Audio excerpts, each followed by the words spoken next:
Alright, hello everyone, and welcome back to Ace Attorney.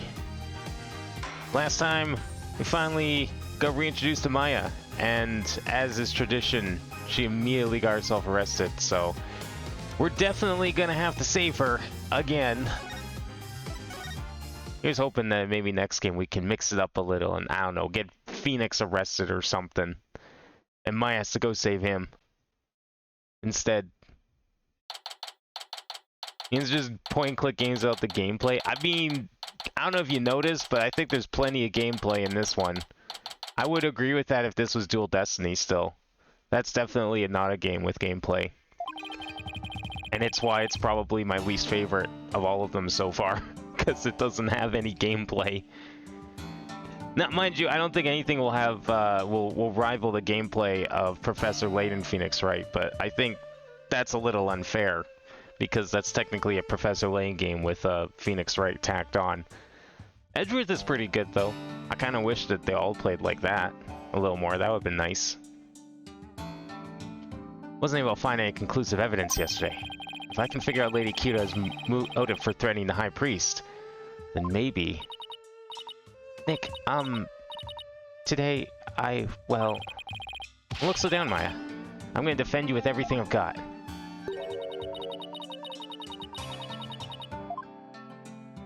Oh, it's you. Right. Immediately, the moment that, like, we get into court, she's, like, completely switching sides. She was definitely not having a thing for Phoenix or anything like that, but now that we're back in court, you know, it's all business, no pleasure. As I said yesterday, I'm going to defend my client in court. Know this. You shall not witness a miracle of the sort that occurred last time. The moment she is found guilty, you too will be found guilty of abetting the accused. I never claimed to be a miracle maker, but I am good at discovering the truth. And unlike miracles, truth is always waiting to be found. The truth, you say? Then it seems you haven't chosen your fate. This shall be... your very last trial. No it's not. We still have 3 more of these to go, actually. Nick. I'm gonna prove you innocent, Maya. You'll see. After all, you have to introduce the Plume Punisher Warrior of Neo Twilight Realm to the folks back home, right? Right. I may be a defendant this time. Just like every time. But I'll be on your side like always, Nick.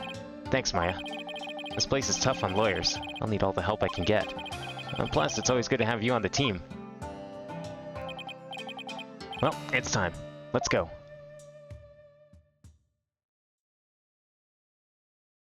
If we don't see any possession by the end of this trial, I'm gonna riot. At the very least, that means they pretty much confirms my suspicion that they were just trying to write out the her ability with some sort of an excuse because they realized it was so powerful in the first 3 games. Let the trial of Maya Fey begin. Defense is ready, Your Majesty.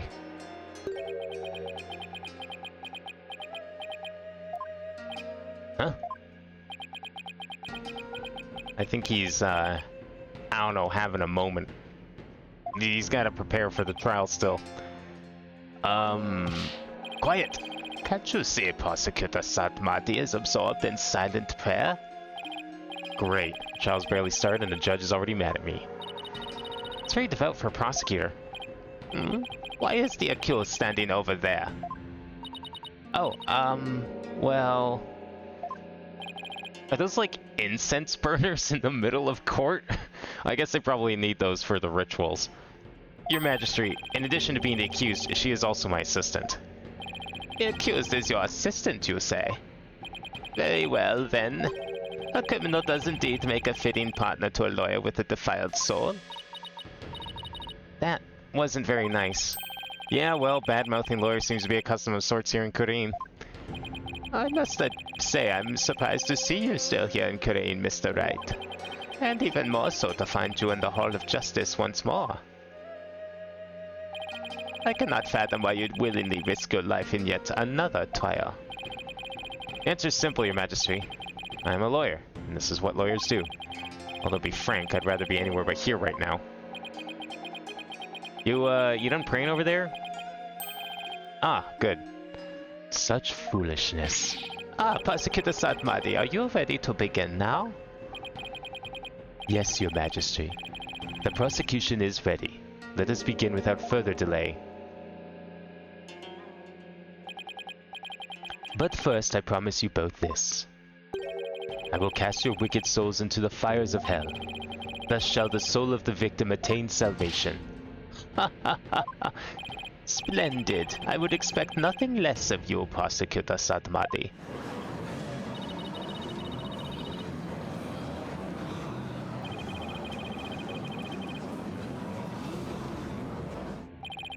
I think I'll pass on the whole fire and brimstone deal. But I'm not surprised by your words or stance, considering what Apollo's told me about you.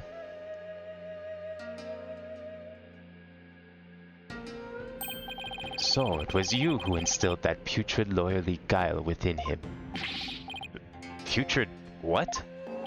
He too must soon face the fires, lest his soul be lost to redemption.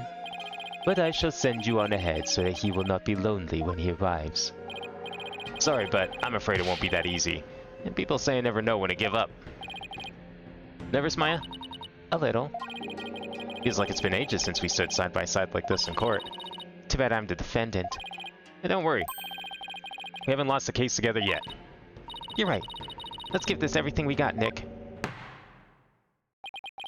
Now then, Prosecutor Sadmadi, would you please explain the case at hand? Of course, Your Majesty. Let us begin the last rites of the victim. Maya Fey has been charged with the crime of murder. The victim of her heinous crime was High Priest Tarastin Mi. He was conducting the purification rite when he was brutally slain. And the cause of death? Let us review the victim's autopsy report and the crime scene photo, shall we? The cause of death was blood loss from a stab wound delivered to the abdomen.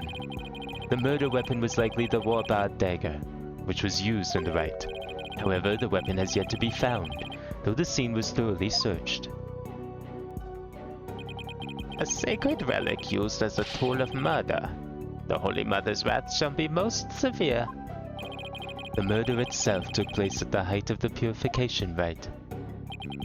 The accused had donned Lady Kira's sacred robes, and the victim was there to offer prayers as a high priest of Kuanism. During the rite, the victim and accused were the only two at the inner sanctum. Therefore, the only person who could have slain the victim is Maya Fey. I must say, that does cast a great deal of suspicion upon the accused. Indeed. Now then, allow me to submit this diagram of the crime scene as evidence in this case. In Kuanism, slaying a priest is a sin most grave and dreadful, and such Maya Fey's soul shall be plunged into the lowest level of hell, the hell of tickling. That sounds absolutely diabolical. Let's hope she doesn't end up there. There she shall be tickled without end for 500 million years. Oh, that's it? That's not that long. But what happens afterwards? That is a terrible fate indeed. Would the defense care to respond? I thought the lowest level of hell was the hell of back pain. I don't remember killing anyone, and I don't have that dagger or anything like it. As my client stated, she has no memory of the events as described by the prosecution. But more importantly, she had no motive to kill the High Priest in the first place.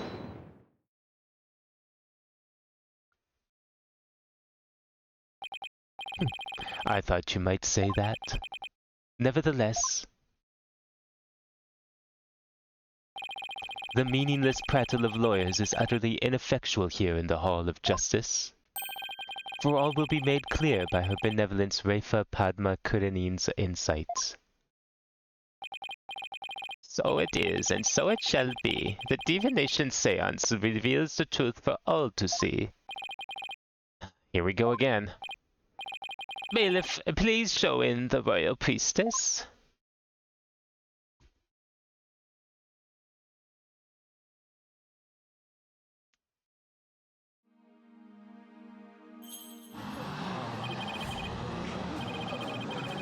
Alright, what kind of show are we getting today?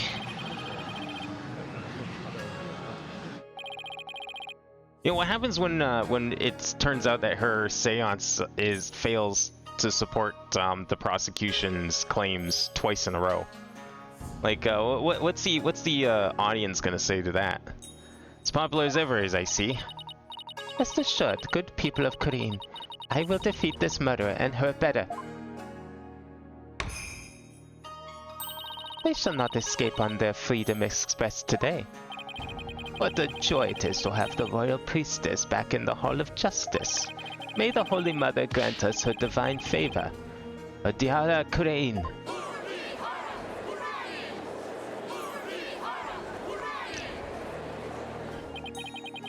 Yeah, she sure looks pleased with herself. Especially for someone who didn't know what a Freedom Express was until yesterday. Is there something stuck to my face, Bobhead?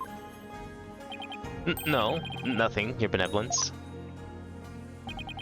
Now then, Your Benevolence, the divination seance, if you please. Oh, we're starting with it this time. Very well. Lena, my robe.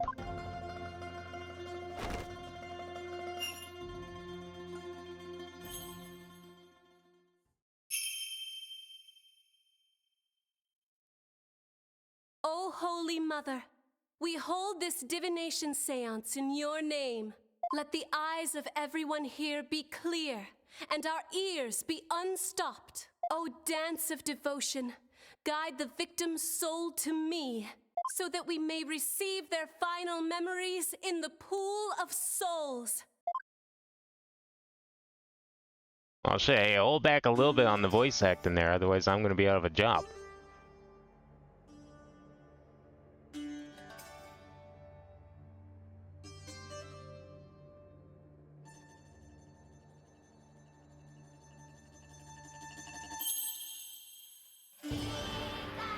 Alright, how much you want to bet the murder didn't even take place inside that room? I mean, that's what they keep saying, but I don't know. I feel like the murder probably... the body was moved somewhat. We know that for a fact.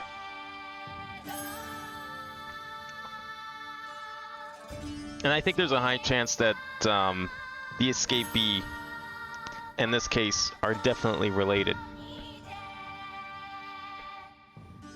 We don't even know who escaped. We haven't seen that person yet.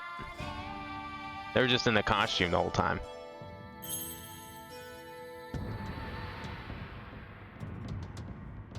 But I mean, hey, you know, Maya was wearing the same costume.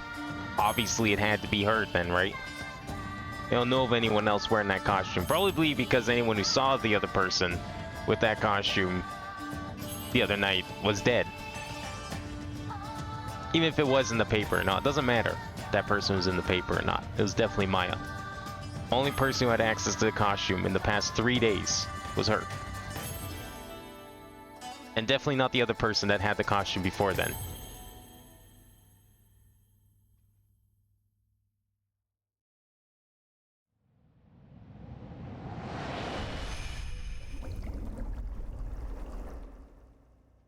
Okay, I'm gonna have to try and remember how this one actually works.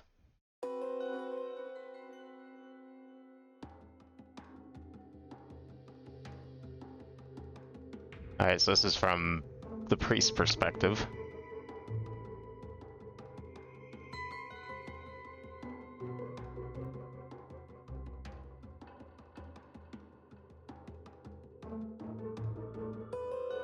When's this guy get killed? Aren't those lamps supposed to have guards on them so the wind doesn't affect the flames?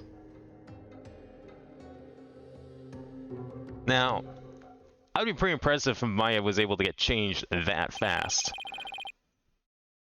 The victim's Mitama has spoken. The divination seance is complete. Great, another clearly incriminating seance vision. It could not be any clearer, O foul defense.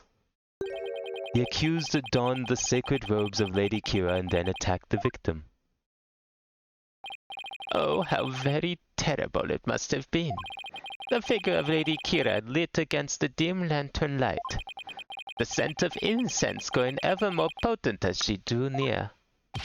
One can almost sense the horror Abbott in me must have felt.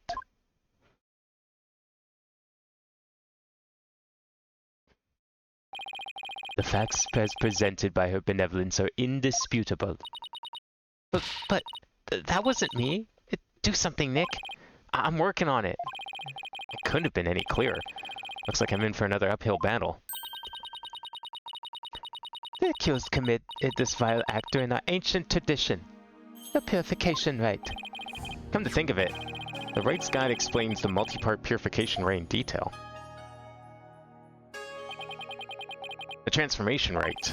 The high priest reads scripture while a priestess dons the robes of Lady Kira. Rite of water. Lady Kira enters a spring and the high priest purifies her, along with her dagger. The rite of fire. Priestess circles the sacred flames to purify her soul. Indeed. It would seem that the murder occurred during the transformation rite. The rite dictates that the high priest stand in front of the spring. Therefore, the accused must have attacked him from the direction of the broken lantern. Well, Bobhead, would you care to object? Of course, because I know my client is innocent.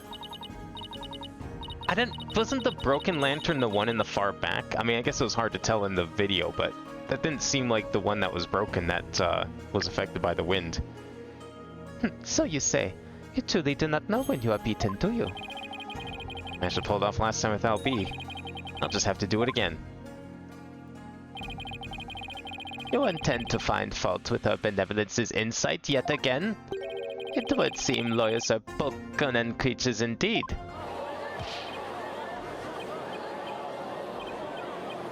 Hey, no name calling in court. I can have you charged with libel, or maybe even slander. What exactly is a pulkunin? Someone who's a real piece of work, so to speak. They can call me anything they want. The only thing I care about is uncovering the truth. So, Bobhead, are you foolish enough to risk your life for your so-called truth? Because my insights are the truth. To deny them is to willingly dig your own grave. I mean, you're probably not wrong about them being the truth, but the conclusions drawn from it, I think, are a little misguided. The victim commenced the purification rite by bowing to the lanterns and reading a sutta. As the first part, the transformation rite, ended, he lowered the sutta. Suddenly, he heard the accused's approaching footsteps and smelled her incense-laden robes. It was then that the victim felt an intense pain. I believe this is when he was stabbed. As his life's blood spilled over, his vision dimmed, till finally he passed from our world. Didn't we determine that that water was already red before he died? That is everything the victim experienced in his final moments. I don't know if we can object to that part. Dressed in the sacred robes of Lady Kira, the accused rushed the victim head-on. The brutal stabbing she perpetrated could not have been any clearer. Yes, it is plain for all to see. No, it wasn't me. Some drowsiness came over me during the transformation rite. I didn't even get a chance to put on the Lady Kira's robes.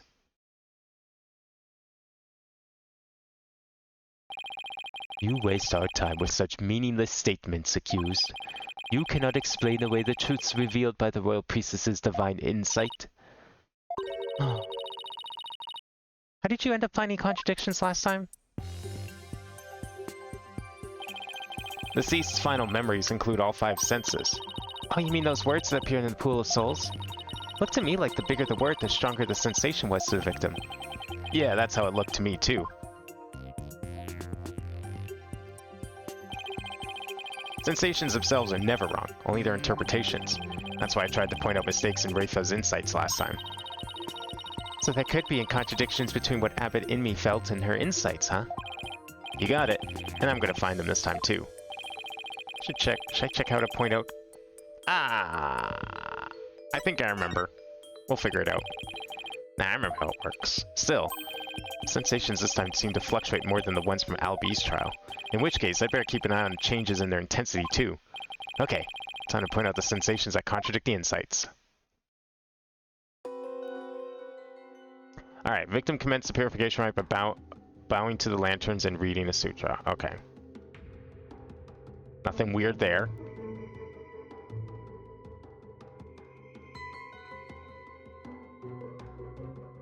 As the first part, the transformation rite ended, he lowered the sutra, and then suddenly he heard the accused's approaching footsteps and smelled her incense-laden robes.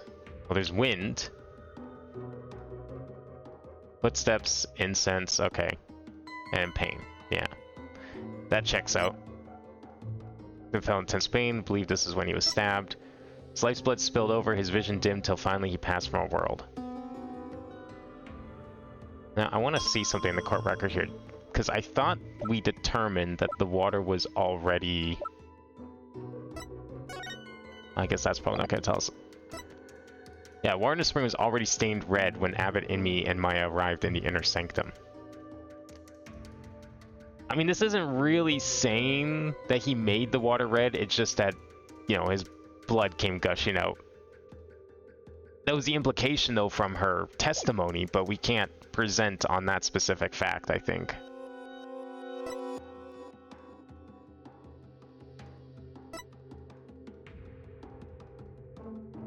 This wind, though, is a bit weird. Can we... When's the wind come up? I guess it's not until after he puts down the paper.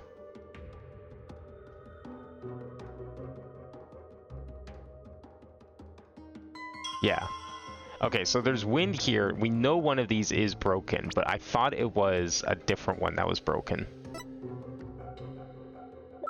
Where's the info on that one? Didn't we have a piece of evidence that, like, talked about it? Yeah, it was the back one that was broken, not the front one.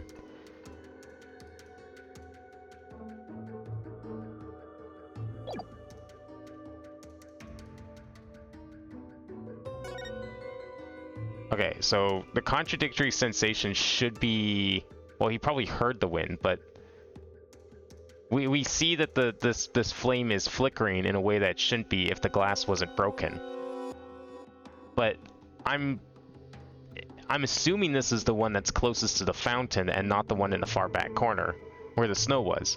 So this one shouldn't be broken. Objection! No? Maybe that's like too vague at the moment.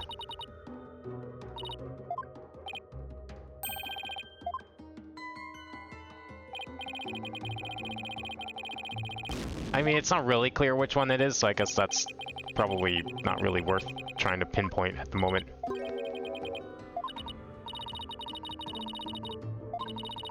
When words change size, that means the intensity of those sensations is changing too, right? It's probably something we should keep an eye on. Okay, so I should probably... This one seems to be more focused on paying attention to the words themselves. Okay.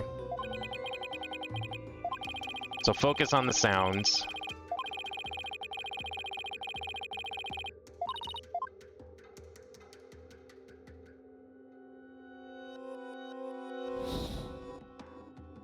Okay, it's not really any sounds yet, or senses, or whatever you want to call them.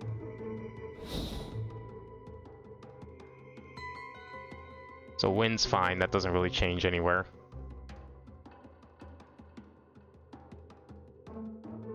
The footsteps don't move, and then they disappear, but they seem to have disappeared before the...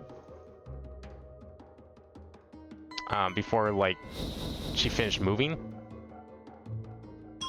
I guess they don't, but... Let me back that up a bit. Can we just, like, select that one? Because the incense gets close, like, the closer that the costume gets, like, the incense is stronger, but the footsteps are consistent. Objection! Victim supposedly heard the accused approaching footsteps, but did he really? What nonsense is this? It isn't not abundantly clear. No, it's not. Because there is something strange about those footsteps. Strange? Explain yourself, Bobhead. The footsteps are strange because they're not getting any louder. And why exactly does that matter? Please focus your attention on the incense the victim smelled. The scent grows stronger as the accused approaches. If the accused really had approached the victim, the sound of her footsteps would have grown louder as the scent of incense grew stronger. I guess maybe. I mean, that would be a very minute change because it's not that big of a distance, though. Why, that makes perfect sense. How can this be explained, your benevolence? Well, there must be a reason. Hey, let's not blame the messenger here, okay? It's not her fault that the victim's last moments alive, he had shit hearing. It is as they say, even the putrid worm of a lawyer will turn. What's that even mean? It's not exactly singing your praises, that's for sure. Still, we cannot discount this information solely on account of its lawyerly source. Your benevolence. Perhaps you must listen more carefully to the abbot's mitama. Listen more carefully? What's he talking about? Yes, it would appear so. I shall try to refine the sensation. Refine the sensation? I can more accurately gauge sensations by deepening my communication with the mitama. I didn't know you could do that. Why have we not done this before? By refining a sensation, a clear picture of the truth can be discovered. Why is this not the first thing you do? Like, this is literally your job. Why are we not getting the most accurate picture portrayal of events possible? Oh, blessed mitama, I beseech you. Hear me now and respond to my call. Yeah, why are we updating the fucking spiritual seance here? The seance report. Update the seance report. Oh, so it's no longer footsteps, it's now bells? Okay. Whatever you say, dead person.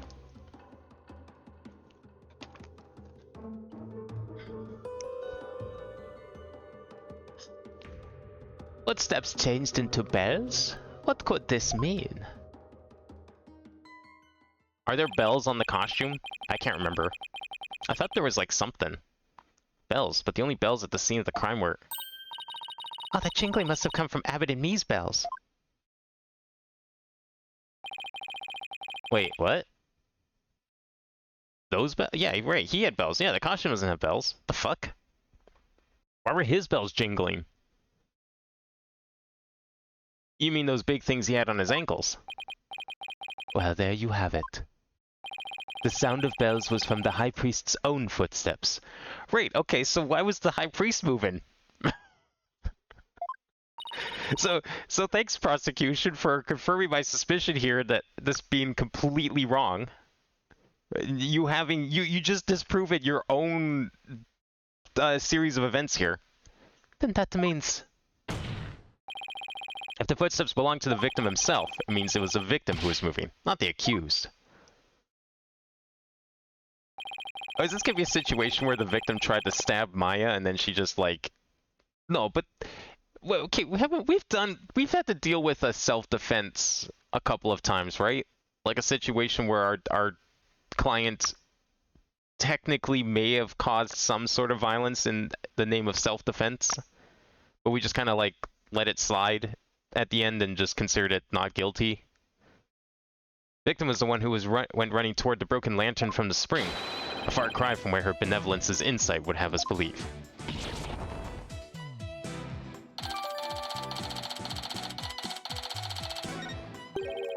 But why would the victim have approached the accused? Maybe he was trying to defend himself. What if he was trying to, like, save Maya, though? Maybe that's what it was. Maybe someone was going after Maya, and he was, like, trying to... He dived in at the last second, and he got stabbed. Please explain. He could have felt threatened by Lady Kira standing there with the dagger. If so, he might have thought to overpower her before she attacked. Damn, that would have been pretty badass. Shame we didn't get to see that part. Still your voices. This is nothing but a theory, and a poor one at that. Be not led astray by this lawyer's obvious postulation. This insolence is inexcusable. I would ask that you calm yourself, Your Benevolence. Is there something you would care to say, Prosecutor Sadmati? Even if it was Abbott and me who moved, it does not negate the accused's crime. What do you mean? The accused was likely waiting for the High Priest to approach. And as he neared, she plunged a dagger into him. It is as simple as that. Oh, right. Really doesn't change much, does it? Yeah, but it changes everything. Why the fuck did... That doesn't answer the question. Why did he move?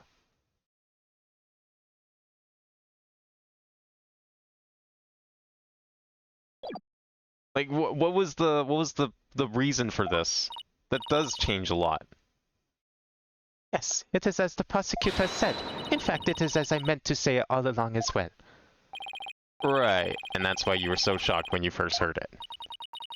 Understand now, lawyer? That contradiction you conjured up has come to naught. Once I hone my insights, it will vanish like the dying rays of the sun. Oh, we're updating it again? Damn, Edgeworth would be jealous.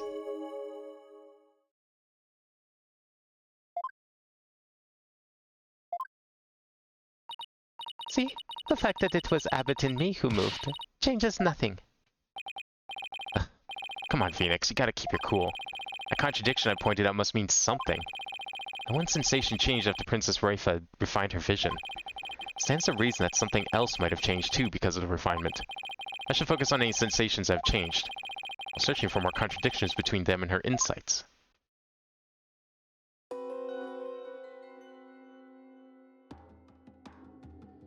Okay, let's just watch the whole thing again and see if we've noticed anything else different. Okay, bowing to the lanterns. Open the sutta. Read a few passages.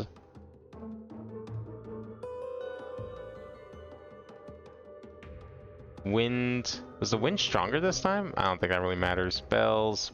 Water. And then pain. What's that about water? That's a new one. I'm gonna click on that one.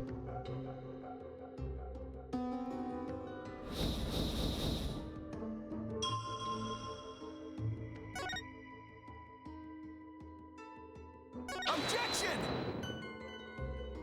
No? I mean, that's new. Oh, wait, no, I need to, right, I have to pick the right, fuck. I forgot that we did still have to match it up with the statement. I just coincidentally had the right statement open the last couple of times. I forgot that we still need to match it up. Okay, I'm gonna pause on the water, though. Okay, let's see what we have here. Victim commenced purification rite by bowing to lanterns and reading a sutra. As the first part of the transformation rite ended, he lowered the sutra. Suddenly, he rushed the accused and tried to fight her off by the broken lantern. Well, no, because there's no water over by the broken lantern. Then the victim fell in intense pain. I believe this is when he was stabbed. His lifeblood split over, his vision dimmed, until finally he passed from our world. Okay. I think this contradicts that because where's the water that he's hearing if he's over by the broken lantern? Because he's not near the fountain anymore. He's run to the other end of the ritual area. Objection! Hey, Orisk, how's it going? Hold it. How do we know the purification rite was performed exactly as it was supposed to be? That's easy. The customs governing the rite are very clear, and Abbott and me would have adhered to them. Well, that's strange. Mr. Wright, would you care to explain just what is so strange? Yes. I would ask you to consider the sound of the victim's footsteps. The sound of bells changes to the sound of water at one point. What's this? It's simple. The victim must have stepped in some water. Oh? Yes, and the only source of water in the inner sanctum is the spring. And therein lies the contradiction. What contradiction? I believe the Wright started out as it should have. The victim stood with his back to the spring, and the accused stood right in front of him. But we now know that the victim then moved into the spring. But Kunka, that is absurd.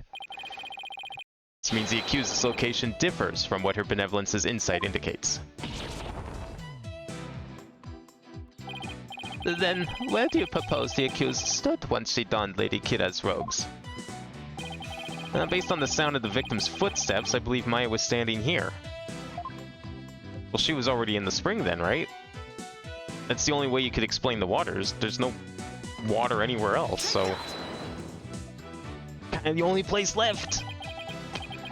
Until this moment, we've all just assumed that Abbott and me and Miss Faye were standing where they were supposed to be, as shown in this Wright's guide. In short, the victim should have been standing with his back to the spring and the accused in the front. However, if that is how they were really standing, he couldn't have stepped into the spring as he approached her. The problem is, the victim did step into the spring. This can only mean that Miss Faye had actually been standing in the water. But that would contradict another part of the vision, because it clearly showed Maya in front of him, with the broken lantern on the priest's right. So the priest had to have been facing the south end of this picture. Maya must have been here, facing north. Pretty much confirms Maya couldn't have killed because she can't be in two places at once. But if this is true, then their positions would have been completely reversed. Exactly. There's 3 people in that ritual area. Well, what is going on here, Miss Faye? Were you really standing in the spring? I'm sorry, but I barely remember anything about the rite. It's okay, you couldn't have been standing in the spring. It'd be literally impossible. We just saw you stand in front of the priest. Be that as it may, it does not overturn my insights. It doesn't? Let us say the accused was standing in the spring. So what? So what? This completely reverses their positions is what? But their positions differed from what is customary is rather curious. However, what does that change? It certainly does not erase the accused's brutal crime. I guess you have a point there. Your lawyer's an absurd breed. It kind of does erase it though, because like, are we just not going to point out the fact that like Maya was in front of him and then somehow also behind him? If we're assuming that the cloaked person and Maya are one and the same? Never thinking ahead. You cling to the first insignificant contradiction you can muster. You know, for once, I'm actually agreeing with Phoenix here. Sounds like Princess Rafa has a pretty good grasp on what lawyers are all about. Oh, Maya. Where would I be without your brutally frank commentary right now?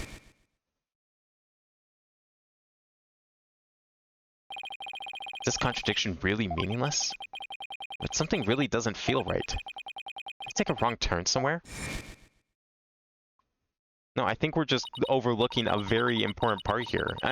Phoenix was already talking about it, but everyone just dismissed him. I will now amend my insight to account for this new truth. You can't just keep amending your insights. One thing to amend a testimony, but like your credibility as some sort of professional, I don't know, seance expert here, it's kind of going down the drain. Can't just keep adding words. Now the contradiction is no more. But the truth of the matter still stands, no matter how stubbornly you deny it. Maya's beneath the bench with us? Whoa, what's Maya doing down there? What do you have to say for yourself now, Mr. Wright? Nick? Your Majesty, this lawyer may have raised a trivial objection, but her benevolence's insights have no further inadequacies of any kind. Yes, so it would seem. Wait a second, but there is another contradiction.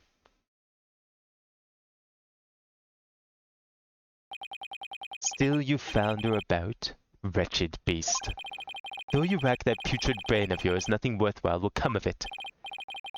Maya, please tell me you remember something that might help us out here. Sorry, I really don't remember a thing. But now that the place I was standing in has changed, who knows? That alone may cause a new discrepancy with Princess Rafa's insights. Well, okay, if you were standing in water, Maya, surely you would remember waking up with your feet wet, no? Your feet would be, like, wet and frozen. How would you not remember that? That's right. We now know that Maya was standing in the spring. A major change like that could very well produce a contradiction. I should take another look at the inner sanctum diagram in the court record, and confirm where Maya and Abbott and me were standing, and then focus on finding any discrepancies between their positions and the insights. Now do we point out the wind being on the right-hand side?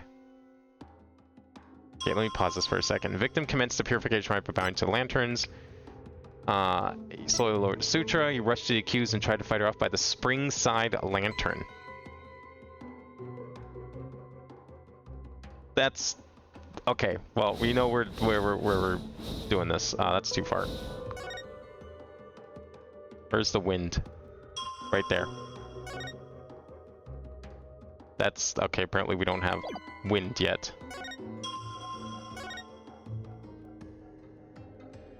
Objection! No? That should have been it, because that's impossible to be the Springside Lantern. It literally cannot be the Springside Lantern. Oh, maybe I should have pointed at the lantern, not the sound, for once. Fuck. You're right. The sound wouldn't matter. Wind is wind. I'm dumb. I just, like, immediately assumed that they were related when they're not. There's no reason for them to be. But I had the right spot. I just clicked on the wrong thing. Fuck, where is it?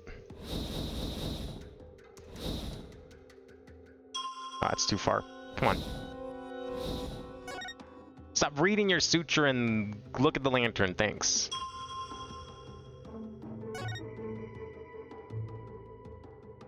Well, this is all sight. Okay, well, this better hopefully be it. Objection! Okay, thank God.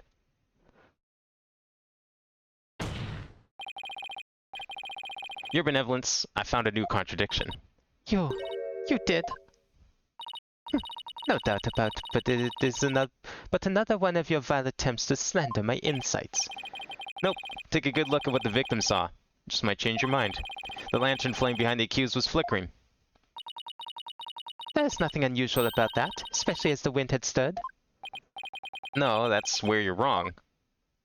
Aren't you the one that, like, told us about the guards on the lantern so that the flames didn't go out? Actually, no, I think Phoenix, like, came to that conclusion after she explained how the lights were never supposed to die. If the accused had been standing in the spring, then what you see here should be one of the lanterns flanking the statue. I fail to see your point. The point is, something is wrong here. The two lanterns flanking the statue were both outfitted with glass wind guards. So neither lantern's flame should have been flickering in the wind in the first place.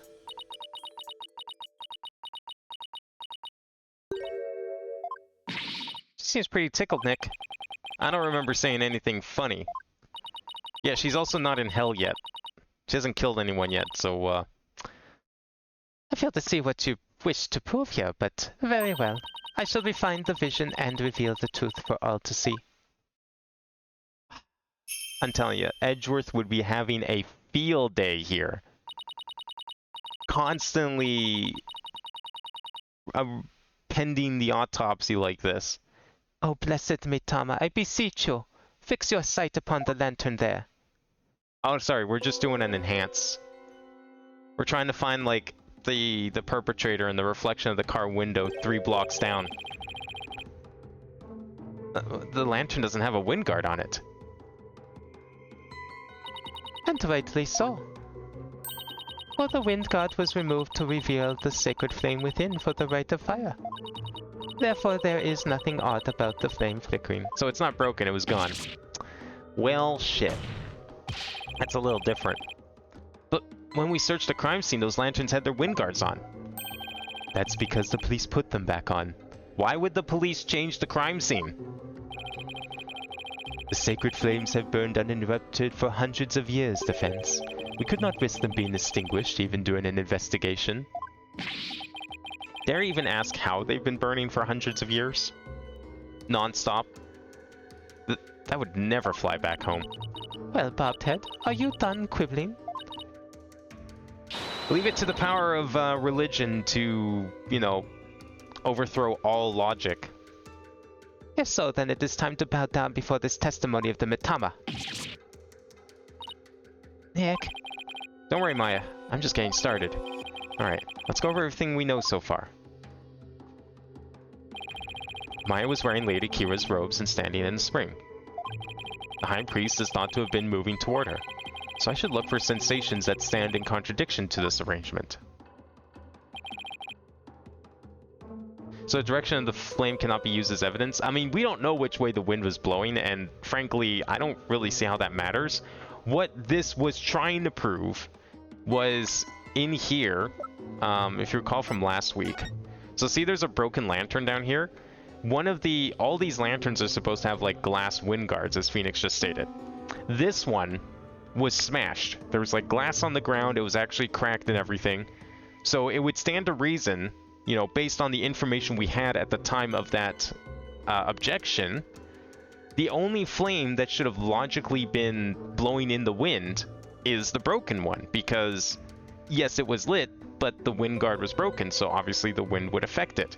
So it would stand to reason that, you know, if there is a flickering flame to the right of the priest, this green circle here, it would have had to have been this one, which contradicts the idea that Maya was standing up here in the spring, because he'd be facing this way, down here. But now we apparently found out that the lanterns had their guards removed for the part of the ritual, so it could easily have been this lantern, and now there's no contradiction anymore. I'm gonna find a contradiction that will undermine the accusation against Maya.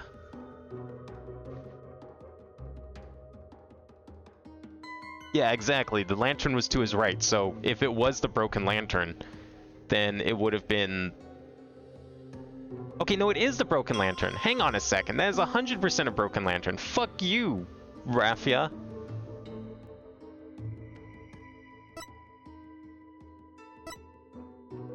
Spring side lantern. That's a broken lantern. Like, look, half the pedals are off. It's missing a post. That's not... Well, we removed the wind guards for the ritual. That's a broken lantern. Objection! I was right. Trying to lie to me. What could this possibly mean? That lantern clearly contradicts the insight. This contradiction will overturn the entire case I've been building. Are you alright, Mr. Wright? One moment you shout out, and in the next you fall silent. Perhaps it is like the bellow of one who is barreling down a hill with no way of stopping. Is that not right, Prosecutor Satmadi?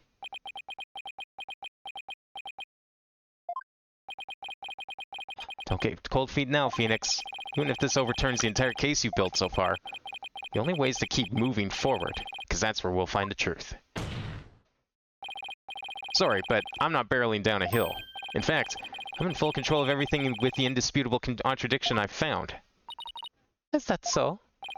The lantern behind the accused clearly, no, blatantly contradicts your insight. Does it now? One of the lanterns on the entrance side of the inner sanctum was broken. And if you watch what Abbott and me saw in his final moments, you will notice that the lantern behind the praying form of Miss Fey is broken.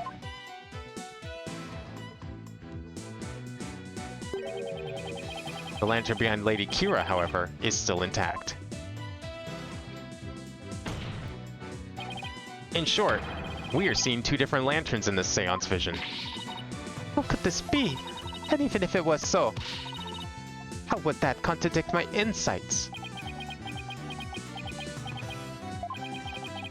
Let me start by saying the claim I'm about to raise will overturn the case I've built thus far. Will the defense please explain himself? Based on the broken lantern, we can tell... yeah, well, we can tell the lantern positions, but I think the idea we're getting at here is everyone else's positions. Where the accused and the victim were standing. But did you not just finish asserting that the accused was standing somewhere else? I did. and I built my argument on that faulty premise. But thankfully, it has led us here, to the actual spot where Maya Fey was standing. Which is not in the water, she's standing where she was supposed to be. That means there's a third party. I must say, if the defense keeps changing its assertions in such a capricious manner, its credibility may come into question. Oh, sorry, my assumptions and claims are gonna take my credibility in question. What about hers? She keeps changing her fucking statements every 3 seconds. I'm willing to take that risk here, Magistry, because I believe this will be the last time. I'd like to start by pointing out the actual spot where the accused was standing. Very well. The source where you now believe the accused was actually standing. Oh. Based on location of Broken Lantern, where was Maya really standing? Right here's good enough, I think.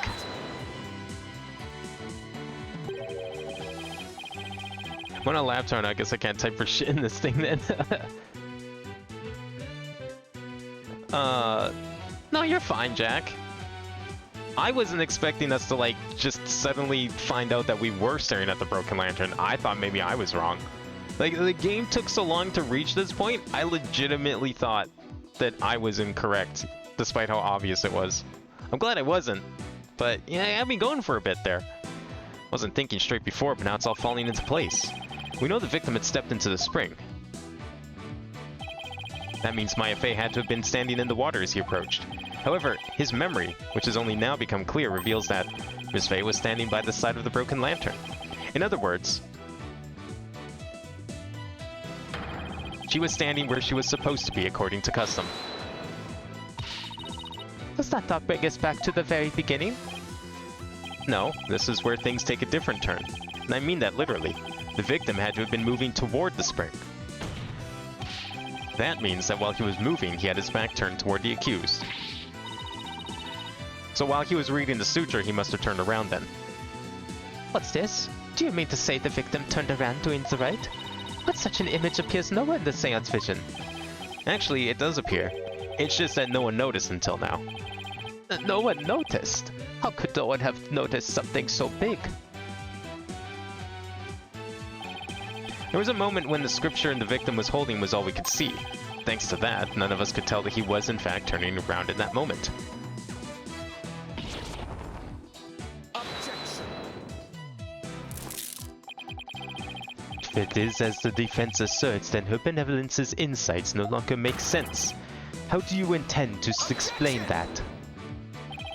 I don't need to explain anything, because it's just as you said, Prosecutor Sadmati. Her benevolence's insights don't make any sense because they contain a huge error. Such insolence.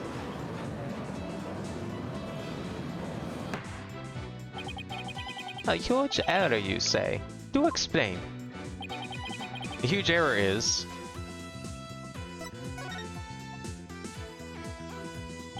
I believe this is what happened at the scene of the crime. The victim was reading a suture when suddenly he sensed someone behind him. He immediately looked back to see someone dressed as Lady Kira standing there. Wishing to see who it was, he approached the robed figure. That's when he was stabbed. See, that makes way more sense than the alternative. You're actually in your college dorm right now? Oh shit. That's kind of exciting. Maybe not the dorm so part. I'm glad I never had to go to one of those because I've heard they're pretty tiny and cramped. And I would hate being at stuck in a room like that for like 4+ years. But, I mean, going to college is pretty exciting. This cannot be. Oh, but it can. And it is. The insight saying the accused stabbed the victim is wrong. And that is the real truth lying behind this testimony of the deed, Ed.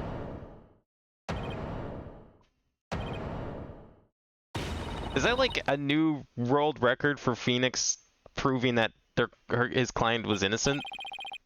And now we're just going to spend like 90% of this trial figuring out who actually did it? Are you suggesting there was someone else at the scene of the crime? Misunderstood the voice of the Mitama yet again? This cannot be. Oh, I think now we're responsible for a murder. That was a close one. But I managed to divine the true meaning behind the seance vision somehow. I should add these new facts to the court record. How did real cloaked figure get there undetected? Oh, that's the easy part. The cloaked figure is obviously the person from the jail. Like, there was a prison higher up the mountain. Like, Korean Alcatraz is up there or something. If there was already an escapee, they would have had to pass by the ritual site on the way down. Why they killed the priest, I don't know. They probably had a good reason for it. If they're like that rebel that's trying to, I don't know, overturn society or something, there's probably plenty of reasons to kill that guy. But I think that part's pretty clear. Who that person is, I don't know yet. But I think it's pretty obvious where they came from. Your benevolence, please allow me to take it from here. I will overturn the brash accusations of this faithless, putrid-minded lawyer. Yes, I shall place my trust in you.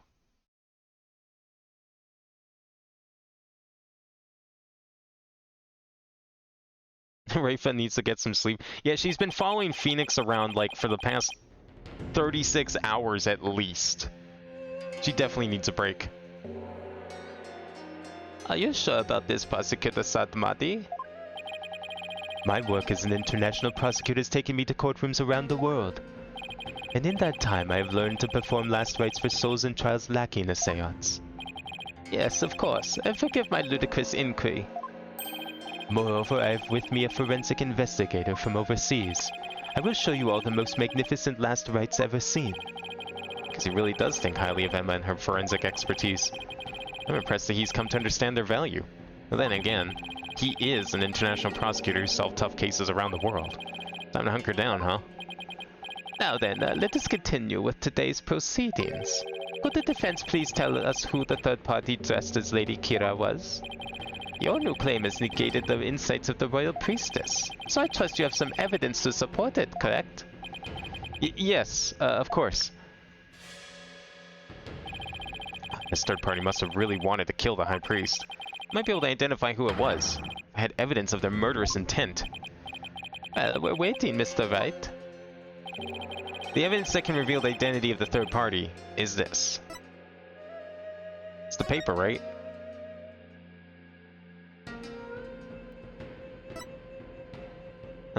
Purification rite. Yeah, police are. Yeah, it's gotta be this.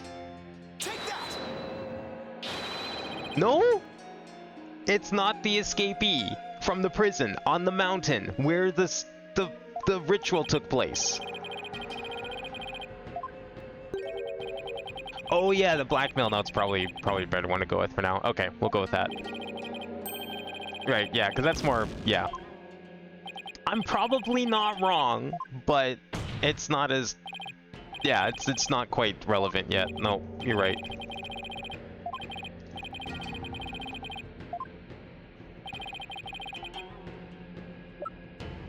Where's the blackmail? That's the envelope. There. Take that!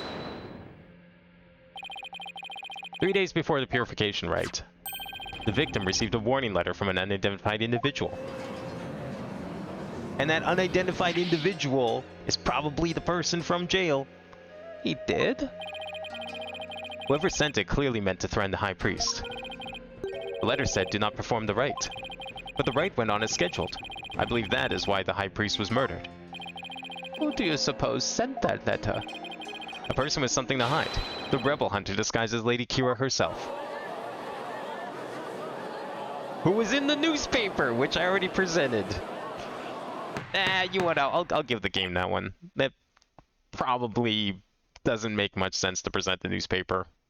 But at the same time... Peace, I don't understand. I had heard that Lady Kira has been in the news of late, only hunted rebels. If so, why would she have killed the High Priest? Excellent question. Maybe it would help to think of it this way. What if the High Priest had secretly been a rebel? Yeah, the gallery's never going to accept that one. especially from a lawyer. A high priest, a devout follower of Kuanism, a rebel? Do you even comprehend the blasphemy of which you speak? Well, do you? I too found it hard to believe at first. But as I continued my investigation, it started to become more and more plausible. The third party was the rebel hunting lady Kira, and the high priest was a rebel? Your mockery of Kuanism, no. Of the kingdom of Kurain itself knows no bounds. Whoops. It is a pretty serious claim you're making there, Phoenix, but don't worry. I'm pretty sure it's the correct one. As a faithful Kuanist, I take issue with these claims, and I am loath to admit them into today's proceedings. I don't like where this is going. The defense's claims are but vile blasphemy tantamount to spitting on the Holy Mother. Is it really that big of a deal, Maya? Abbot and me was a distinguished monk and very well respected too, so yeah. Ugh, please don't let this turn into an international incident. But fear not, good people of Kurain. The rantings of this putrid brain, the lawyer, who seeks to sully the soul of the deceased, shall come to no avail once I conclude these last rites. The prosecution's assertion that the accused killed the victim remains unchanged. But the victim was stabbed in his abdomen. How is that possible when he had his back turned towards Miss Faye? Someone else must have killed him. Are you sure about that? You may have invalidated the seance, but do not let it go to your putrid head. The comic flow of this trial is, as yet, still in my hands. How can you be so confident? Something has occurred to me, you see. And your allegations of a third party are but a deluded fantasy, and I shall prove that by calling a new witness to the stand. An eyewitness who will deliver a definitive answer that will dispel the defense's doubts. An eyewitness? Very well, let us call this eyewitness to the stand.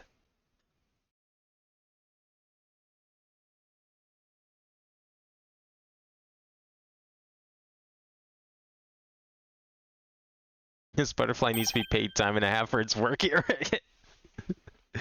I don't even know if it's a real butterfly. I feel like he's just like summoning some sort of illusion of a butterfly. That's how I always pictured it. Maybe that's too magical though. It's him again. Well now, he has to be the shaggiest witness I've ever laid my eyes upon. Please state your name and occupation. Oh, you know, that's so-and-so, whatchamacallit?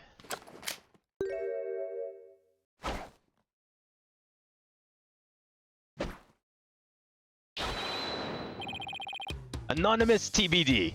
At least that's what they've been calling me. TBD, as in to be determined. Can't you just tell us your real name?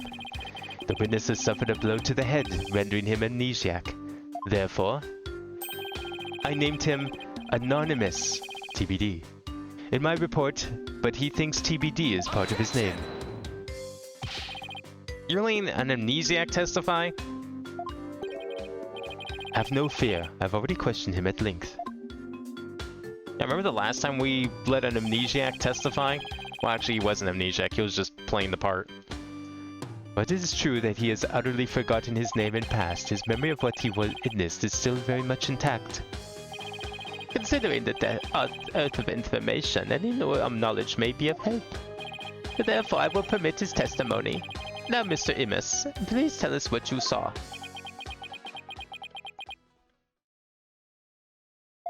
Did he forget? Imagine if he just forgot all of a sudden.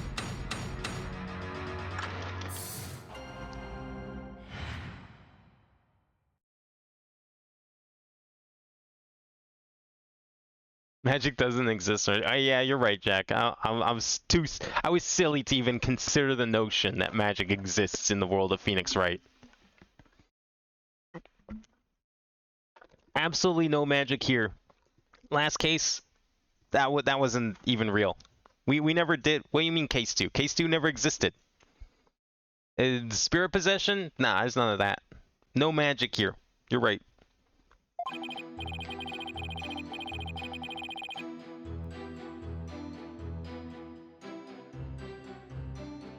That night, I was up on top of Mount Pony Pony, the mountain next to the Inner Sanctum. I hate crowds, so I climbed up there to pray in peace. I know it's a no-no, but since there's no one else around, I used my binoculars to spy on the right at the Inner Sanctum. That's when I saw the accused. Stabbed the High Priest with a dagger.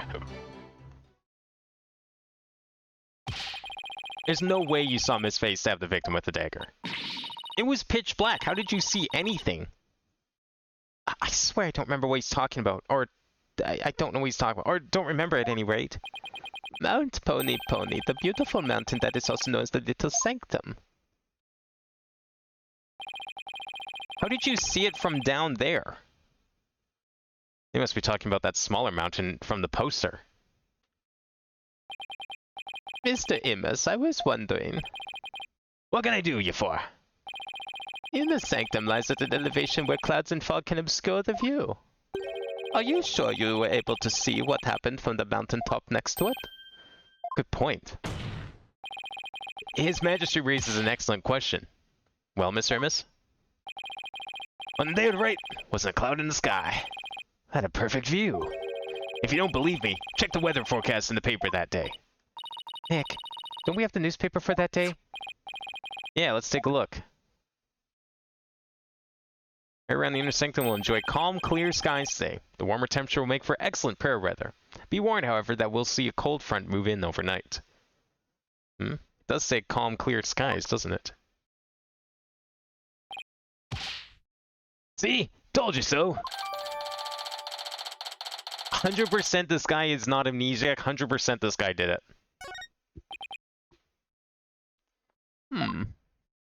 The last time we had a so-called amnesiac on the stand, they turned out to be the perpetrator.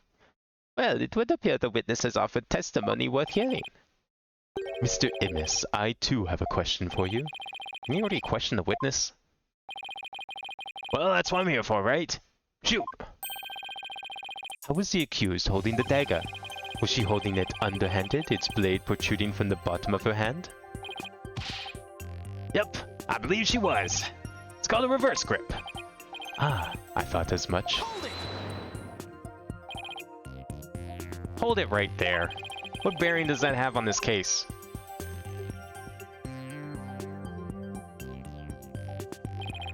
Cease your interruptions, you putrid-headed lawyer. Do you not see the significance in how the blade was held? Kinda hope that the judge gets accused of murder in one of these cases. That'd be a crazy twist. I would love if the judge in any Phoenix Wright game got accused for murder. That would be such a crazy twist. Like, the problem with that, though, is then who gets to be the judge? Do we bring back the Canadian judge? Because if so, I approve. But he would have to be innocent. Like, that's the thing, is like the judge would 100% have to be innocent. It would be, I think it would be really cool and gutsy of them if they actually, like, it turned out that the judge did kill someone, and they just, like, retired the judge 100%, but they would never do that. This guy's gonna be immortal. Why don't you enlighten me, O enlightened one?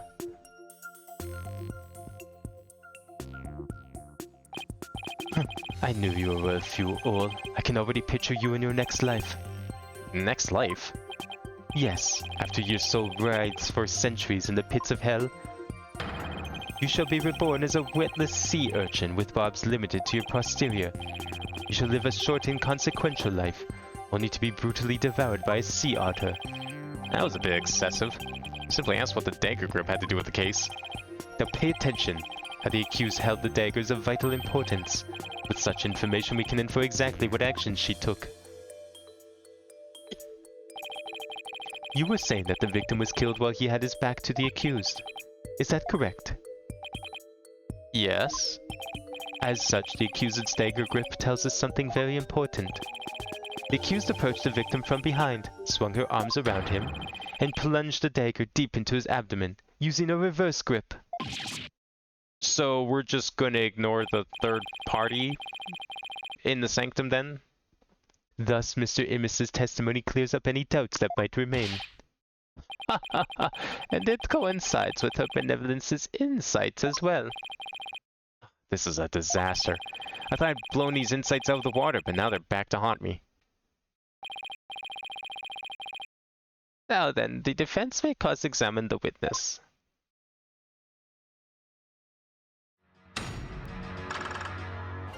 Well, I mean, is there any need to cross-examine the witness? We just, you know, cleared up any doubts anyone ever had here. Hold it! Are you sure you're not mistaken, Mr. Amos? Was it really Mount Pony Pony that you climbed? Well, I'm sure of it. There's a really pony-ponyish mountain. What does that even mean? You know, now that I think about it, it was a mighty fine view. Hold it! If you hate crowds, why bother climbing to the top? Couldn't you have just as easily prayed at the bottom of Mount Pony Pony? Wrong, bucko. This is a once-in-a-year epic event. I want to pray as close to the actual thing as possible. You're so gung-ho about it, why didn't you go pray at the Plaza of Devotion? Like I said, I hate crowds. I want to pray in peace. Oh, Holy Mother, why do I only get the annoying ones? And my burning faith demanded I climb up the mountain closest to the inner sanctum. Also,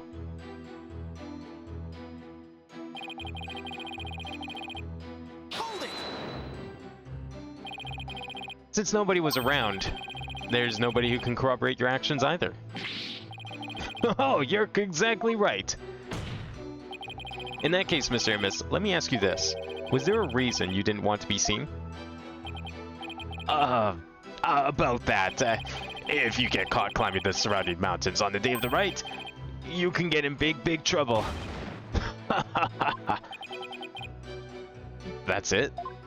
Yeah, well, big trouble here is probably a lot worse than big trouble back home. Yeah, it's totally embarrassing getting yelled at when you're a grown-up. Yeah, you're a real grown-up, alright. And since nobody was around, I lost all inhibition and... Hold it! You had a pair of binoculars with you? That's pretty convenient. You weren't planning to spy on the Wright all along, were you? Actually, I just happen to have them for bird watching. Bird watching, huh? I see. You're not gonna keep pressing him on this? He's sketchy as heck, but I don't really have anything I can really sink my teeth into yet. Oh, okay then. I love the great outdoors. That's just the kind of guy I am. A guy called Anonymous TVD.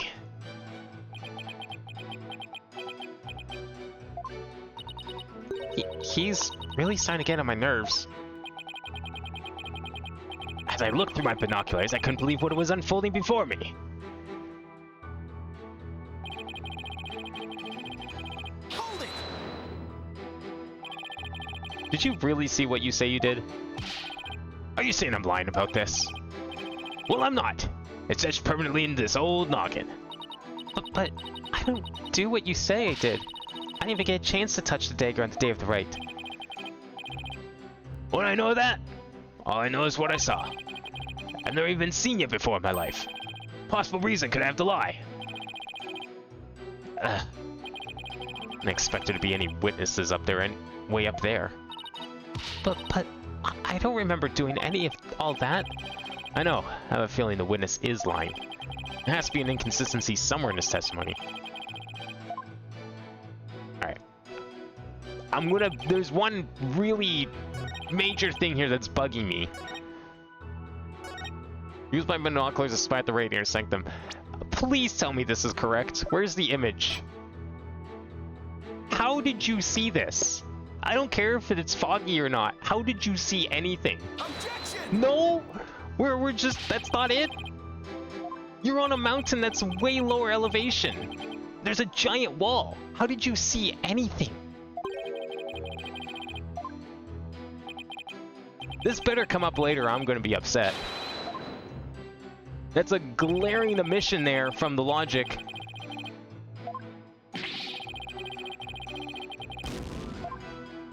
No, I don't need to save anymore. This isn't the original trilogy. We don't have that problem, fortunately, in these games. These games are rife with autosaves. And actually, if I save, it make a worse save than the autosave because the save preserves your health. Whereas the autosave just, if you game over and reload an autosave, it gives you back all your health. So the manual saves are actually worse. You are punished for doing a manual save.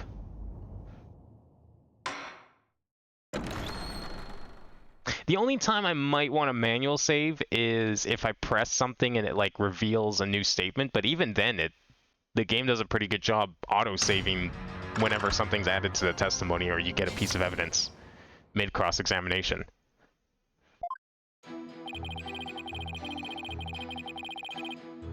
First day of classes are going to start tomorrow, so guess who's going to be my background as I go to sleep? Me! Wow. I'm flattered. Well, have a good night. Enjoy your first day of college. I don't know if it's anything like my college, but if it is, the first day is usually the easiest because you do practically nothing. You're just going to be given a bunch of papers. And they're just going to explain how the course is going to go. Second day is usually also pretty good, but then like the third day on is when it's going to be, that's when you can kind of start getting an idea of what it's actually going to be like, I think. At least how that's my classes went. But the first day is usually just like you sit in the class for like an hour and they just tell you how the class is going to go. Okay, so we're clearly not addressing the fact that like the mountaintops are not even close to being lined up in a way that would even feasibly allow for someone to spy on this one. I mean, I don't know, that's like 12 meters is pretty high. Plus the distance, I'm just not seeing it. But apparently the game doesn't agree with that notion, so...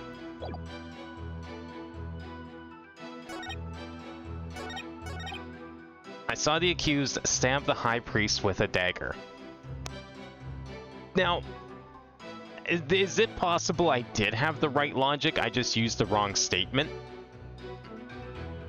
Because, like, I feel like these are pretty similar in that notion of, like, how did you see anything? But maybe not. I had a good idea, but it was the wrong evidence? Well, what other evidence could there be? Was I supposed to use this and, like, point at the curtains?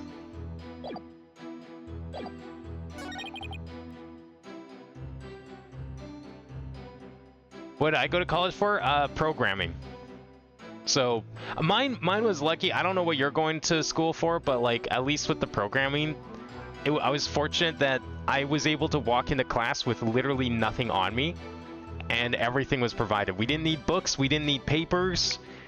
The first day I needed a backpack for papers because, you know, that they just give you all that stuff. But even then, it's like the papers didn't matter because everything was online anyways.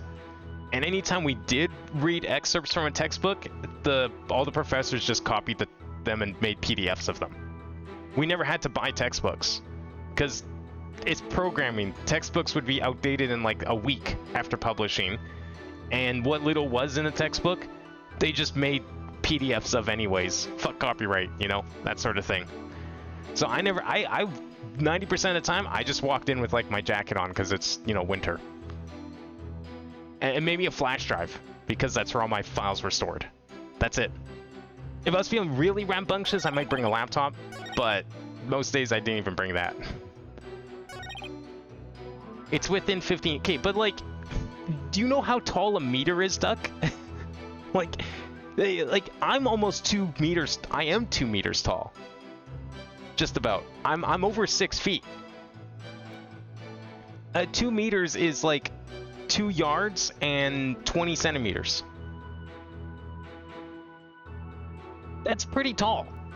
And if you have like, if it's a 12-meter difference plus a giant curtain that's like taller than the average person, because that's what that looked like when we were at the crime scene.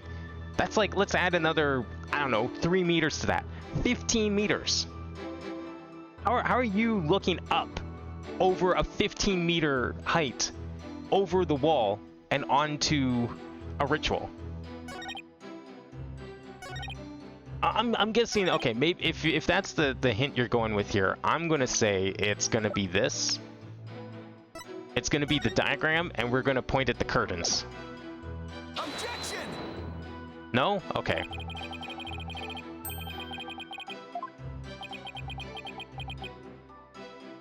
Yeah, no, 2 meter, it's, if you want to get, like, obviously, you know, imperial and metric are really complicated to like, properly convert to each other, but, like, just as a general ballpark, you can kind of say that a yard, 3 feet, is basically a meter, and you wouldn't really be that incorrect.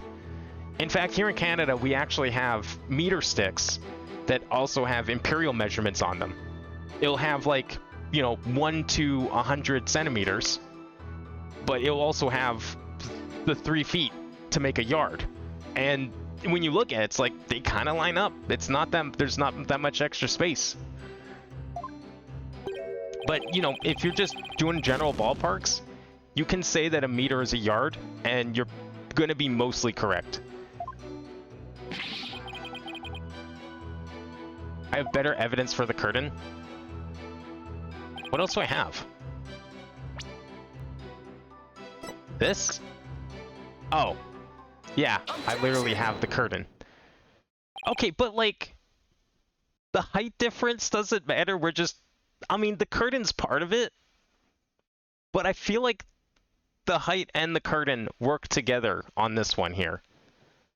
Because I mean, if the mountain that if the Pony mountain that he was on or whatever was taller, then the curtain wouldn't matter. So the fact that there is a curtain plus the fact that his mountain was shorter, I think those two pieces together, I don't know. I feel like the height thing is very important to this argument here, and we're just kind of ignoring it for the curtain. Your Majesty, I had my doubts about this bushy bearded witness, but now I know we can't trust him. What? You ain't just judging me solely on my bodacious beard, are you? Not at all, Mr. Imus. It's much more than your sketchy appearance. It's your sketchy testimony. Is testimony, you say? Yes. Recall how the inner sanctum was that day. Specifically, that it was completely enclosed by the ritual curtain. Oh, why yes, I believe you're right. The curtain would have been completely blocked the witness's view from Mount Pony Pony. Therefore, he couldn't possibly have seen the murder happen. Mr. Imus, have you been knowingly making false statements to this court? Well, blah. You got me. The witness will lower his voice. I didn't actually see the accused herself. Didn't actually see the accused herself? What's that supposed to mean? Well, let me set the record straight. I beg ya.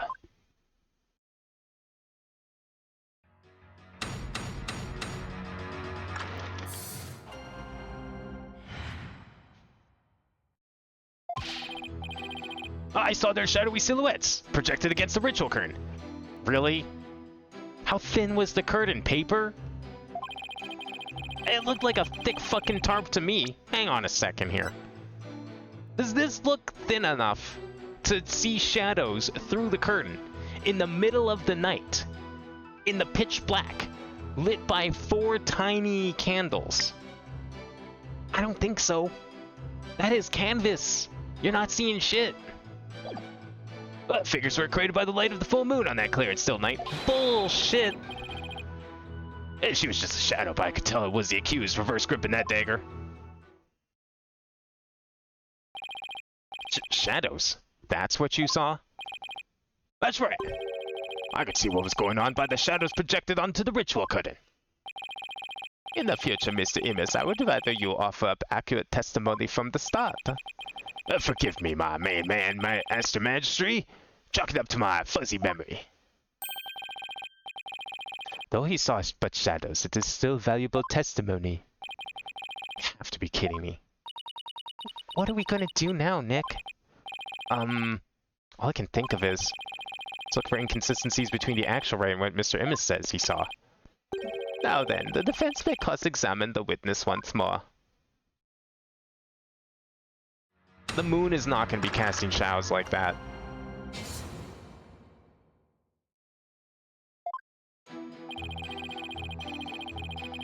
Hold it! The entire idea of this notion that, like, he saw anything at all is complete bullshit, and they're just eating it up. So what you saw were simply shadows? That's right. Those shadow figures on that bright white curtain. They show through plain as day. I could see everything that happened. But Miss Faye and Abbott and me were at the top of a mountain, late at night. The only light up there was coming from 4 small lanterns.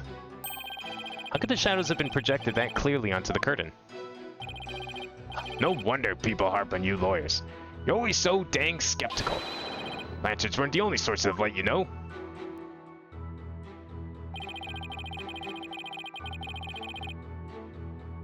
Was the light... Was it a full moon? Do we have any... Do we have, like, the moon phases around here?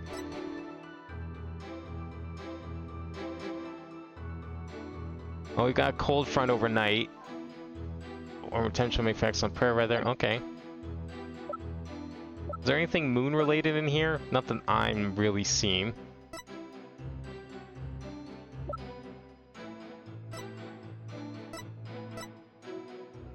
Alright.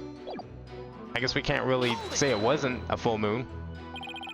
You claim to have seen the shadowy figures that were projected onto the ritual curtain, but did you really see them, Mr. Immis? Of course I did. The bright moonlight projected them onto that curtain, clear as day. It was like watching a scene out of a horror movie from my front row seat on Mount Pony Pony. Guess the moon does shine a bit brighter when you're way up there. Maya, do you recall how bright the moon was that night? I remember there weren't any clouds and that the moon was definitely out. I don't remember if I could cast any shadows. Okay, thanks. Can't deny that the moon was really bright, which means it's possible that it was bright enough to cause shadows to appear. I remember it just like it happened. You keep saying that. The more you say it, the more you believe it's true. Doesn't make it true. Hang on. How did you know it was Miss Faye if all you saw were shadows? It's that little bun on top of her head. Didn't need to see her face. That distinctive Bob's a dead giveaway. Never underestimate a keen sense of observation. Now that's one funny haircut. It's not nice to make fun of a girl's hairstyle. I like my hair this way. Besides, you're one to talk Sasquatch. You're not into this wild manly look I'm sporting. Shows you what you know, little girl. Wait, isn't she, like, older than him? I guess we don't know how old he is, yeah. We have no idea who he is. I think there's a good chance, though. I feel like he might be younger. Nick, isn't there some kind of crime you can charge him with? I mean, technically, yeah, but I don't think it's gonna go very far. I'm afraid it doesn't work that way. It claims he only saw shadows? His testimony is sketchy written all over it. Must be an inconsistency in there somewhere. Yep. Was he really watching everything from Mount Pony Pony? If so, then I should see how his testimony lines up with the conditions of the rite. Only 3. Okay, saw shadowy silhouettes projected against the ritual curtain. The figures were created by the light of the full moon on that clear and still night.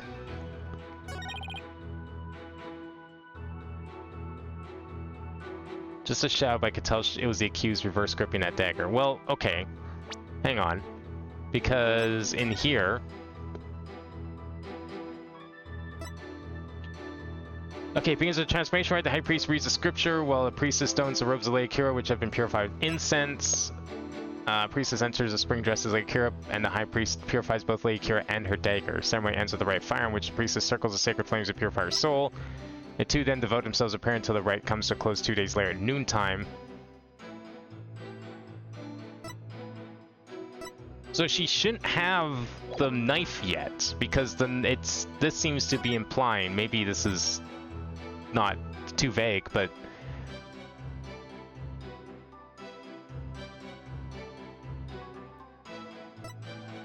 the dagger doesn't come in until the rite of water, which they never got to. Objection! Okay, hey, I figured it was probably too vague. That was a bit of a stretch. I probably have the right idea, though. Like, if he saw her haircut and knew it was Maya,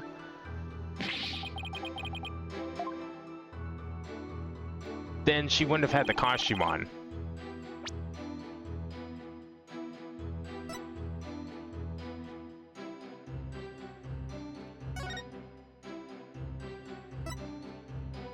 white ice that froze the ground from your sanctum implies devotion. Yes, he's melted. Wright can now go on as planned.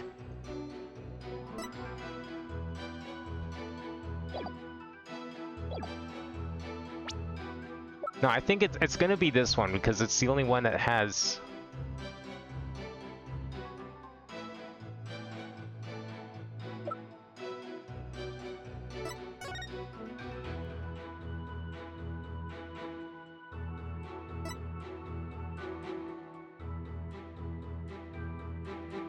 No.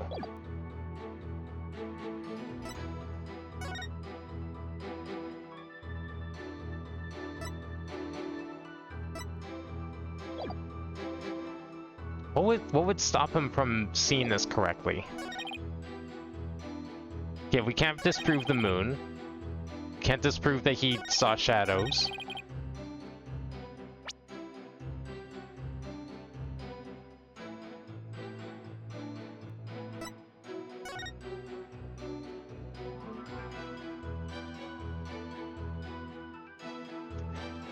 Trying to think, like... Tells the accused reverse gripping the dagger.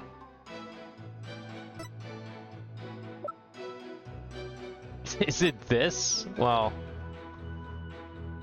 Is that reverse grip? That's not reverse grip, right? That's like forward grip. No, I'm not presenting that. That would be so stupid. It tells the accused reverse gripping the dagger. Am I getting hung up on the wrong part here? This whole reverse grip thing?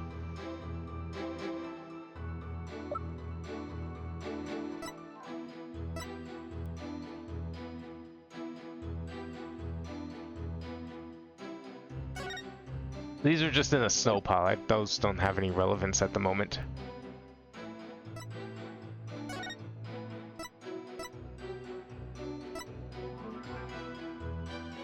Former tension will make for excellent prayer weather. Be warned, however, that we'll see a cold front move in overnight. Okay, we're not talking about the weather right now.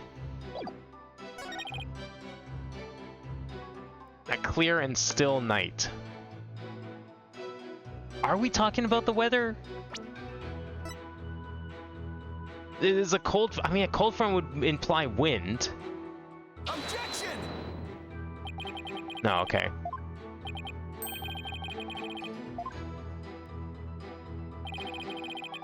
I guess it doesn't necessarily. It just means it gets cold. Although there was wind, according to the seance. No, it's got to be the third one here. It's definitely all about this, like, reverse grip or... effect. You could tell it was Maya.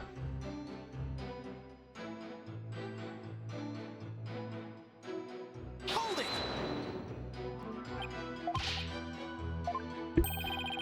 Yeah, like, he points to the bun as, like, the distinct feature that gave her away. But, like, I don't think she would have had the dagger yet, because, like, the dagger should have come until...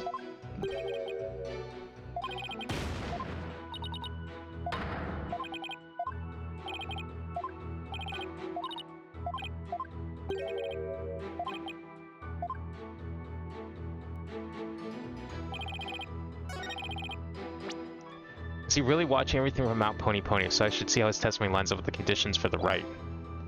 The conditions for the right.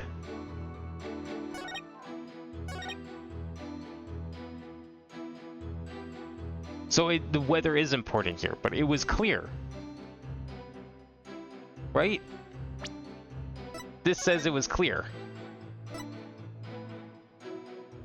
Enjoy calm, clear skies, say the warmer temperature will make for excellent prayer weather. Be warned, however, that we'll see a cold front move in overnight. But it doesn't say anything about the skies not being clear. Saw the shadowy silhouettes projected against the ritual curtain.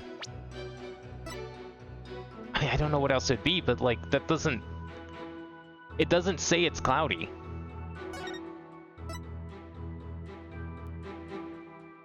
And they even said as much before we did this cross-examination that it wouldn't be that, so I don't think it's gonna be that.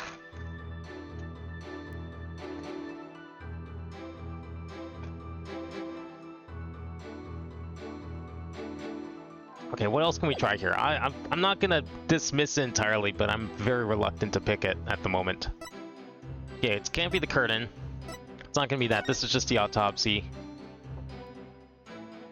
Abdominal wound caused by bladed weapon. May 10th, 2 to 3 a.m. Okay.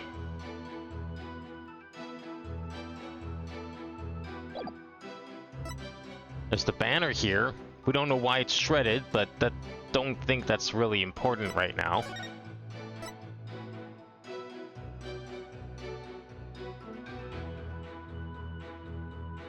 I mean, that's just a broken lantern. I don't think that's relevant either.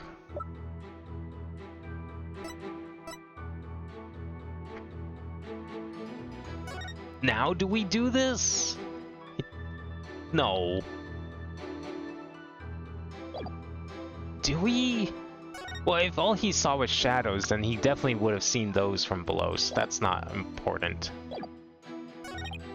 These were created by the light of the full moon on that clear and still night. We don't know what the moon was like that day. I don't have any evidence to disprove the notion that it could have been full.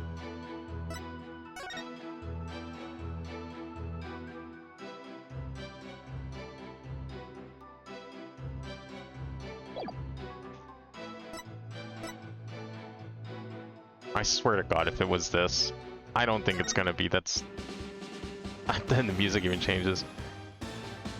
Yeah, that's gonna be something else entirely. That's gonna be something musically related, I bet. Given the fact that it specifically plays the theme song during it. Spring water was already stained red when we arrived at the inner sanctum on the day of the rite. Okay, that's just about the water color. This, I don't think matters. It really does just leave the newspaper and the weather report. Fine. Objection! Didn't think so.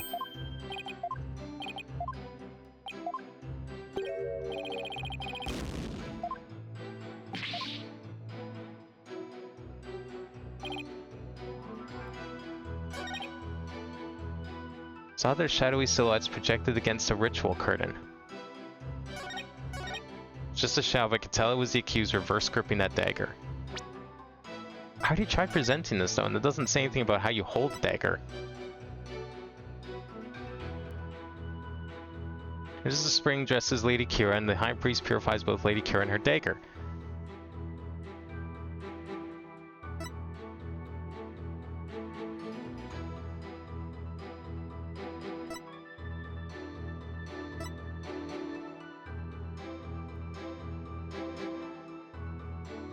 Wait, yes it does. Purification rite is a 3-part ceremony held when the moon is directly over the summit of Mount Pony Pony. And the moon should be right over here. So if there's any reflections, they'll be on this side of the curtain. Hang on a second. That is important. I just presented this on the wrong thing. Objection! It was this one. I didn't read that last part about the moon position. You saw silhouettes projected by the moonlight. Sorry, but that's just not possible. What do you mean? How's it not possible? That was totally possible. That's impossible. I think I'm going to need a logical ease translation on that. Let's take a look at this Wright's guide, shall we, Mr. Amos? The rite is held when the moon is directly over the summit of Mount Pony Pony. So if the moon was shining from the west, any shadows would have been cast eastward. But Mr. Amos was standing to the west of the inner sanctum on Mount Pony Pony. Oh, Holy Mother! That's right. Our witness here couldn't have seen any shadowy figures on that curtain. No way! Perhaps it was the sacred flames of the lanterns that cast the shadows he saw. I'm afraid not. I inspected them during my investigation, but the flames were too small to cast the crisp, distinct figures Mr. Amos claims to have seen. But I did see those silhouettes. Really? But how could he, Nick? Maybe he was someplace where they were visible. Wait, don't tell me. He's the third party! Your Majesty, if Mr. Immis really did see those shadows, it brings a brand new fact to light. And that would be... your horrible puns. Brand new fact comes to light if Mr. Immis really did see the shadows is... he was somewhere else. I mean, it's the only logical conclusion. He wasn't where he claimed to be at the time of the murder. He's not denying it. Oh, then where do you propose the witness was? Someplace where he could have seen the shadow figures, naturally. Wait, you mean... none of the mountains east of the Inner Sanctum are close enough for a good view.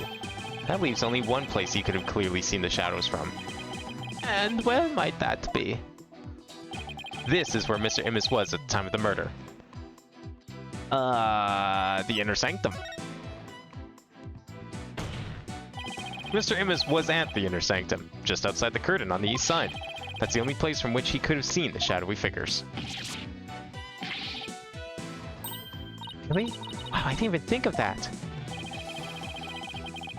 But wasn't the Inner Sanctum off limits to all but the victim and the accused? And the third party who was there, you mean? I get the feeling that's a subject Prosecutor Sadmati would rather not touch right now. Yeah, because he probably knows a thing or two and knows it would completely blow his case up. You mean... That's right. This witness was at the scene of the crime, which means he is the mysterious third party we saw during the divination seance. He could be the one who dressed as Lady Kira and killed the High Priest. What? Man's clearly dressed for war. No one but the two participants were allowed anywhere near the Inner Sanctum.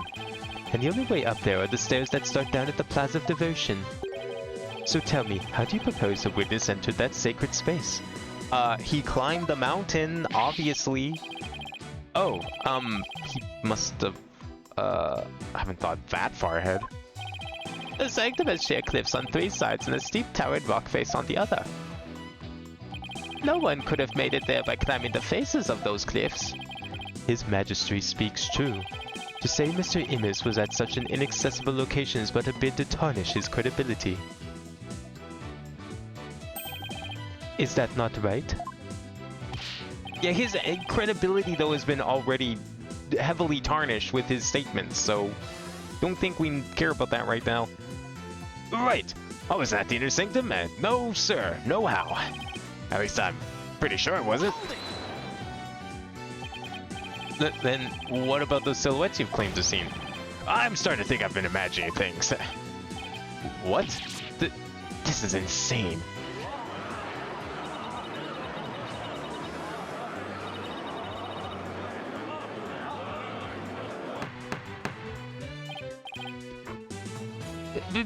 Peace, I say. This is impossible. Unless I can show how he got to the Inner Sanctum. It just looks like I'm trying to slander Mr. Immis. I believe you, Nick. Rah, rah, sis, boom, bah, fight, fight, Phoenix, Wright. Yeah, even for Maya, that's a little weird and low of a place to go there. What's your problem, lady? Phoenix Wright is very trustworthy, I'll have you know. Yeah, now she's starting to, like, fucking smack talk the audience? Jeez. But please, Maya, you're only making it worse. I appreciate the vote of confidence, but it's probably best to keep it to yourself for now. I would advise the defense to think carefully before making any more sudden outbursts. Yes, Your Majesty. Wasn't the bad guy before, I definitely am now. Now, Mr. Immis, I would like you to think back carefully before you testify next about where you were that night.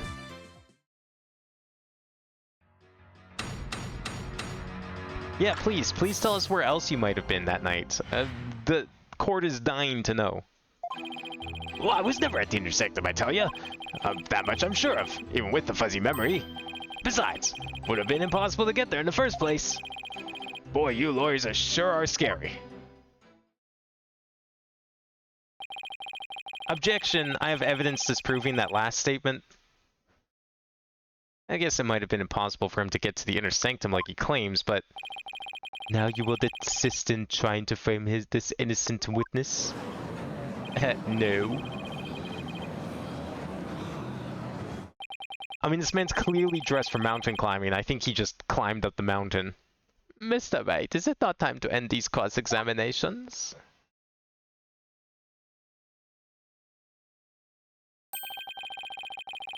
A moment of desperation leads one to 100 million years of torment.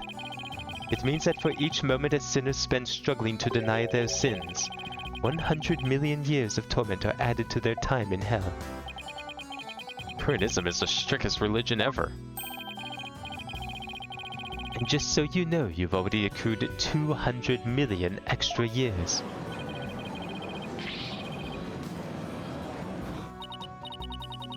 Sure, what's another 200 million, give or take? Well, it's a big deal to me. Can't keep saying that the witness was there at the inner sanctum. I can't prove it. Problem is, how am I going to do that?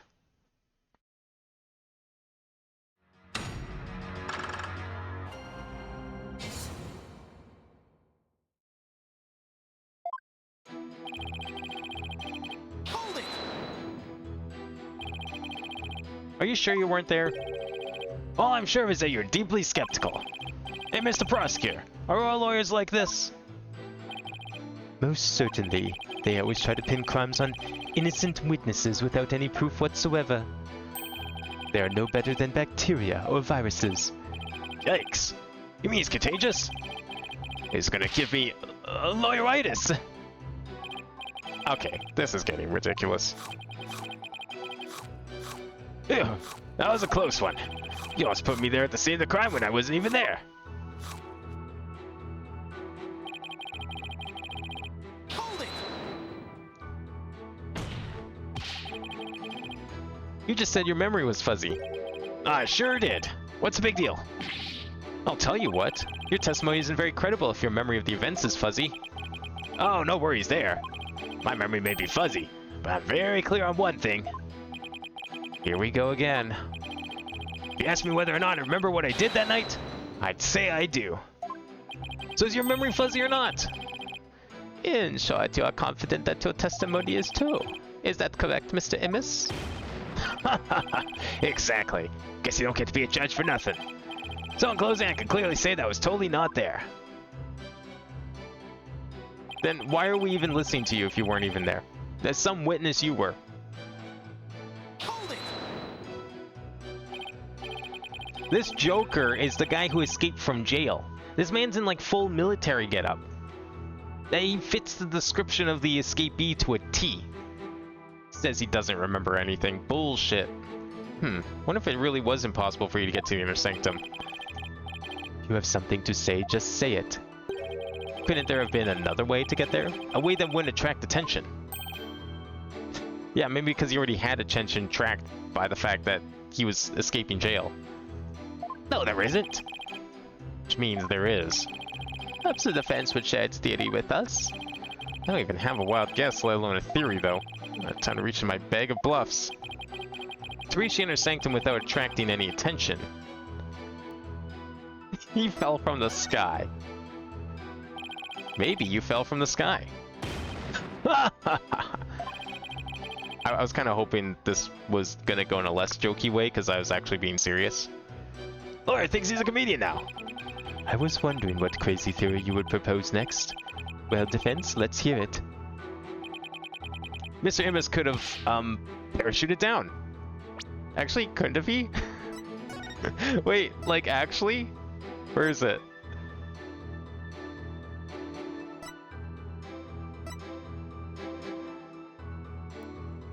No, where was it? There was, like, something mentioned he was, like, a foreign military personnel or something. Which one was that? This one, yeah. Senior member of insurgent leadership and former paratrooper of a foreign land. Yeah, no, I totally could have parachuted down. That's ridiculous. We already know the weather was clear and there was no wind to speak of. Perfect weather for skydiving, I'd say. He did a base jump from, like, where the prison is down to the inner sanctum. Now that you have been backed into a corner, your delusions grow ever more delusional. Yeah, look, there's the prison up there. Dude, it's a sheer cliff. That's perfect for base jumping. The inner sanctum is on a tiny ledge upon a sheer cliff over 2,000 meters tall. One misstep and the Skydiver would soon find themselves in the Twilight Realm. Yeah, I don't care how still the wind was. Even though I couldn't jump, even I couldn't have made that jump. Wait, what's this building on top of the Sacred Mountain? That is Royal Penitentiary number 4. Oh, right. Princess Rafa mentioned there was a prison up there. How do they get people up there? Do they helicopter them up? I don't see any stairs. How do you get your prisoners up there anyway? By helicopter, but only with authorization from the Minister of Justice. He is the only one who can approve flights that pass over the Inner Sanctum. Oh, I was right. Yeah, you know what? The banners did look like a makeshift parachute. I bet you that's what he used. Alright, I think I know where I'm going with this. Might I also add, Defense, that no parachute or any other equipment necessary for skydiving have been found. Are you saying I flew down there by flapping my arms? I may be an incredible dude, but even I'm not capable of that. Well, please add that statement to your testimony, Mr. Immis.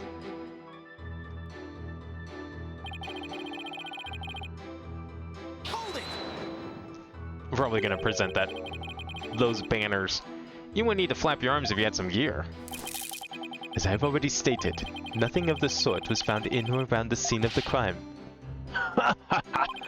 I'd sure like to see some of that so-called gear you're talking about. No, I know, but was there really nothing like that at the Inner Sanctum? What if there was something that could have been used as a parachute? I should give the evidence another look. You continue to claim that the witness was at the Inner Sanctum. Yet said claim shall be made but a claim without any supporting evidence, Mr. Wright. Yes, I realize that, Your Majesty. If I can't find any inconsistencies, guess I can always try to elicit some more testimony. Hold it!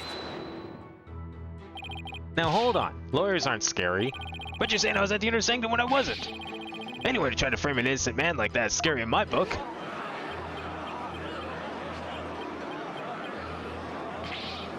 I was waiting to press this one. I'm not trying to set anyone up.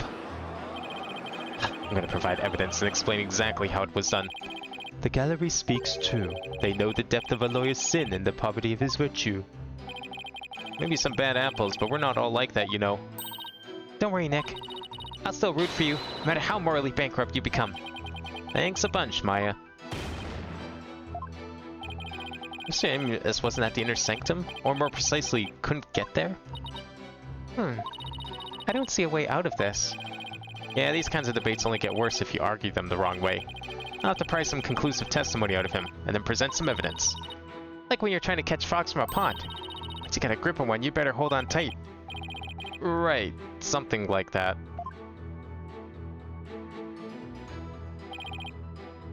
Okay, where is it?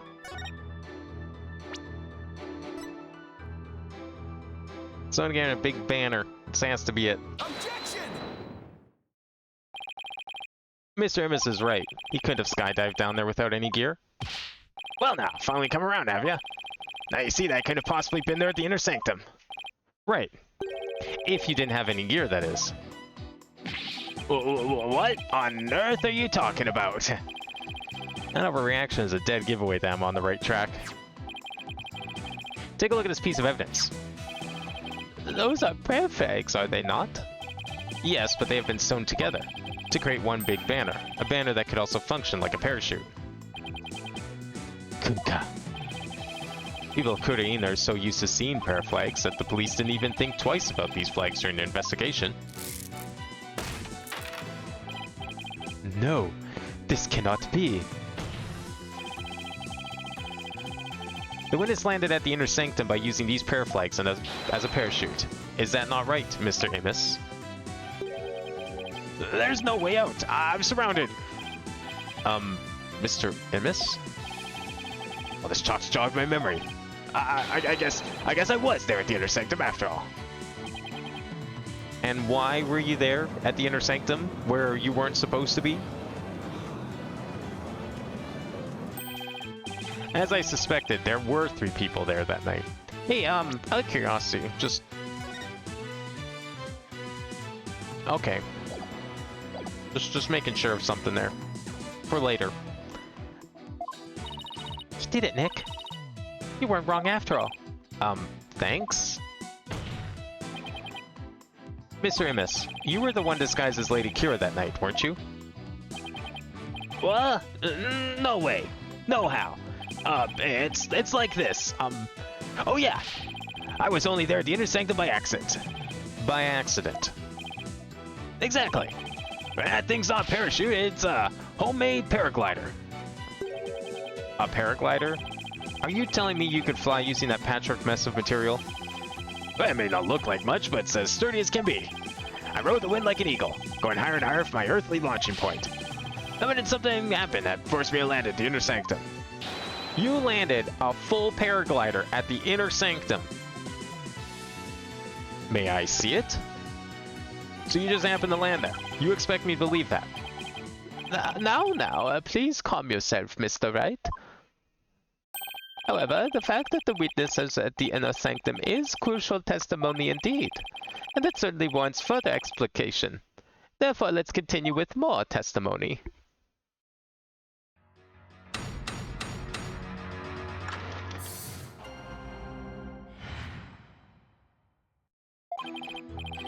Well, that evening I was enjoying a trek through the night sky with my homemade paraglider. Just as Miss Pony Pony was drawing near, something terrible happened. An accident forced me to make an emergency landing at the Inner Sanctum. Well, as I landed, I banged my head, causing me to lose my memory. So as you see, I ended up at Inner Sanctum purely by accident.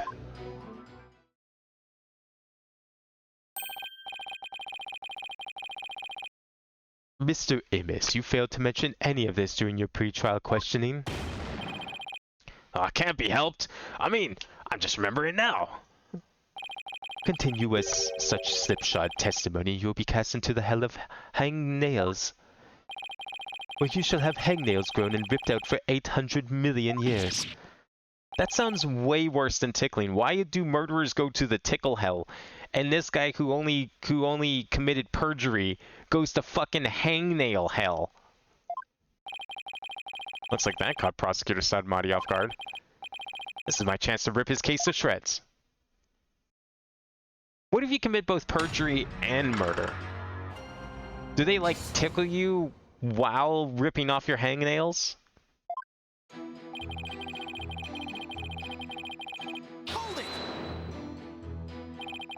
You were enjoying a trek through the night sky with your homemade paraglider? You didn't go to pray? Devout Coronets like me can pray anywhere. You want flying through the sky? I wouldn't recommend you try it. You're bound to end up dead. A paraglider? I didn't see anything like that. Well, it's because of the ritual occurring. It blocked your view. Should see me, majestically soaring between the mountains. Really? What do you think, Nick? Don't ask me.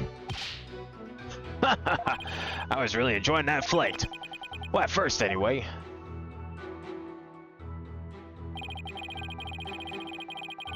Hold it! Something terrible happened? Exactly. And when I say terrible, I mean terrible. What? Was there something unexpected near Mount Pony Pony? What was it again? Wait, you don't remember? Let's just say it was terrible. Right, because you haven't made up your story that far yet. I getcha, I getcha.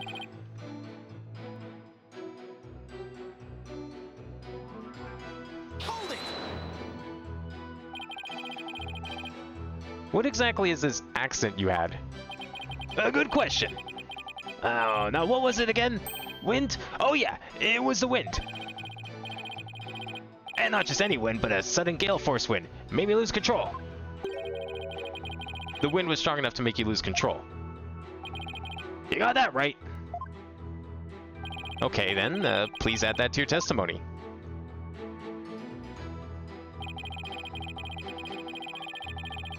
Hold it!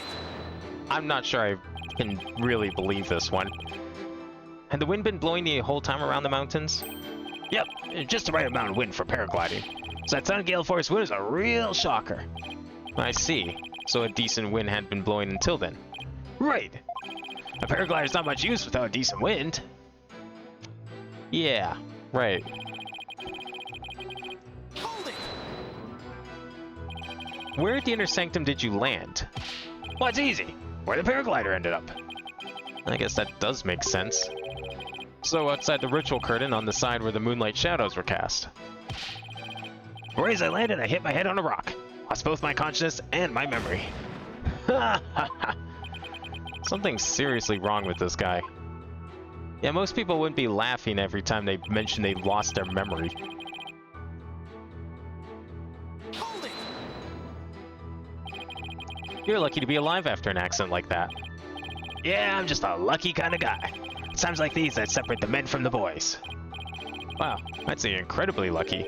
Almost miraculously so. If you got something to say, just say it. Alright, Mr. Immis. It wasn't an accident, was it? You landed at the inner sanctum on purpose. What the? No, it was an accident, I'm telling you. You don't even have any proof. So stop making things up about me. Sesame's like a moving target. Okay, Nick. Time for some evidence. You know, really grab him by the scruff of his neck. One thing at a time, Maya. First, I have to find an inconsistency. Where there's a constantly changing testimony, there are bound to be discrepancies in other issues. Here was that Gust. Present. The newspaper. Objection! We have a saying in my country, Mr. Immis. From one lie sprouts another. Huh? Well, what's that supposed to mean? It means someone caught lying will lie again in an attempt to conceal their first lie. In other words, this current testimony is just a blatant lie you're telling to cover up your tracks. What'd you just say? You claim gale force winds caused you to lose control. But this newspaper has the weather report for the day of the murder. It says, the area around the inner sanctum will enjoy calm, clear skies today. And okay, now here comes the prosecution going on about how, well, that was just a weather report. That was just a prediction. It could be wrong. Well, I do believe it does say that. And one lie sprouts another. That makes sense, but is it really a saying back home? I've never heard of it. Yeah, I kind of made that one up. For real? Well, the irony of that statement.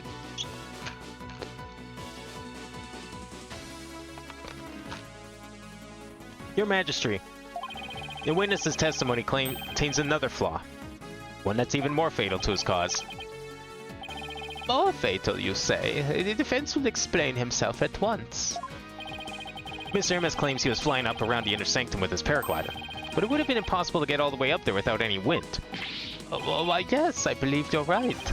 But we know the witness was at the inner sanctum, so... Mr. Immis, how did you get up there? And from where?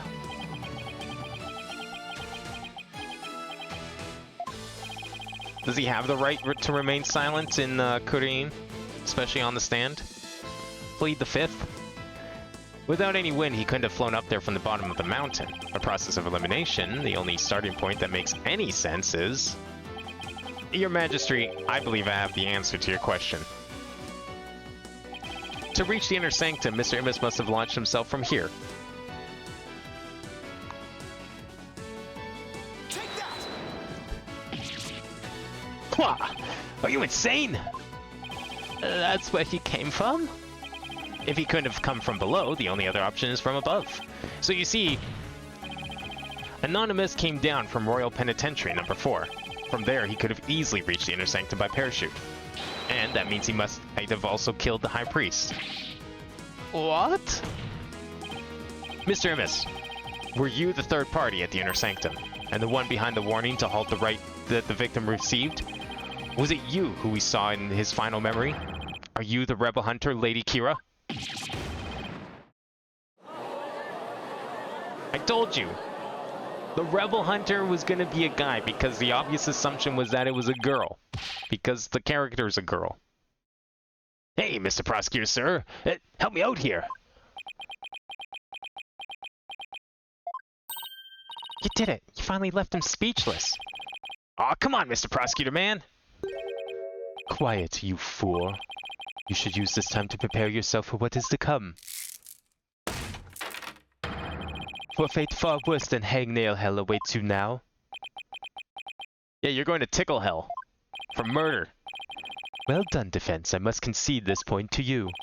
The witness did, in fact, descend to the inner sanctum from Royal Penitentiary number 4, Well, you knew this whole time, then what the fuck was this all about? Huh? You didn't even put up a fight this time. That's awfully generous of him. But if you are as perceptive as you seem, then surely you've already figured out the riddle. The riddle of Anonymous's true identity. Oh, his true identity? Not sure I know quite yet, but I guess I'll have to answer with something. It would seem I am the only one still in the dark here. Would the defense care to enlighten me? Who is this man we've been calling Anonymous? Witness's true identity is... Is this really him?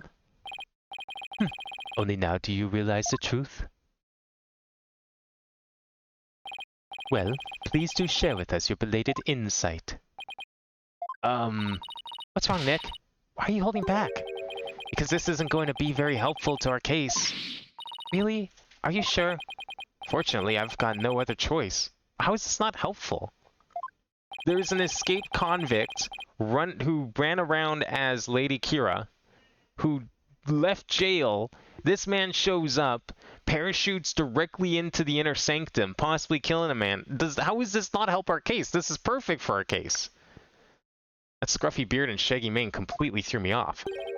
But it's all becoming clear now. Nighttime base jump from the mountaintop prison. Precision landing at the inner sanctum using only a homemade parachute.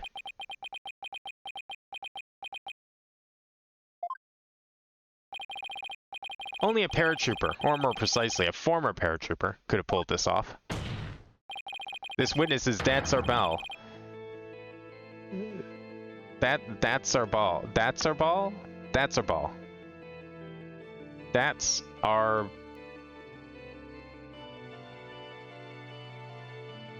That's our... Like, that's our boy, but, like, ball? Like, Prison escapee and key member of Dirk's rebel group. What? That's our ball. That's our ball. That's our ball? The witness is an escaped prisoner? Precisely. The police have been scouring every corner of the city to no avail. Meanwhile, here he was under our nose the entire time. Oh, right, that's a rebel. Yeah, but the... Alright, I do remember that from last time.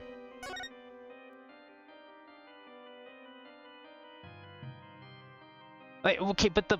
Oh, yeah. I feel like that would have worked better if it was... No, because then you'd still want the apostrophe here to separate these syllables.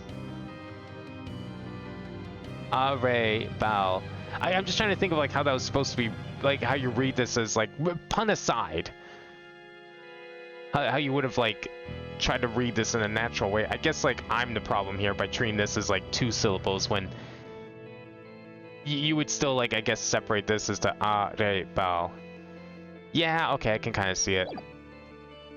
The phonetics of this made-up language elude me. Although I guess if he's a foreigner, then he doesn't have a Korean name to begin with. Didn't think anyone would see through my clever disguise. But the witness's charade is not all that has been shattered. Is it, defense? Boy, do I hate this guy. Please recall the defense's own words. Whoever sent it clearly meant to threaten the High Priest. The letter said, do not perform the rite. But the rite went on as scheduled. I believe that is why the High Priest was murdered. Who do you suppose sent that letter? A person with something to hide. The rebel hunter disguised as Lady Kira herself. You claimed that the real killer was the rebel hunter disguised as Lady Kira. Yeah, what's your point?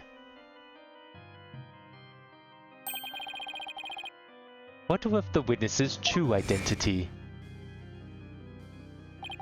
Only a paratrooper, or more precisely a former paratrooper, could have pulled that off. This witness, that's a rebel, prison escapee and key member of Dirk's rebel group. Oh no. He is a rebel, an escaped prisoner. He could not possibly have been Lady Kira, mortal enemy of the rebels.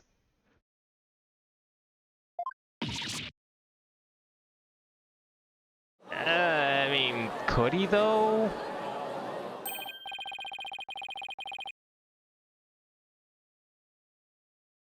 I mean, do we know for sure that the High Priest was possibly a rebel? Maybe he wasn't a rebel after all, and that's why he killed him. Now, perhaps the witness will enlighten us to the truth. After all, he has yet to refute any of this. Ooh-ha! You got me. I'm the razor-sharp fangs of the Defiant Dragons.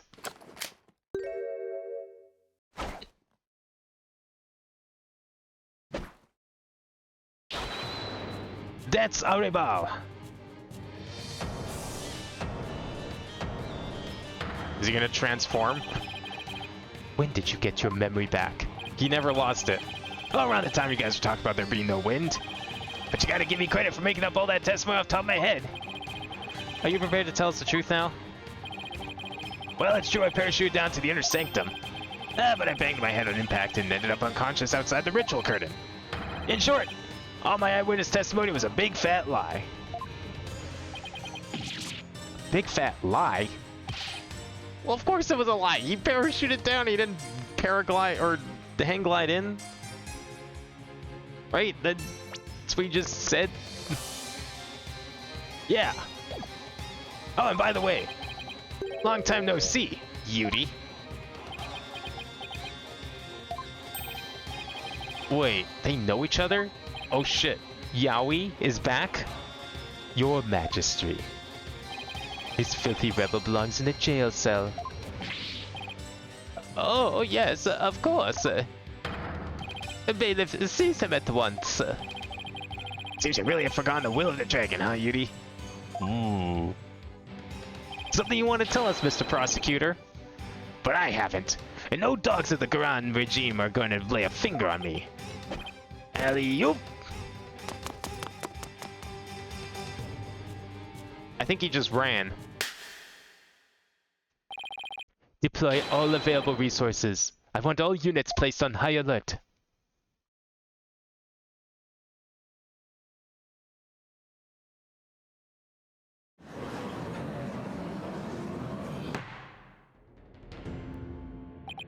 He escaped, prisoner. Escaped again. The police force has been placed on high alert. You'll be caught before long. Escaped prisoners escaped the law again after giving tons of false testimony. Talk about a troublemaker. Really pulled a number on all of us. What was the point of all that anyway? Well, I can't help but feel that the entire episode was an enormous waste of time. Your Majesty. Perhaps it was not as great of a waste as you might believe. What makes you say that, Prosecutor Satmati? That Sarebal dropped something as he made his escape from these halls. Don't tell me that's part of the note that was covered in blood. This covered paper looks awfully familiar. These appear to be direct orders from Dirk. From Dirk, the rebel leader? Oh, but we only have a small corner of it. Wait, I remember now. Unless you mean to tell me Dats was actually a fourth party at the scene of the crime. Your Majesty, I've seen that scrap of paper before. You have? And before he just, like, immediately accuses Phoenix of being a rebel, too. Take that! And this is... I found it at the scene of the crime. It appears to be a copy of the order that Mr. Arebal dropped. If we put the two together, we should be able to read what the order says. Save the Yowie for him and Apollo? No, see, this is where the love triangle comes in. Between, his former, like, I guess, co-worker in the Rebels, who just ran off, and also Apollo, who he's now fallen in love with because he thought his co-worker, he's abandoned the Rebels, but the Rebels didn't abandon him. Oh my, and just, what does it say, Mr. Wright? I can't read Kuranese. Prosecutor Sadmadi, if you please. The ignorant lawyer has not bothered to learn our language? Very well, then. Yeah, sorry, for not learning an entire language in the span of 2 weeks. I do not understand. Well, what does it say? Using the lamplights as a landmark, he was to parachute down to the inner sanctum. Upon the rite's completion, he was to don Lady Kira's robes and make his escape. What? But that is how he was to escape from prison? Well, okay, wait then. So, we paired the scrap of paper up with the full letter that was found at the scene of the crime, but it was just half it was covered in blood, so it was useless. Are we implying that they are copies of the same note? Then why is there two of them? Because I was under the impression that maybe, depending on what it said, it might have been, yeah, I guess it would have been two copies, but like, does that mean there's another person who escaped from prison and had to parachute down and then don the robes and escape? Because one of those isn't ripped, and yet that's a highly specific set of instructions for a very specific individual, and yet we know of someone who was also inside the inner sanctum who did succeed in killing the high priest. It wasn't him because he was knocked out. So if we were to assume that Mr. Areba was the one who killed the high priest, then maybe it was because Abbott and me tried to thwart his escape plan? Oh, foul lawyer, I'm afraid that is simply ludicrous. Huh? But I didn't say anything. Did he just read my mind? I know how your putrid mind works. Unfortunately for you, however, now that the rebels' escape plan has been revealed, it is clear that Arrebal is not the high priest's killer. How can you be sure? He said himself he was knocked out. If only you would use that putrid brain of yours every once in a while. Arrebal's plan could not have worked without the help of a certain individual. What do you mean? I am speaking of Abbott and me, of course. Had Arrebal simply donned Lady Kira's robes and made his escape alone, he would have been far too conspicuous. But were he by the high priest's side? The faithful citizens praying in the plaza would have had no cause to suspect anything. It is therefore unthinkable that Arrebal was the high priest's killer. True. So what, was he sent there to kill Maya then? Or like knock her unconscious and tie her up and leave her in the snow? So then you're saying the high priest was oh, I cannot bear to say it. I'm afraid it is so. He numbered among the rebels who threaten our kingdom. How could this be?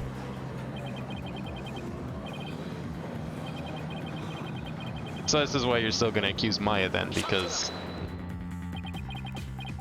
Okay, well wait a second though. If Maya did kill the high priest, let's just go with that theory for a second here. Isn't she doing you guys a favor by killing the rebels? Let it go and move on. Accept the truth. It is the only way. And that goes double for you, defense. Cease your futile battle now. And why should I? Because I will now put the final nail in the coffin of the accused. Now that we have eliminated Arrebal from the list of suspects, there is only one person that still remains. The accused, Maya Fey. No. There's a fourth person, because why was there two copies of the same note? Hold it right there. Aren't you forgetting something important? Something important? Please to explain, defense. We can't end this trial without looking into... Oh, we're assuming he's the third party, but I feel like there's almost a fourth party here. The arrow? Who shot the arrow then? Because if he was just to parachute down, when would he have gotten the chance to shoot the arrow and give the note in the first place? That was someone else, right? No?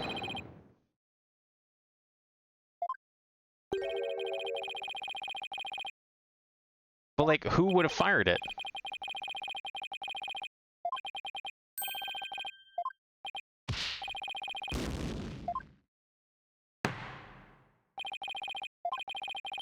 Okay, maybe it is the third party then. Maybe I was onto something saying that, like, Dats was not the third party.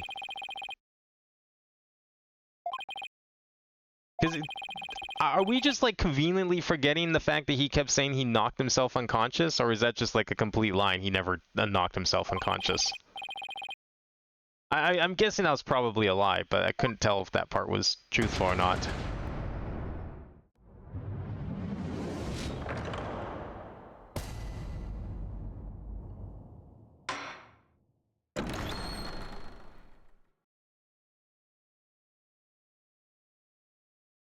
How far back does this put me?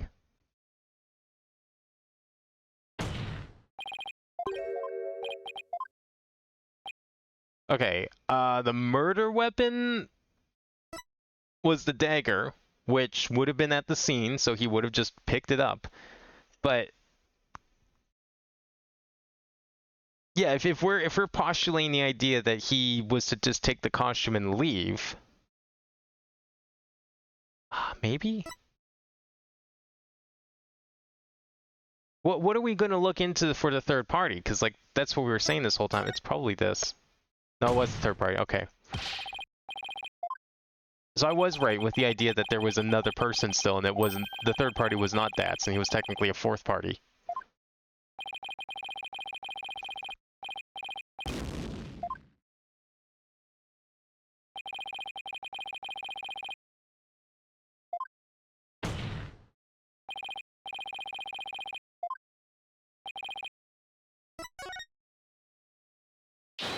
I second guessed myself twice. Ended up third guessing myself. I'm talking about the true identity of the Lady Kira we saw in the Seance vision.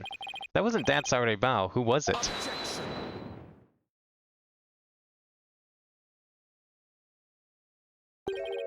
That matter has already been resolved. It has? What's he talking about? It is as I've been maintained from the start. There was no third party in the Seance vision. Objection. But there was another Lady Kira there besides Maya Fate. We all saw her. Oh, nice block! What the? I can't do my finger point. He got sealed. His attacks got sealed.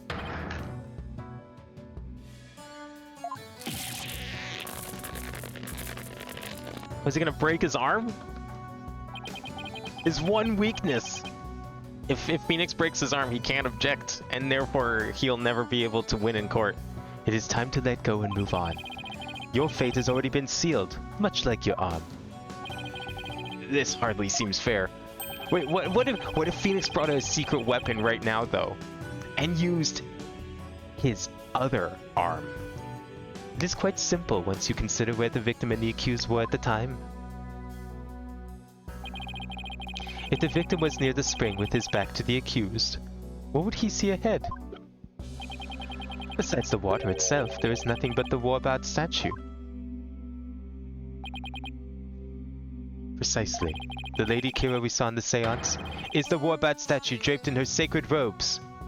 Oh, so now we're just... Okay. So you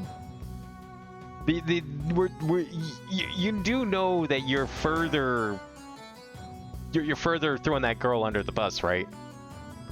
By saying that her seances were incorrect. The accused wanted the false Lady Kira to appear in the seance vision.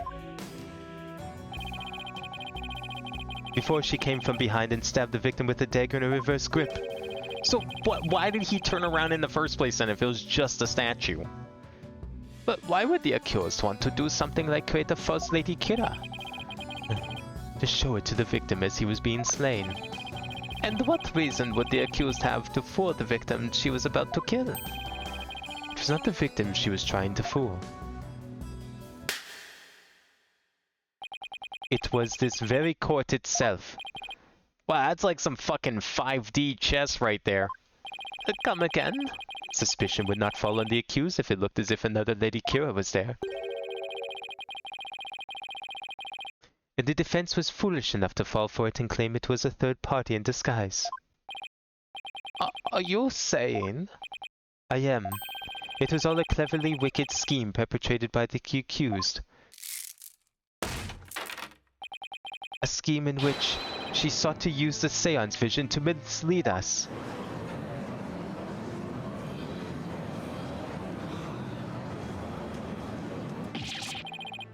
This can't be happening. What a face you are making, defense. I am surprised you are taking this so hard. After all, did I not clearly state a while back that you were chasing after naught but a deluded fantasy? Something has occurred to me, you see.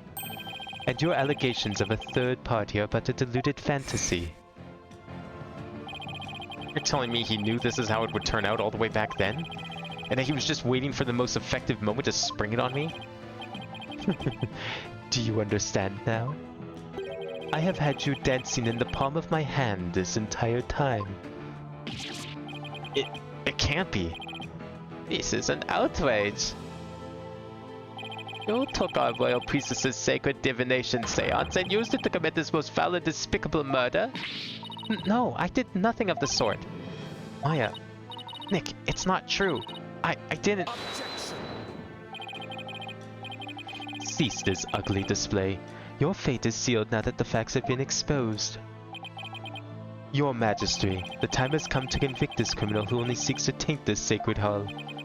Indeed, it seems this trial is over. Hold it. Does the accused defense wish to offer up yet another counter-argument or something? The accused is not the killer. And, here's why. Now what do I do? I've got nothing. It would appear that the defense has run out of arguments to make. I'm for sure that rebel was the killer. The only person with a possible motive, the one dressed as Lady Kira, has vanished. And I've got nothing to use against Prosecutor Sadmati's argument. Damn it. Can't lose now. Not like this. Very well then, I shall now render my verdict.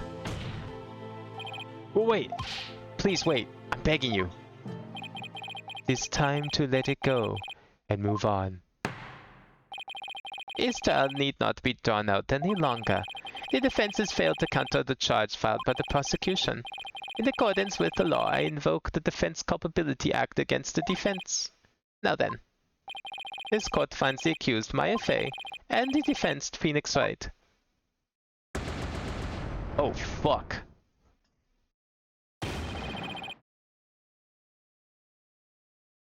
It was all a dream. He's waking up in his hotel. Never happened. It's fiction. False. We made it up.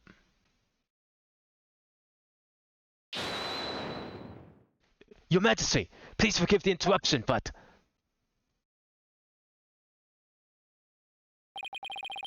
What is the meaning of this? A body has been found. In the Plaza of Devotion, Your Majesty. What's this? A body? What happened now? And we found this, sticking out of the victim. Why, that's Lady Kira's warbot dagger. Yeah, they never did find it on the scene, did they?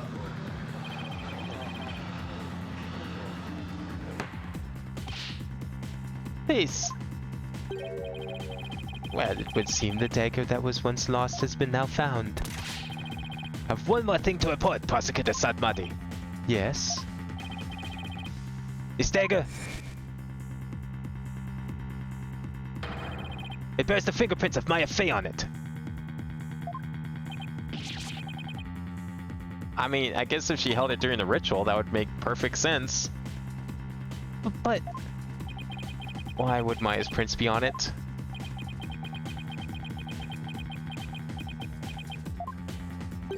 I cannot believe it, yet it must be true.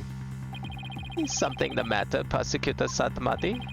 This trial has run its course and the accused's guilt has been firmly established. However, it would seem the defense was right about one thing. I was? You claimed that the murder at the Inner Sanctum had been carried out by the rebel hunter masquerading as Lady Kira. I did say something to that effect, but what of it? Prosecutor Sadmati, are you suggesting what I think you are? I believe the true identity of the rebel hunter who has been masquerading as Lady Kira is none other than the accused Maya Fey. Miss Maya Fey. What? Like, she's been here the entire time? Do you want to explain this crime then? Mr. Prosecutor? I realize how shocking this must seem. Looking back, however, I now realize there was much that pointed to this fact. The rebel hunting Lady Kira was first sighted about 2 years ago, and the accused first came to our kingdom 2 years ago as well. Why, the timing matches perfectly. But there is more. That warning letter was found in the High Priest's bedroom 3 days before the rite. Despite his house being locked up tight that night. But the arrow, though. How does that prove anything? It is difficult to believe an intruder could have found his way to enter such a secure house. However, the accused was known to come and go freely there. Mainly to prepare for the purification rite.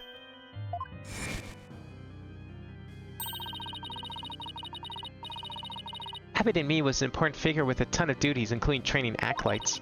He was really kind, even to a foreigner like me. He even invited me over to his house whenever I was between training sessions.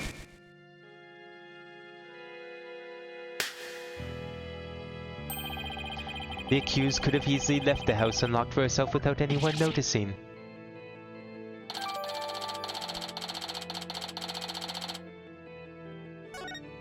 So what about the arrow then? Unrelated? If we assume that the accused was Lady Kira, then more than establishes her motive for killing the High Priest. Yes, the victim was secretly an insurgent bent on helping Dats Aribal escape after all. Precisely, that made him a target of Lady Kira's wrath.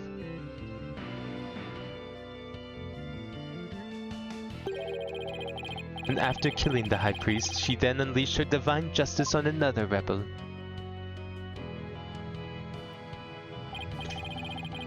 So it seems the scope of this case has expanded. We now have 2 murders perpetrated by Miss Maya Fey, masquerading as Lady Kira. And how did she commit this second crime while standing here in court? That body wasn't there yesterday, when she was locked up in jail. If Miss Maya Fey is indeed a serial killer, it would affect the severity of her punishment. In light of this, I believe this second murder must be investigated before we can proceed.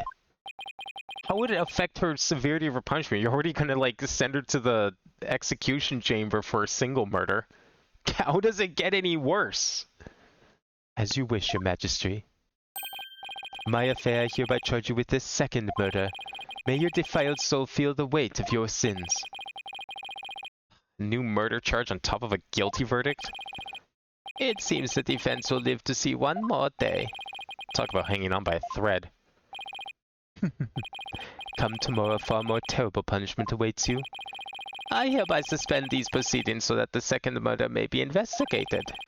Until the conclusion of this new investigation, this court is adjourned.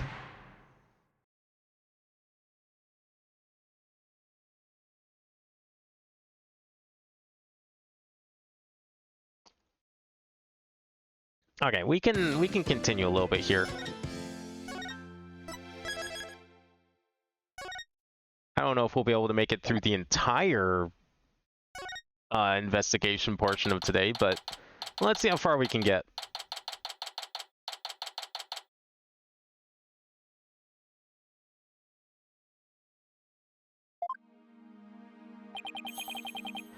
What do I do now? Can't believe Maya and I were actually found guilty.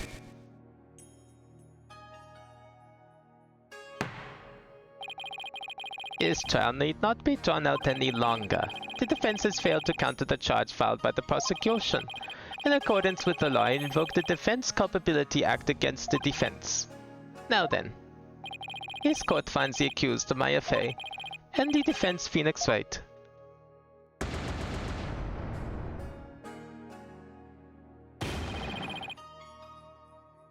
Yeah, I want to go see this other body. Wait, what if it was Dats? Could Dats have just been killed? Like, he immediately leaves the courtroom and... Well, okay, if Dats was killed, yeah, no, then that would make sense that the Rebel Hunter killed Dats, then. That makes perfect sense. Mr. Wright. Albie. I saw the whole trial. What's going to happen to Miss Maya now?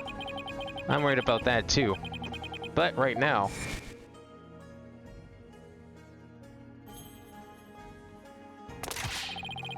I have one more thing to report, Prosecutor Satmadi. Yes? This dagger. It bears the fingerprints of Maya Fey on it. Right now, I need to focus on the next trial. The murder of Acolyte Zealot, right?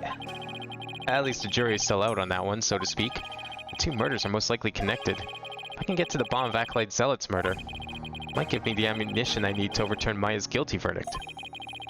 Let me help you investigate. I want to assist you in any way I can. I appreciate it, Albie, but we're talking about a murder. Yeah, but it's gonna be hard for a foreigner to investigate on his own. You have a point there. Wish I knew what to do.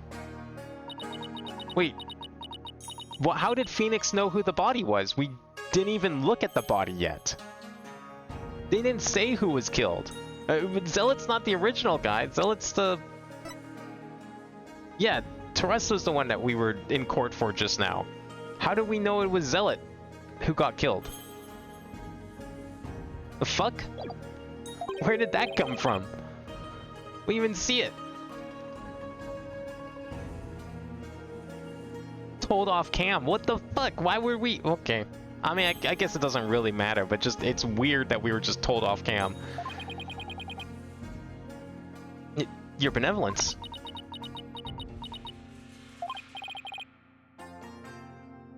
Princess Rafa? Oh, that's right, that was that yellow guy who was praying, right? Whose ass we were staring at in the last investigation day. Just some random dude praying, and he like gets offed by the rebel killer. Well, I guess he wasn't a random dude if he was a rebel.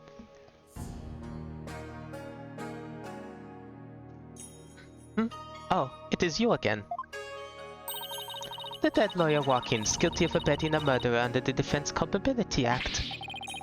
See, she hasn't lost any of her charm.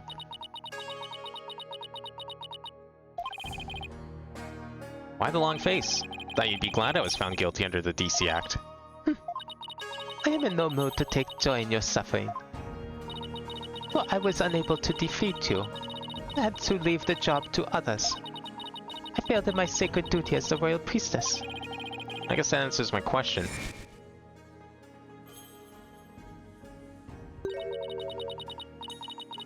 I have misunderstood the voice of the Mitama. Yet again? This cannot be.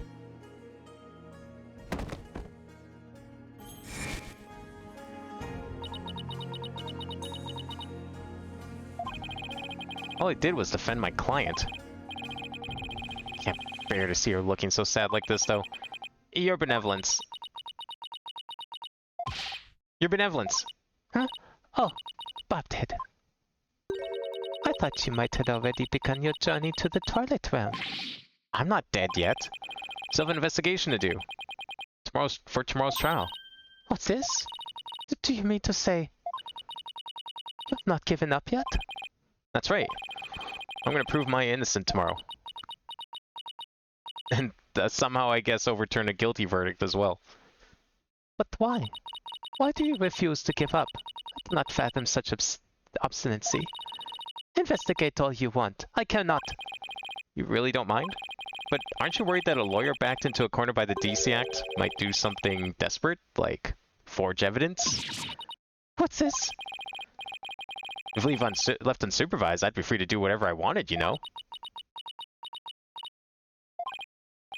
Okay, now to see if she takes the bait. Yes, I see your point. Bobhead. Yes? I know what happened yesterday. You perpetrated some sort of fraud or other misdeed while I was not watching. Huh? That explains why I misunderstood the voice of the High Priest's soul. Yes, of course. That is the only explanation. And how do you propose that Phoenix messed with your ritual while you were doing it? She's trying to cheer her up. Now she thinks even less of me. I must not allow you to sully a sacred hall of justice with your misdeeds ever again. Therefore today, I will be monitoring your every move once more. I will not fail to spot your misdeeds this time.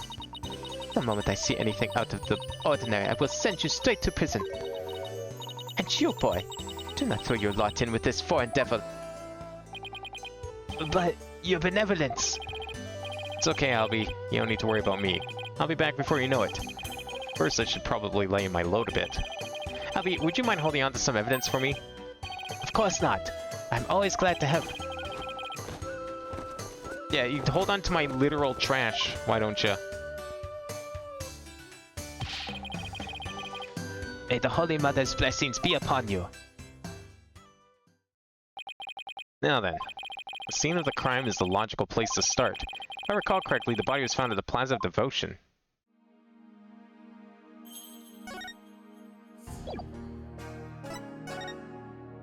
Plaza of Devotion.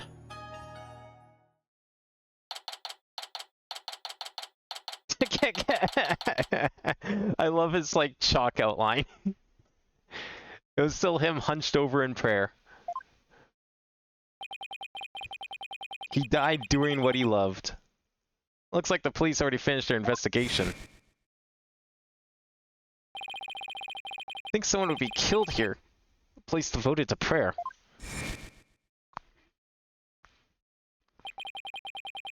A body outlined in flowers? Did someone leave them there in memory of the deceased? And there's something different about the prayer flags today. As the High Priest's disciple, Acolyte Zealot was utterly devoted to his training. First the High Priest, and now his devoted disciple. Maya Fey will pay for this. As I keep trying to tell you, Maya has nothing to do with any of this. And you can prove this. How? What do you think I'm doing here? Gathering dirt and dust for the trial? You and your smart mouth. This is precisely why you and your loyally ilk are so reviled. Emma! It's a detective from your country again. It's a princess. You seem displeased that I am here. Oh, no, don't be silly. Mr. Wright, I'm sorry about what happened to Maya. It's not your fault, Emma. You were just doing your job. If I had just done mine. Mr. Wright. Let's not use crying over spilled milk. Would you mind telling me what you know about the murder? It's do or die in court tomorrow, and I mean that literally. Gladly. I'll help you in any way I can. Remember, I have my eyes on the both of you, so see to it that you commit no misdeeds. Of course not. You're talking to a professional here?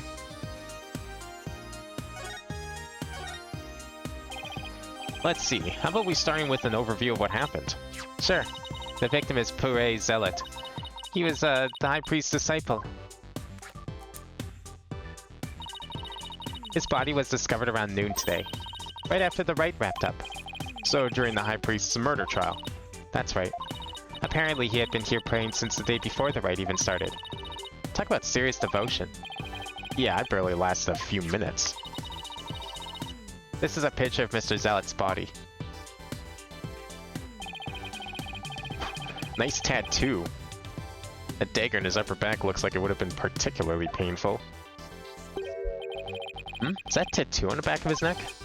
It's peach-shaped? Everyone started leaving when the praying was finally done, but the victim remained bent over in prayer. And when they went over to check on him, they discovered he was dead, right?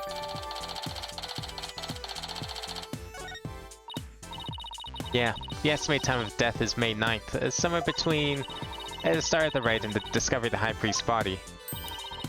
In other words, we believe the crime took place during the purification rite. And the murder weapon was the same ceremonial dagger that killed the High Priest. The prosecution believes Maya came down the stairs after killing the High Priest, and then stabbed Mr. Zealot with the same dagger. Oh, so he's been dead for like a day and no one noticed until now. Okay. Circumstantial evidence does point to Maya, but what about the cause of death? He apparently died instantly from the dagger that was left thrust into his upper back. Here's the autopsy report.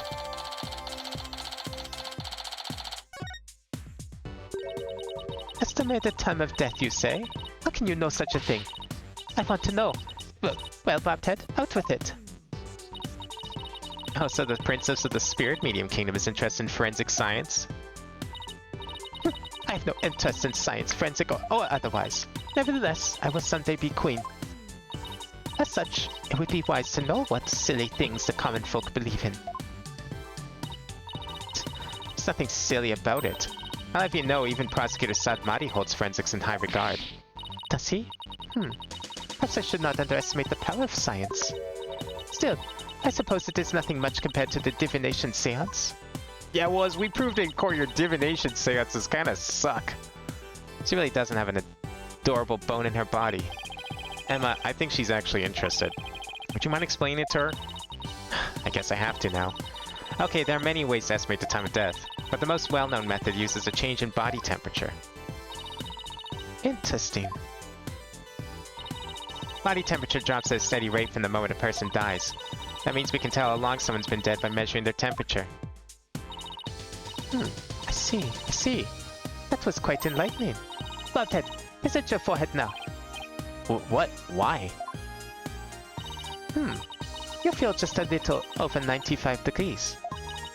It seems you are not dead yet. For a woman who against science, she seems to know pretty good at telling people's temperatures. Of course I'm not. It was but a jest. After all, you're still the dead lawyer walking. I fail to see the humor in any of this. Were there any witnesses? So many people here at the plaza, you'd think somebody would have seen something. You'd think so, wouldn't you? But we haven't found a single witness. How's that even possible? Because everyone was bent over, utterly devoted to prayer, naturally. Oh, right. The back-shattering pose that nearly killed me. Still, you'd think someone would have noticed something. I thought so too, but now with the monk's scarf he had on, no one could see the dagger in his upper back. Plus, everyone is so absorbed in prayer they didn't see or hear anything. Can't believe this. What you choose to believe is your choice, but the fact remains that there were no witnesses. However, there is one piece of irrefutable evidence. The dagger. Sadly, yes.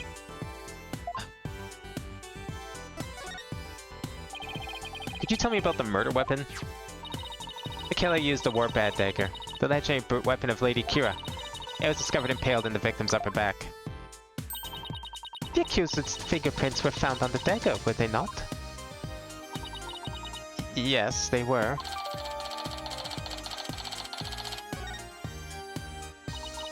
With such irrefutable evidence, there is no question the accused's guilt. Not so fast. What about a motive? I had no reason to kill Acolyte Zealot. What do the police think about this matter?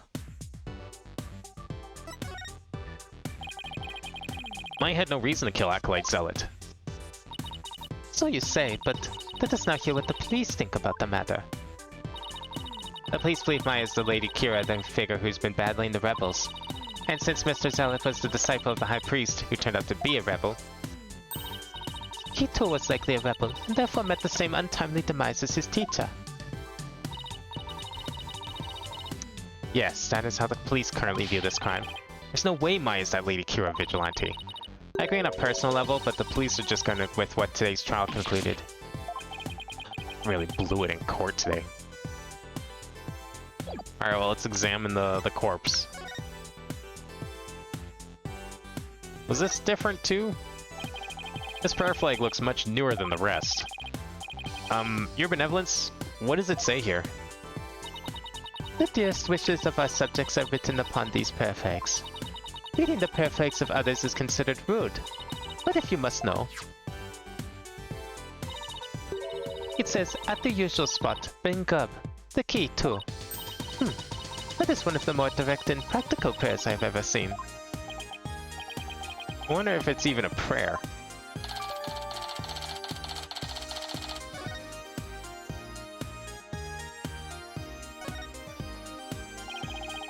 Acolyte Zealot died bent over in prayer.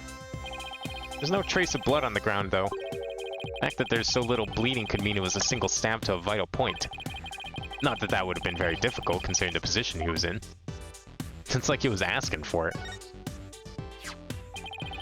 So these flowers were left here in memory of Acolyte Zealot? What are they called? They are known as Namanda, and they are given to express sorrow when a life is lost. Seems offering flowers in memory of the dead is a universal practice.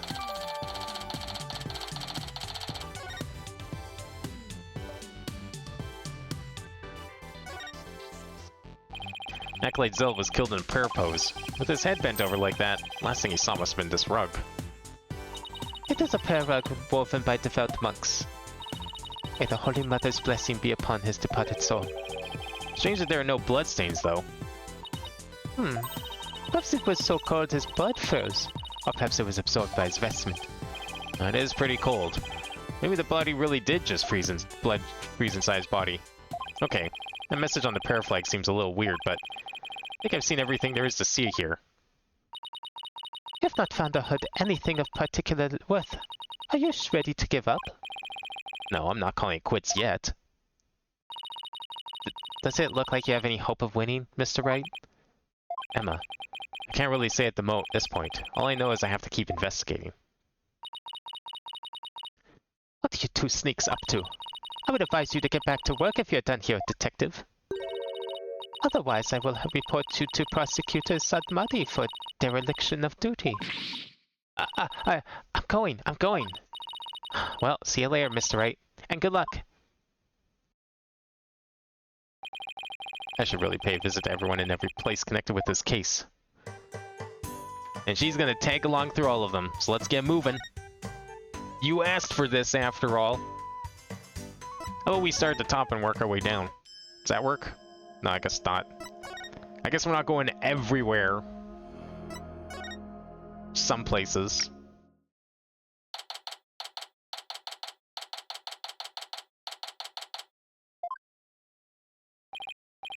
Hello.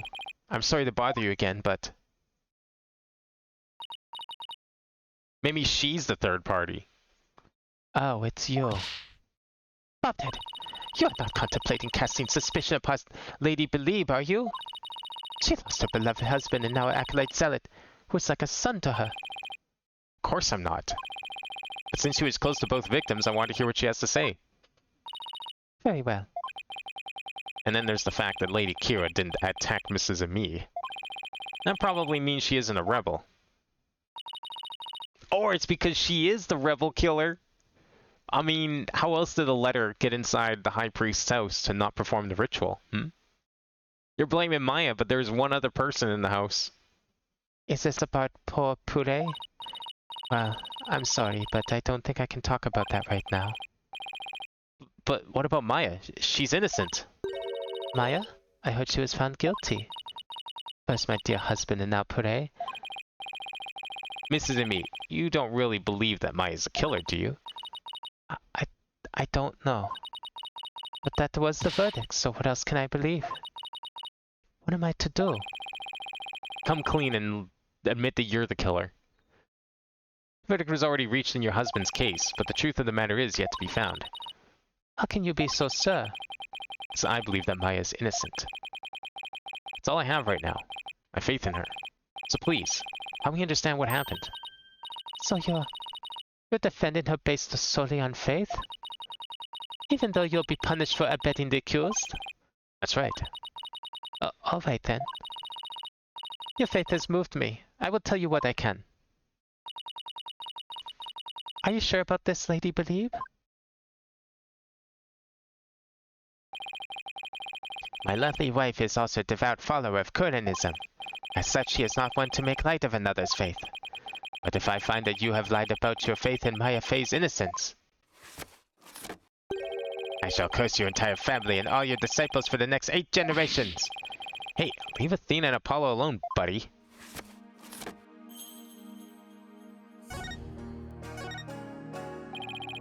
How did Acolyte Zealot end up living here as your husband's disciple? About 2 years ago, while my husband was at a spiritual retreat in the mountains, he came across Pure collapsed on the ground. That's when he brought him here. You always want to help those in need, weren't you, dear?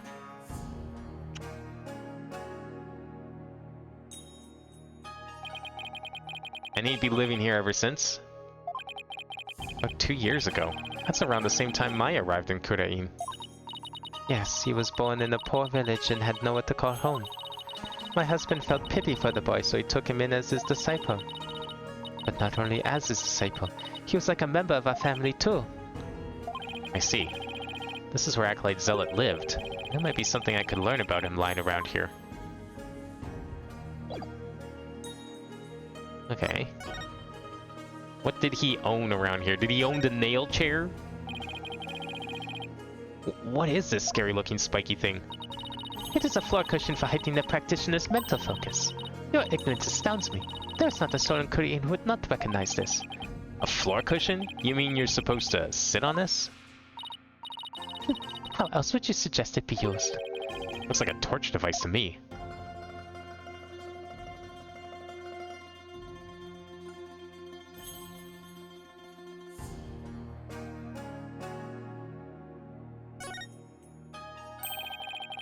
Photo of the High Priest, his wife, Acolyte, Zealot, and Maya.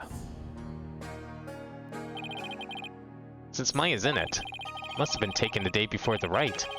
I should ask Mrs. and me about it. That is a big pile of greens on that pan. Looks good, though. To think this would be their final family photo. No good Maya Fey has some nerve. I mean, here she is posing with two men whom she would soon kill. I beg to differ. I see this photo as proof that she didn't kill them. That smile of hers does not fool me. I sense a deep and abiding malice behind it. I'll prove Maya's smile's the real deal.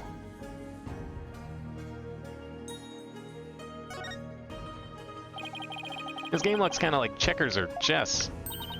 You mean to say you have never heard of Kachu Damal? I have heard people describe it as Kurinese chess. So two players take turns moving their pieces in a bid to capture the other's king? Not quite. In Kachu Damal, the object is the utter annihilation of your opponent. And furthermore, each piece has a special move that can only be used once per game. Special moves? Sounds like a game right up Maya's alley. Yeah, who is she playing with? What was she maybe playing with Zealot before he died? Further proving her innocence? What a magnificent altar. Of course it is magnificent. It is for the Holy Mother, after all. Holy Mother. See that faceless figure there? Such insolence. How do you not know who her holiness is on sight? Do you seek to cross over into the Twilight Realm right this instant? Sorry, won't happen again. This is why lawyers are so despised. Now listen well, depicting her holiness's face is the greatest taboo in all of Kurinism. There are none alive today who know what her face really looks like. And that includes the members of the royal family. Wow, now there's an unusual custom. It's gotta be one heck of a secret if even the royal family can't know what she looks like. I think we got the only new stuff here. Can we talk about this picture? No. Can we present the picture?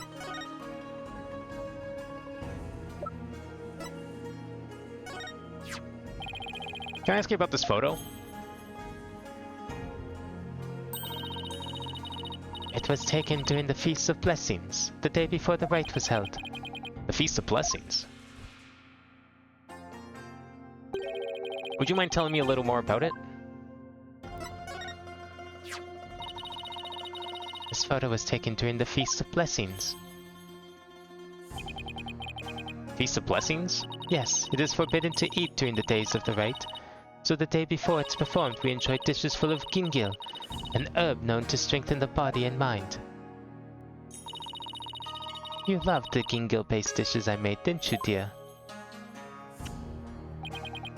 Gingil? I heard you can go 3 days without sleeping after eating some. Yes, but many foreigners don't care for it because of its strong smell. Our customs say that these dishes can only be eaten the day before the purification rite. And only between noon and 3 p.m. That's pretty specific. Is it because the smell is too strong? A very good guess, indeed. It is to ensure the smell is gone by the time Lady Kira is welcomed the next day. Wow, is it really that strong? Come to think of it, the evening before the murder, an overwhelming odor was all over town. It was like a cross between garlic and mint. That actually sounds kinda good. I was expecting the odor to be like something terrible like old gym socks, but garlic and mint sounds like a pretty nice combination.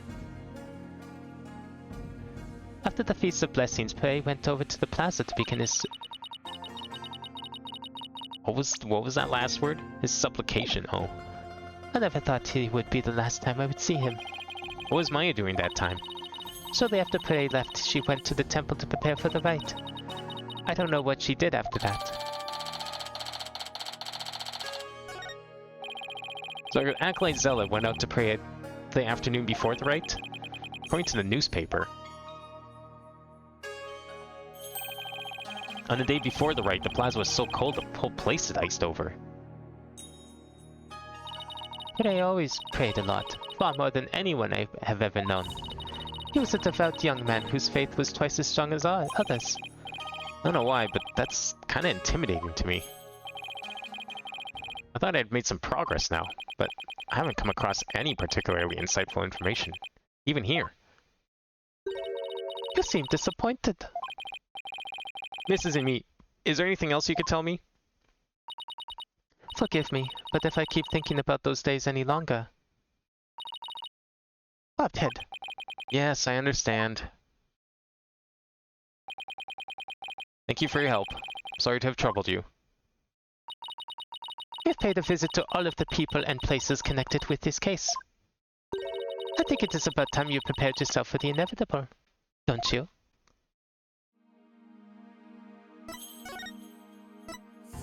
Oh. I guess we go back to the detention center, maybe? Talk to Maya? We haven't visited her. She's involved in this case. So you're wrong there. Maya sure looks tired. I'm so sorry, Maya. Failed to defend you during that trial earlier today. I'm sorry too, Nick. Never meant to get caught up in this whole mess. Even worse, I got you caught up in it too. And you were convicted under that stupid law. Nick, you should really withdraw from this case. Think it's a little late for that. I'm already found guilty. Like, well, I can't just like withdraw and then get the charges dropped. Doubt that's how it works. Maybe they'll even commute your sentence if you do. I could never abandon you like that. You might not believe me, but I'm gonna pull off a win somehow. It's not like I don't believe you, it's just... Don't worry.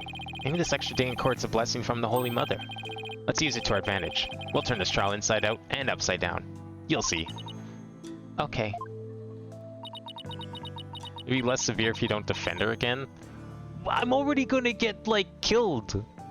The crime is shared between the two people. She was found guilty of murder. She's getting executed. Ergo, Phoenix is getting executed. How does it get worse than execution? Please list some punishments that are worse than execution.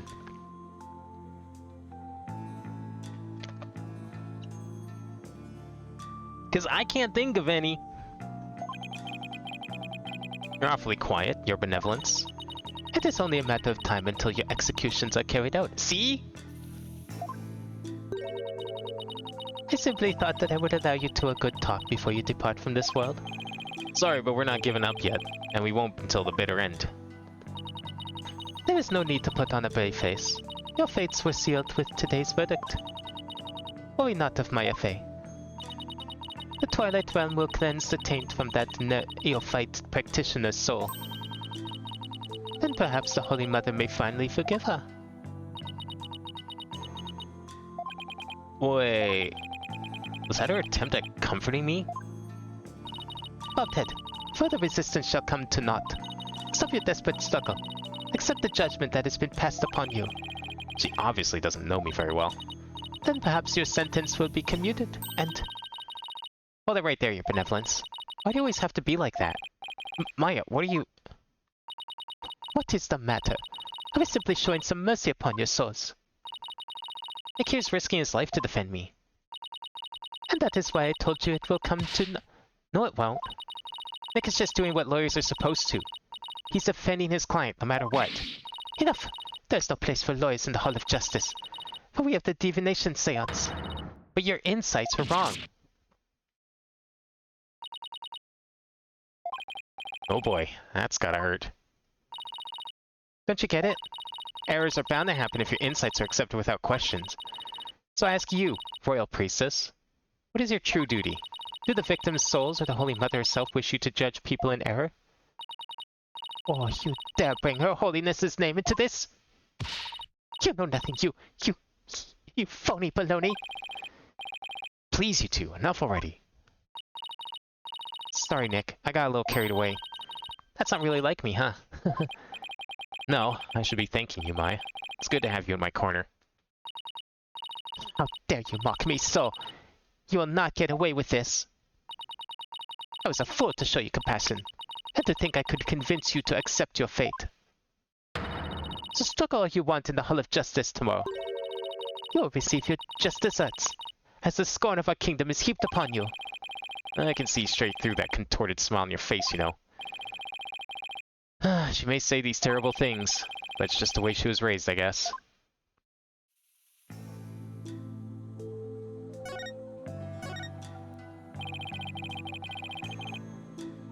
Could you try to remember what happened one more time? I've been trying as hard as I can, but I can't remember anything from the middle of the night onward. Oh, right. You suddenly felt sleepy and everything after that's a blank. Even so, I didn't kill anyone. I'm not the one going around dressed as Lady Kira. Although it's kind of cool to think there's a mysterious female vigilante out there. So who... If she was asleep during these murders, then who carried her down the mountain? Like... Or was she found there? I actually can't remember. If they just, like, found her up there and arrested her. No, she was down there with us at the start. And then... Didn't they arrest her in the middle of the night while she was up there? So when would she have had time to come down and kill the other guy? Because I thought they arrested her on top of the mountain. Or inside the ritual area. But they're also accusing her of a murder that would have happened after the fact. Are you close to Acolyte Zealot? We met several times during the meetings about the Wright, but I didn't know him very well.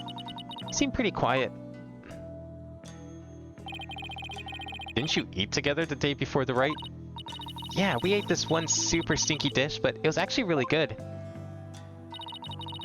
I don't know, garlic and mint doesn't sound stinky to me. Maybe I'm weird. I wasn't sure I'd like it, but it was love at first bite. Like, you know how the salty noodles at Eldune's Noodles? It's like if you added garlic and herbs to that, and then let it simmer for a really long time. Sounds more like a hot pot than ramen to me at that point. Then again, if we're going off, like, you know, the fact that they're from Japan, apparently Japanese people don't really care for mint. I miss ramen too. So what was Acolyte Zealot like when you were eating? He seemed to be enjoying the food, but as soon as we were done, he left to go pray. And what'd you do? Oh, I returned to the temple to prepare for the rite. That coincides with Mrs. Ami's description of events.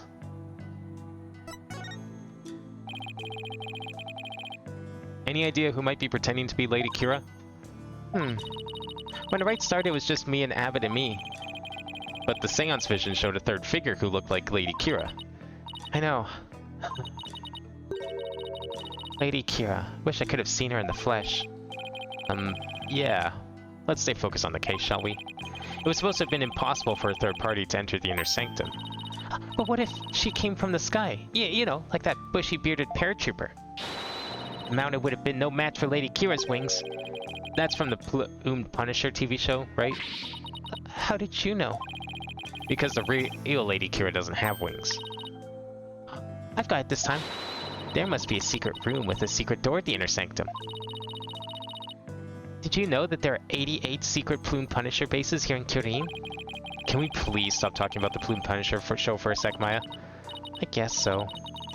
Keeping it real is much harder than it looks.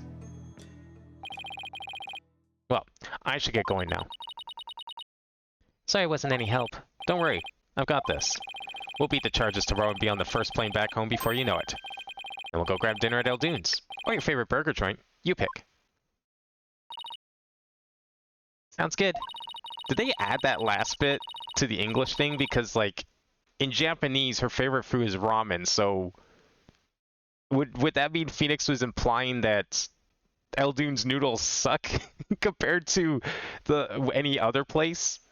You know, they're constantly raving about Eldune's noodles, how good they are, nice and salty, but then he's like, yeah, we could go somewhere else. I mean, we could just go to, like, you know, a better ramen place than Eldune's. I think I'll get the extra large Hamburg steak topping on my salty bowl. Death of both worlds. You can have whatever you like, but first I have to beat the charges. Phoenix is never being these allegations. Oh, I almost forgot. What is it? I have a favor to ask. Okay, but why are we whispering? I forgot I left something at the High Priest's house. It's super important. Would you mind getting it and holding on to it for me? Sure. So, what's this super important thing? In my bag, you'll find a folding book. It's only given to the priestess who performs the rite. It's called a Tome of Secrets. That does sound important. How could you leave something like that just lying around? Explains all the whispering. Rafa found out a whole Equid bracelet loose. Look, it's got Lady Kira's real name written in it, so... Oops, Don't tell anyone I told you that. Wait, what? Lady Kira's real name? Oh shit. Like, the real Lady Kira's real name? Or like... No, I guess it would be that. Why would she, like, have the real name of this rebel killer in her book? In fact, just for case I said anything at all, it's supposed to be a secret. Thomas Secrets contains secrets? Imagine that. What are you two whispering about? Oh, nothing. It's just she forgot something, so I told her I'd go get it. You're up to something. I just know it. Thanks, Nick. I'm counting on you. Let's go get her bag then. I think they just add the burger thing because localization joke. Yeah, they must have. They must have, because like it would just be a redundant thing to say, right? Like, why would you suggest Eldoon then if you were just gonna like suggest her favorite ramen in the first place? So, you know, one would argue it's almost better in English. That line works better in English because, you know, you're providing options. Like you're trying to say that like you're willing to do anything to make Maya feel better. You know, you're trying to think of all the things you can do to help cheer her up. Whereas if all he said in Japanese was like, yeah, let's go to Eldoon's Meals, and then nothing else, it's like it doesn't feel as much of a wholehearted attempt. I mean, it's probably still genuine in a different way, but just it feels more genuine this way when you suggest more than one place. Hello? Anybody home? No answer. Mrs. and me's probably out right now. Well, I'll just get what I came for. I'm watching you like a warbat, bobbed head. You had better not steal anything. I would never do something like that. I'm just here to get what Maya asked for. Get on with it. I would if you stopped at interrupting me.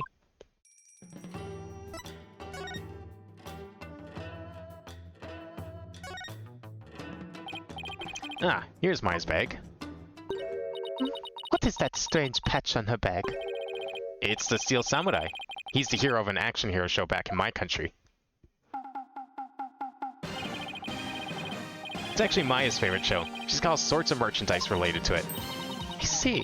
He looks strikingly similar to the Plume Punisher. They are similar, but the Steel Samurai definitely came first. I see. How interesting. Ifa seems genuinely intrigued. Must be a common thread between the Plume Punisher and Steel Samurai fans. But come to think of it, didn't Maya mention something about trading up with a Plume Punisher fan? But I digress. I better find what she asked me for and get going. Let's see here.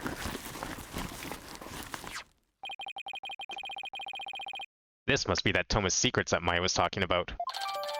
That's a very fancy scroll. I'm gonna call it a scroll, and definitely not a brochure or a book, because it's the way it's folded is definitely not like either of those things. There's way too much for a brochure. Well, bobbed head, are you finished now? Hold on a second. The string around it is coming undone. Whoops. Oh. You fool! Do not lay eyes upon it! Put it away, quickly, before we go blind! Dude, it's a piece of paper. Calm down. The paper's not gonna blind you. She's one of those people that can only use dark mode. The moment she sees light mode, complete blind. Never see again. Relax, my hand just slipped. This is the Tome of Secrets! Are you trying to get us cursed? Lady Kira's are liable to swoop down and gouge our eyes out. Oh, right. This book is related to Lady Kira, isn't it? Your Benevolence, would you mind if I asked you some questions?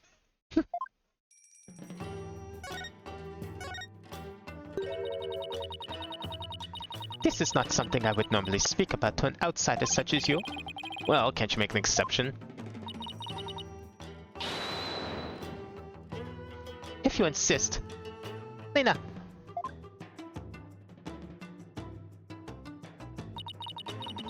What of this folding book? Yes, I see. This very important tome is bestowed upon the priestess in the purification rite.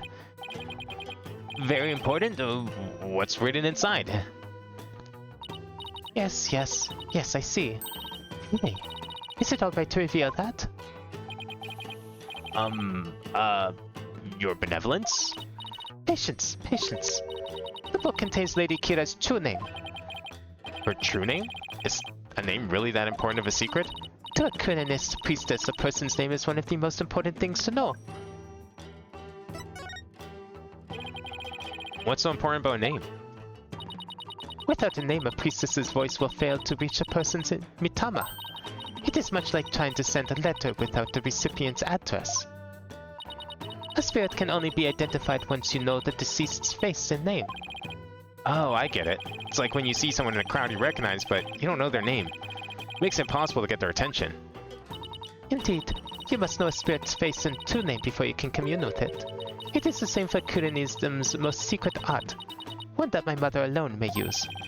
The queen has a secret art? It is something a foreigner such as you could never hope to guess. Yeah, you're probably right. Why would I know about your mother's secret art? In Kurenism, spirit channeling is a secret art that can only be performed by the queen. No one else is supposed to be able to do it. Okay, does that mean we're gonna get, like, Maya versus the queen? And they're both gonna channel? We need this. Like, this has to happen in a future case. I should pretend this is all new to me. Besides, I get the feeling she secretly really wants to tell me all about it. Could you tell me about the secret art of the queen you spoke of? Come again? Oh, sorry. Maybe we shouldn't talk about this. It is a secret after all, right? It is the secret art of spirit channeling, but I suppose those words are meaningless to you. Oh yeah, definitely never heard that before. I'm just surprised how willing you are to tell me about it. A third-rate lawyer could not channel spirits simply by learning of the technique. Third rate's a bit harsh. I'd even sell for second. What is it? You have the look of a tentacled hag frog upon your face. What the heck is a tentacled hag frog? Spirit channeling. That's where a medium lets a spirit possess her body and return to our world, right? Well now, I see you have done your homework. Oh, I guess I studied a bit.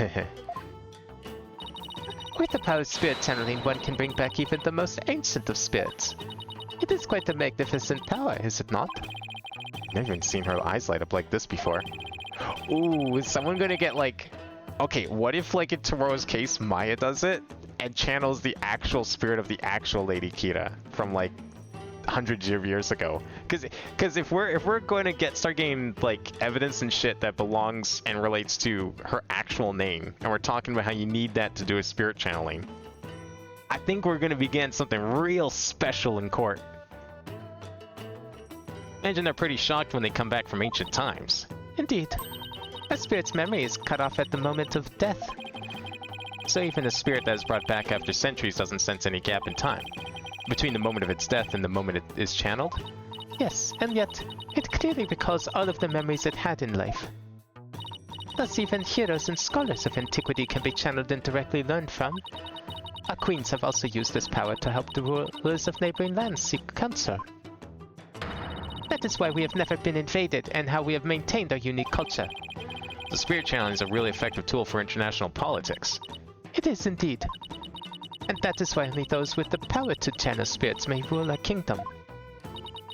But of late, there has been an endless influx of illegal immigrants from neighboring lands. A force comes seeking the same great power as my mother. Illegal immigrants? Yes, it is becoming quite a problem. Some have lost their way in life and look to Kurenism for their salvation. Among them are also those of dubious nature who have been driven from their own lands. Dubious nature, driven from their own land.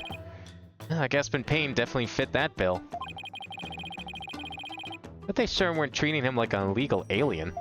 I forgot that guy's first name was Gaspin Payne. That was his, what was it? What was the Payne that Phoenix is familiar with then? His first name was something else. Was it? It was like Will or something. It started with a W, I think. Gaspin was his brother, right? That Apollo faced off against.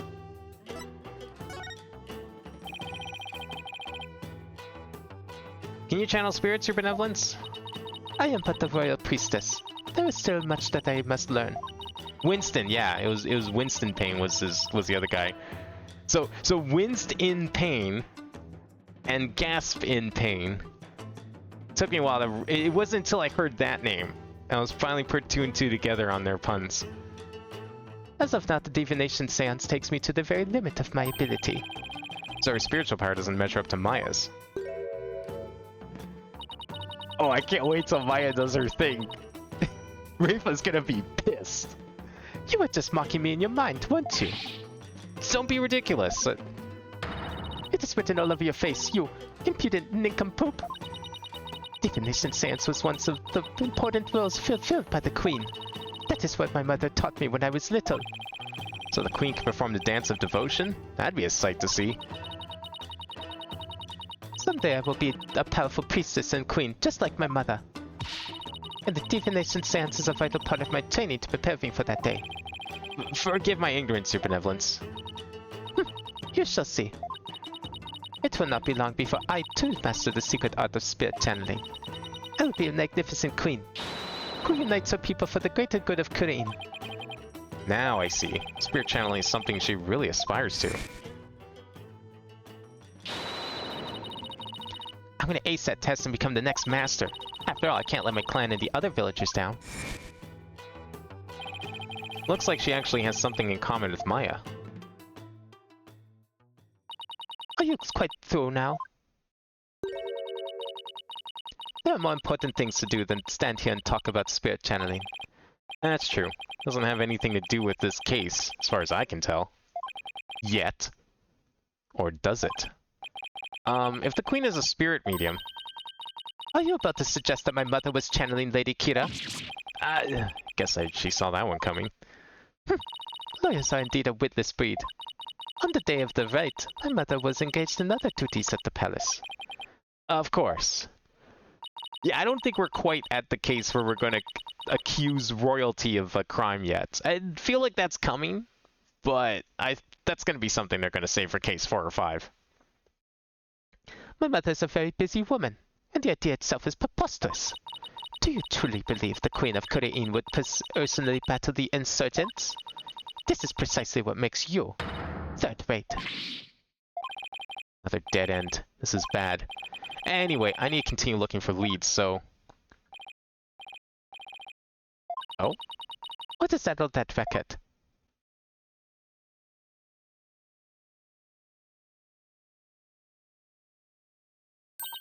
What? That escaped prisoner has surfaced here in town? Escaped prisoner? You mean, that guy with the bushy beard? There's no reason to panic. The police are on his tail. He's no longer a suspect, but he might know something considering he was at the scene of the crime. Let's go take a look. Wait.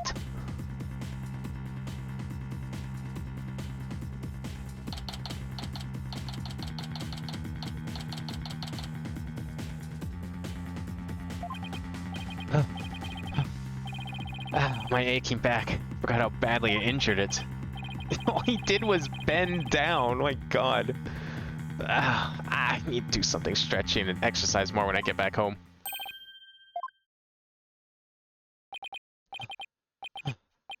Hey, Albie. Are they about... have you seen it? Ow, ow, ow. Are you alright, sir? 1 second. Oh. Have you seen that escaped prisoner around here? Oh, so that's why all the police came rushing over here. I heard them saying something about an escaped prisoner disappearing in this area. He disappeared in this area? He couldn't have taken to the air again, could he? Bobhead, I told you to wait. It's too dangerous for you around here, your benevolence. Mr. Aribald could be lurking nearby. What sort of princess would I be if all it took was an escaped prisoner to frighten me? Yeah, maybe not frighten you, but like, there's a difference between just being scared and, you know, being smart. He's fearless, I'll give her that. Can't be responsible if something happens to you. As long as I'm here, though, I might as well search the area myself. If I'm an escaped prisoner, where would I hide? Should I talk to him first? No, okay. Examine. Oh, this looks suspicious. Somebody left this wide open. That seems like a tripping hazard. That manhole cover, it's open. Whoa, what is it, Shadow? Did he sniff out someone or something in the manhole? I wonder. Could Shadow track Mr. Aribal if he had something with the rebel scent on it? I don't know. I feel like I've got something with Mr. Alibal's scent on it. Something he might have touched. Should present it to him. What would he have touched? Flower? Maybe this. This ought to do. How about this? I hope it works. I think he's picked up a scent. Are we going to like the secret rebel hideout? Mind if I borrow Shadow for a bit? By all means. I had no idea you could do this. Yeah, go get them, boy. Your benevolence, I'm heading down into the manhole now. It could be dangerous, so please wait here. Wait, Don't worry, I won't commit any of those misdeeds you were so worried about. that is not what I fear. There may be a vicious insurgent lurking down there. Oh, are you worried about me? No, I was simply wondering why you would go to such lengths in your investigation. After all, if you would simply withdraw from this case, they might commute your sentence. I'm doing this to prove my innocence. But how can you be so sure of the accused's innocence? She has already been found guilty. You seem to be implying that the court doesn't make mistakes. Don't worry, maybe this extra day in court is a blessing from the Holy Mother. Let's use it to our advantage. We'll turn this trial inside out and upside down. You'll see. Okay.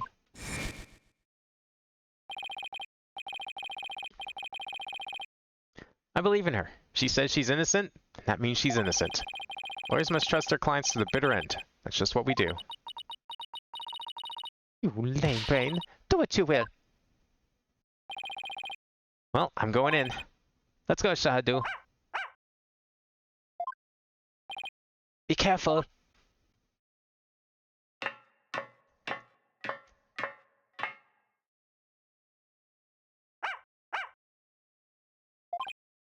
Wait, come back here. It's pitch black down here. Can't see a thing. Man, if only Phoenix was willing to upgrade his cell phone, then he would have a flashlight at all times. Ah! Did we just get kidnapped? Oh, ow, ow, ow. Yeah, we got kidnapped. Hard. What happened? I went down into the manhole and then... Oh, you finally came to! Huh. I remember that face anywhere.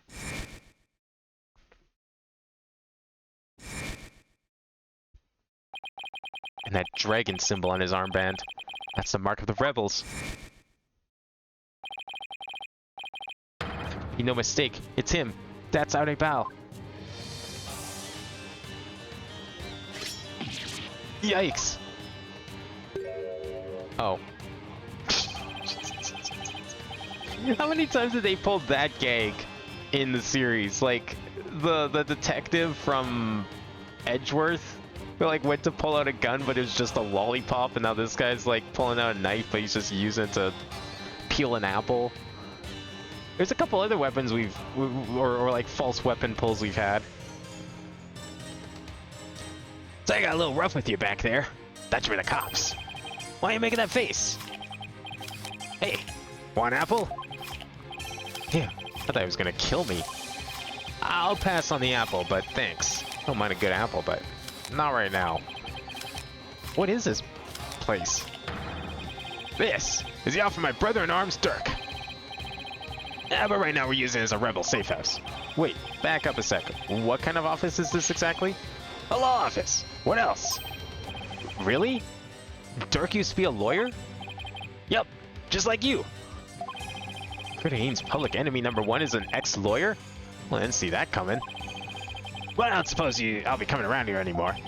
You won't? Are you planning to flee or something? It's just, I want to get out of the rebel business. Tired of being hounded by the cops and all that. So I came by today to pick up the last of my stuff. Really?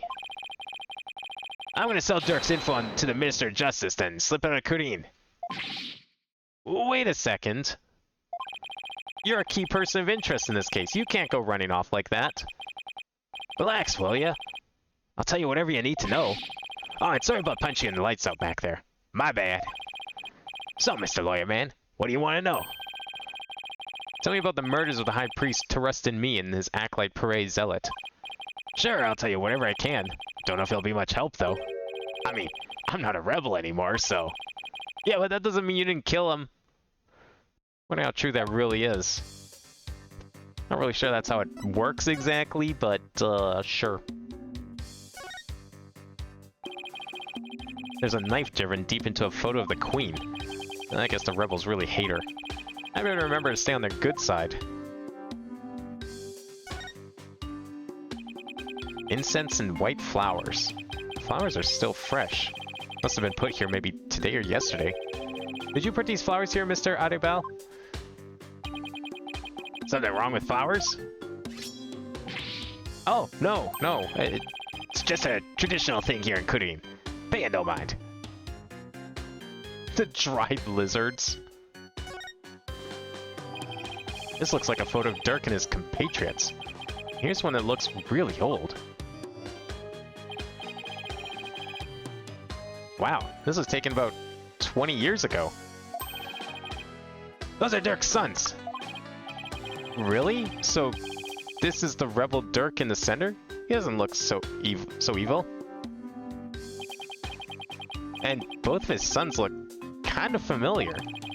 One on the left is Yuri. Oh, but you know as Prosecutor Sadmati. Prosecutor Sadmati is Dirk's son? I thought they were going to try and, like, play coy a little longer than that, but... And he is. Yuri was once a rebel, too. Used to really respect his old man. They both have a father and a lawyer. Wow, this really is just Edgeworth 2.0. Then why did he become a prosecutor? Being a lawyer in this kingdom is kind of the same as signing your own death warrant. On account of the Defense Culpability Act, right? Yeah, that's why you decided to be a prosecutor instead. He wanted to spark a revolution from the inside, so he dove right into the enemy's den. I would have never guessed it, looking at him now. Not really good at sparking that revolution if he's like just, you know, playing along as a prosecutor without any defense lawyers. Say that again. Dirk is bound to change Kurin's legal system. Will of the Dragon spurs him on. We all thought Yuri was taking up the mantle to carry on that will, too. We sure he was help overthrow Garan once today, but as you've seen, he now uses the law to do our bidding. Dirk's been beside himself. So he no longer carries the will of the dragon in him, huh? I wonder what happened between father and son for it to come to this. What about the other child in the photo? Well, that's Dirk's adopted son, but he's gone back overseas. His name's Apollo. Apollo? Wait a second. That bracelet. It really is Apollo.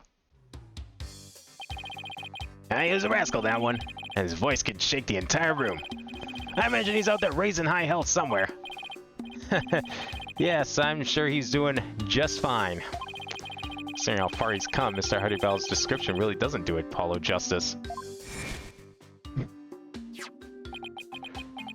The puns know no bounds in the English translation. Apollo, I've been watching you grow over these past 2 years. That's why I know you're ready. Why I know I can leave Trucy in the office to you. I believe in you, Apollo. Thank you. I'll be fine. Everything will be fine. He's a responsible young man now. Never lost that loud voice, though. I'm sensing a reunion at some point here. I swear this was optional. You expect me to not find the optional things when the game gives you an examine button? Now, look, I get it. You haven't been here for a big chunk of the playthrough of this series. You know, the last game, we didn't get that privilege. We didn't get the ability to just click on everything. But I assure you, I've been clicking on everything in my power when the game allows it to happen, which is like most of the games.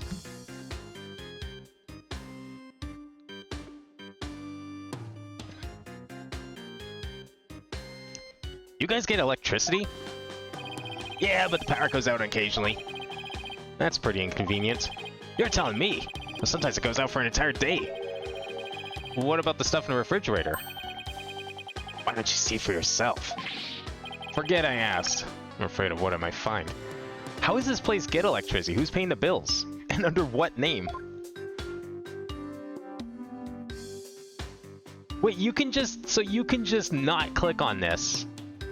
And like, so what's gonna happen later? The game's gonna like play coy and Phoenix is gonna pretend that he never found that picture or something? He's gonna be like, what? What do you mean that Dirk had a son who ended up being a prosecutor? What was I told of this?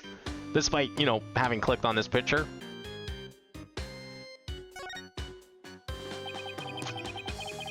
Although I guess there's still the mystery of why Apollo came over here. Oh, well, I guess, yeah, because it would have been...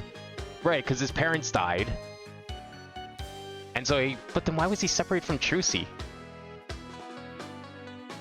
Well, I guess, okay, so they would have been put up for adoption. They would have gone to the foster. And then I guess someone just would have adopted him. Why did, like, an overseas lawyer adopt this child?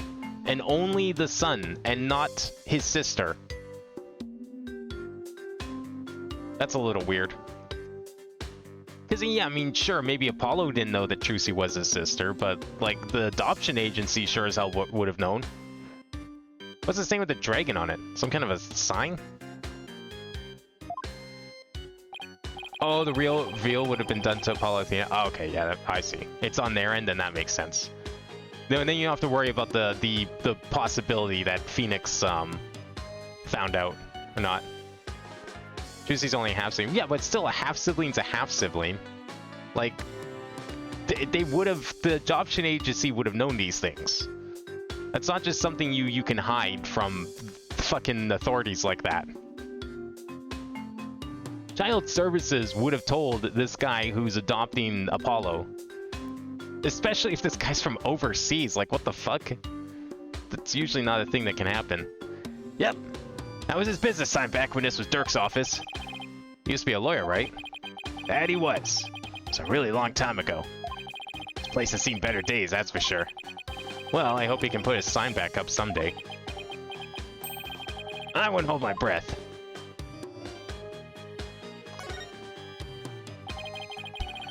Is that code yours, Mr. Artibel?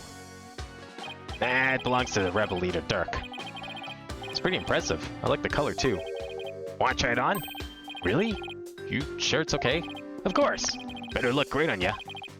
Well then, don't mind if I do. It smells all moldy. Can't believe you fell for it. That thing's been hanging there forever.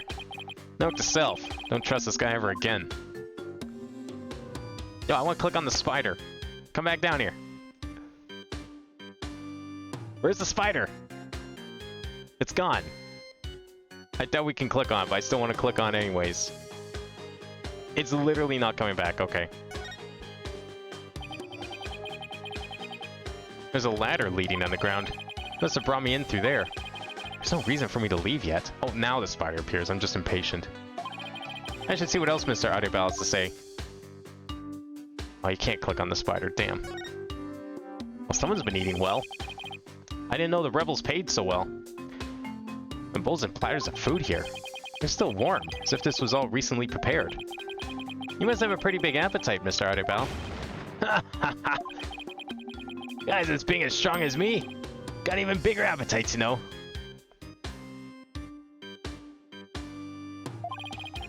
But you just fled from the police. I don't know how you could eat this much after all that excitement.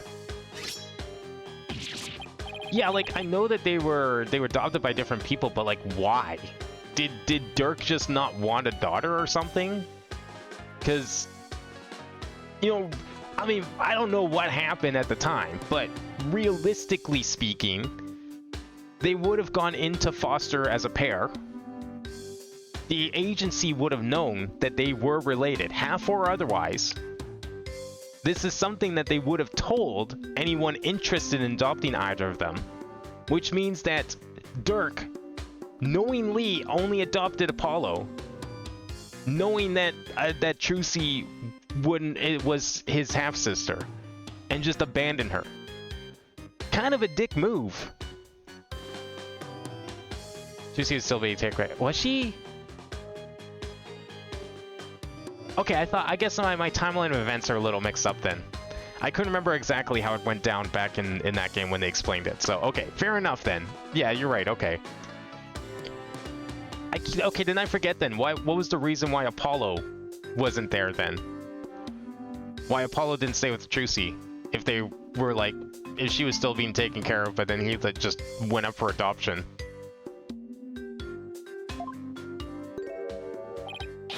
First, let's start with an appetizer. Where's he getting all these apples from? Want to join me, Mr. Lawyerman? Got plenty of sewer lizards, too.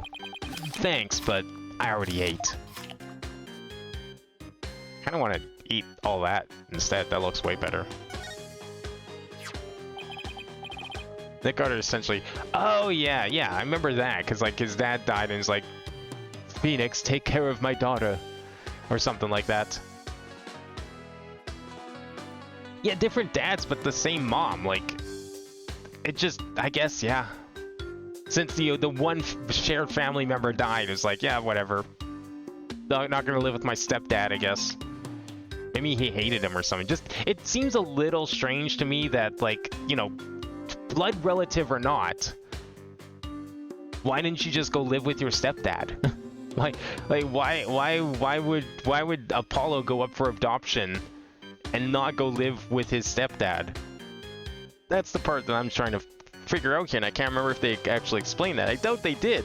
But now knowing that he was like over here with an adoptive father, just seems kind of weird. He didn't just go with like his stepdad or something.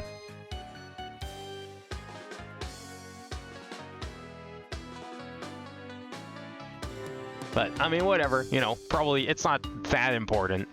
Just a little odd. Is this a law book? Reckon Mark's been branded onto the cover. That's Dirk's law book. Really? The leader of the rebels? That Dirk? That's right. And that Mark of the Dragon's the emblem of the rebellion. Pages in this one section are really dirty. That must be a section on the Defense Culpability Act. Oh, we're using that in court tomorrow, are we? We must have done a lot of research on the Defense Culpability Act.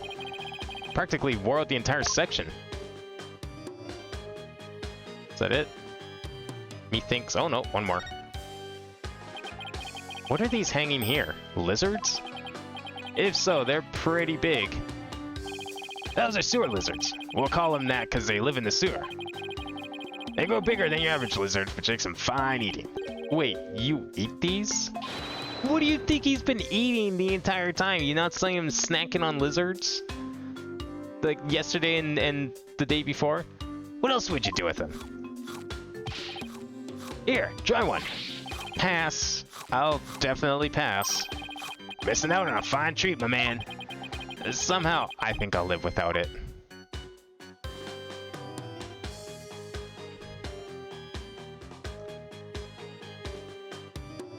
That's it.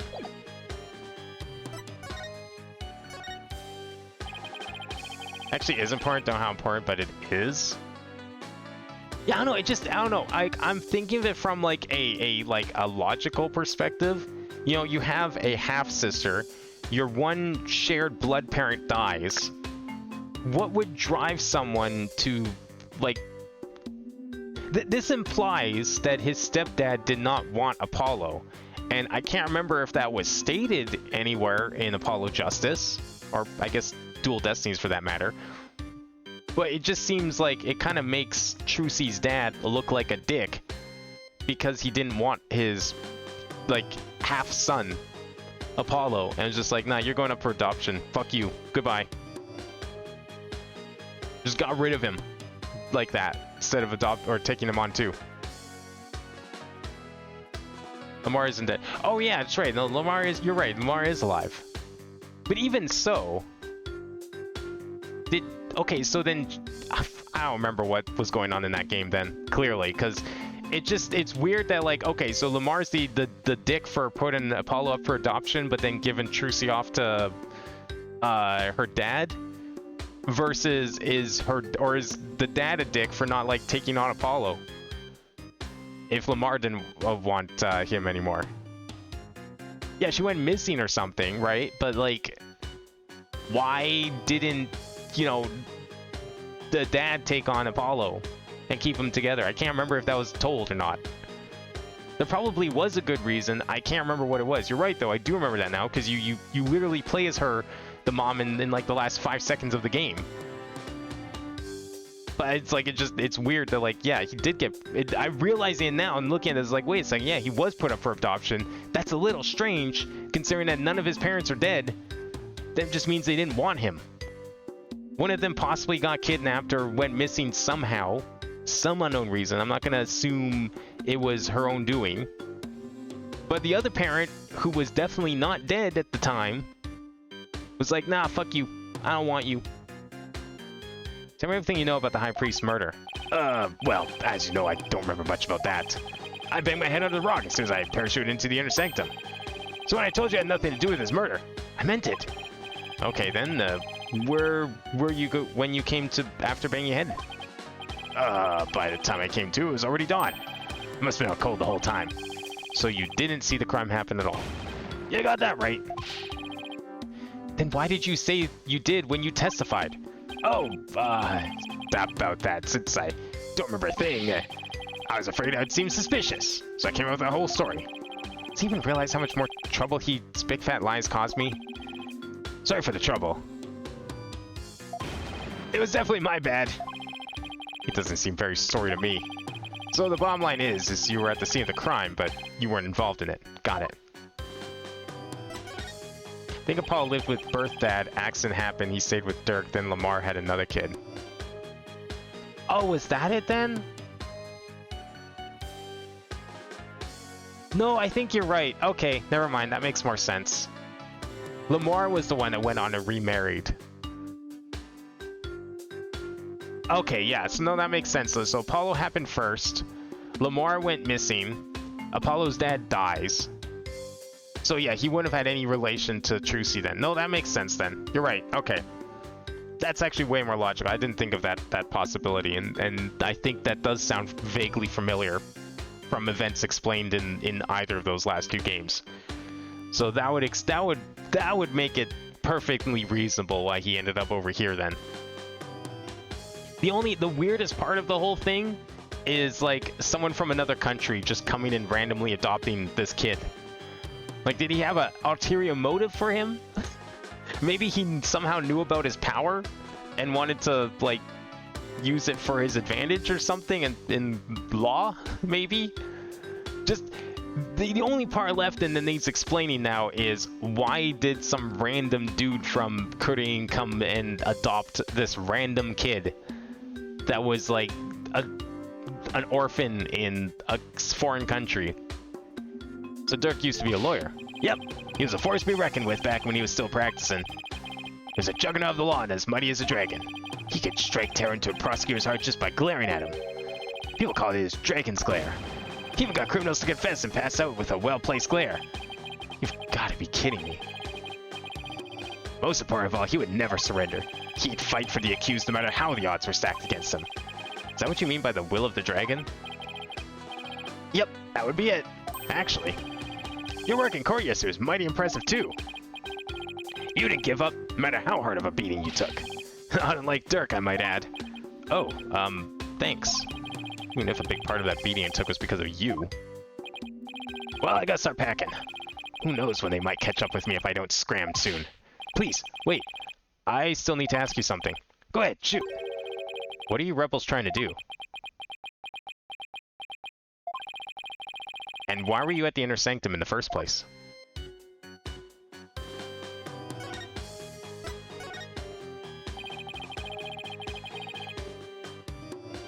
Maybe his birth dad died in Korean. Oh, yeah. No, that's right. That's fair. That is a good possibility. I mean, it'd be kind of interesting if they actually explained it somewhere in this game, but you know what? If they don't, I like that headcanon, nonetheless. I will gladly accept that. Maybe his dad was, like, over here doing stuff. Was his dad a lawyer? I can't remember if his dad was, like... Or no, did you say his dad was like some random musician, right? Won't let me scroll chat. I love that Twitch doesn't let you scroll chat.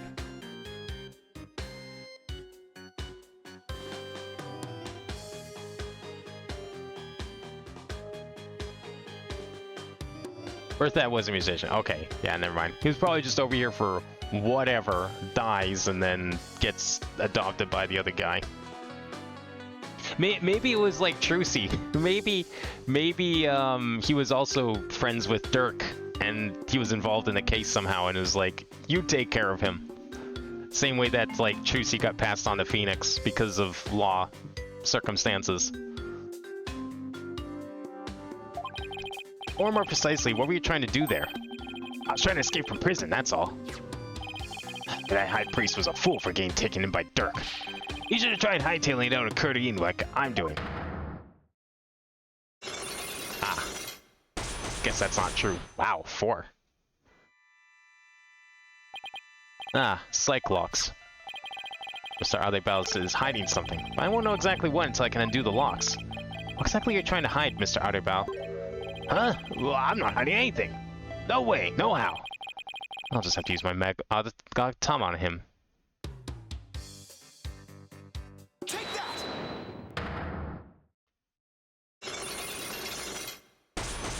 I do kind of miss discovering Cyclox, and then, because I'm assuming we can do this right now. Hopefully I'm wrong, but I do kind of miss the last few times we've done this, where you discover the Cyclox, and then you don't have the evidence, and you have to still go find it and come back. But so far, like, in this game, and even the last game too, the couple times we've done it, it's been like, you discover the Cyclox, you have everything you need right then and there to solve it. I'm gonna ask you again, why were you at the Inner Sanctum on the day of the murder? Or more precisely, what were you trying to do there? You can keep asking, but the answer's still the same. I was trying to escape from prison, that's all. That high priest was a fool. He fell for Dirk's line and sold his own country out. How can you say such things about him? He helped you escape, didn't he? Don't you even care about what happened to him? Nope. I was getting out of the rebellion anyway. He should have opened his eyes. We never stood a chance against the Grand Regime. Hang on. Do you really believe what you're saying? Didn't the High Priest's death really hurt you on the inside? Like I said, I could care less about the whole thing. I beg to differ. This wouldn't be here in this room if you didn't feel a thing. What, the book? We haven't even looked at this. In the name of Her Eminence, those who would support criminals will be deemed just as guilty. Take that! No? Something that's in this room. Oh, the flowers, maybe? Oh, yeah. Was he the one that left the flowers, maybe? Oh, his grief. Yeah. The big difference wouldn't be here in this room if you didn't feel a thing. Made sure to Power Express heartfelt. Yeah, because they're brand new. Take that! I heard these flowers are offered in memory of the dead here in Kurtain. High Priest's death you hit you so hard, so you've been grieving here alone, haven't you? Well, I guess one could argue that maybe if we can trigger this Cyclox scene before I clicked on the flowers, one could argue that you would be able to find this before getting all the info. Those flowers don't mean anything. It's just a Kurtanese way of saying goodbye. Why hide the fact that you're mourning his death? You're reading into this too much. I told you, I'm done with rebellion. I haven't heard from Dirk or the rest of them for a few days. And tomorrow, I plan to kiss this kingdom goodbye. No, I know you've been in contact with the other rebels lately. And how exactly you plan on proving that? This piece of evidence ties you to the other rebels. Take that! This is what led us to his secret hideout in the first place. Found this prayer flag at the Plaza of Devotion. You wrote a message on it and left it behind for your fellow rebels, didn't you? He brought this food for you at your own request. So you're lying about relieving the rebels. You're still involved with Dirk and the rest of them, aren't you? Are you ready to tell me the truth now? Well, you're good, Mr. Lawyer Man. I admit it, I requested the grub. But I'll just take advantage of him, that's all. What do you mean?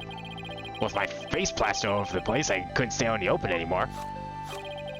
So I just took advantage of my former comrades for some grub and a place to hide.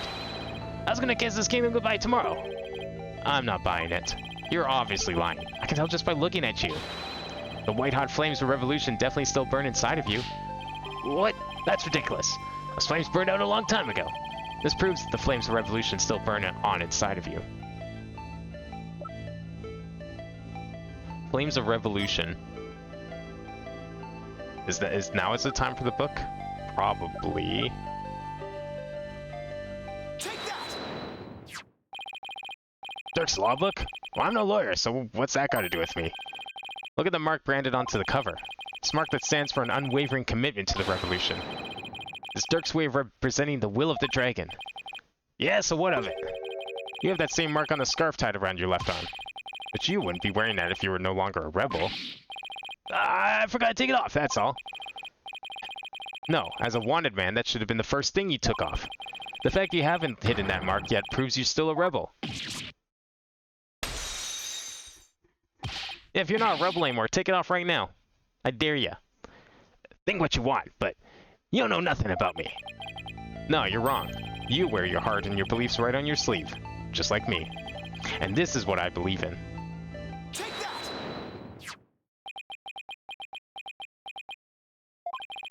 When a person's back is against the wall, they always fall back on what they believe in. Just as I always have my badge, you always have the will of the dragon with you. Would you risk your life for your beliefs? No, I wouldn't. No? No, because I wouldn't be much use to my clients dead. Now admit it.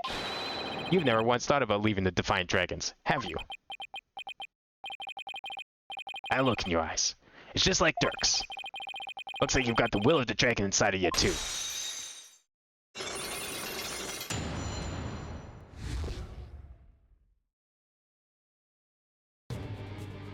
Yeah, I mean, 2 of those things were found in this room, so, I mean, I guess there's the possibility one could have to go and, like, search for them after discovering the psych locks.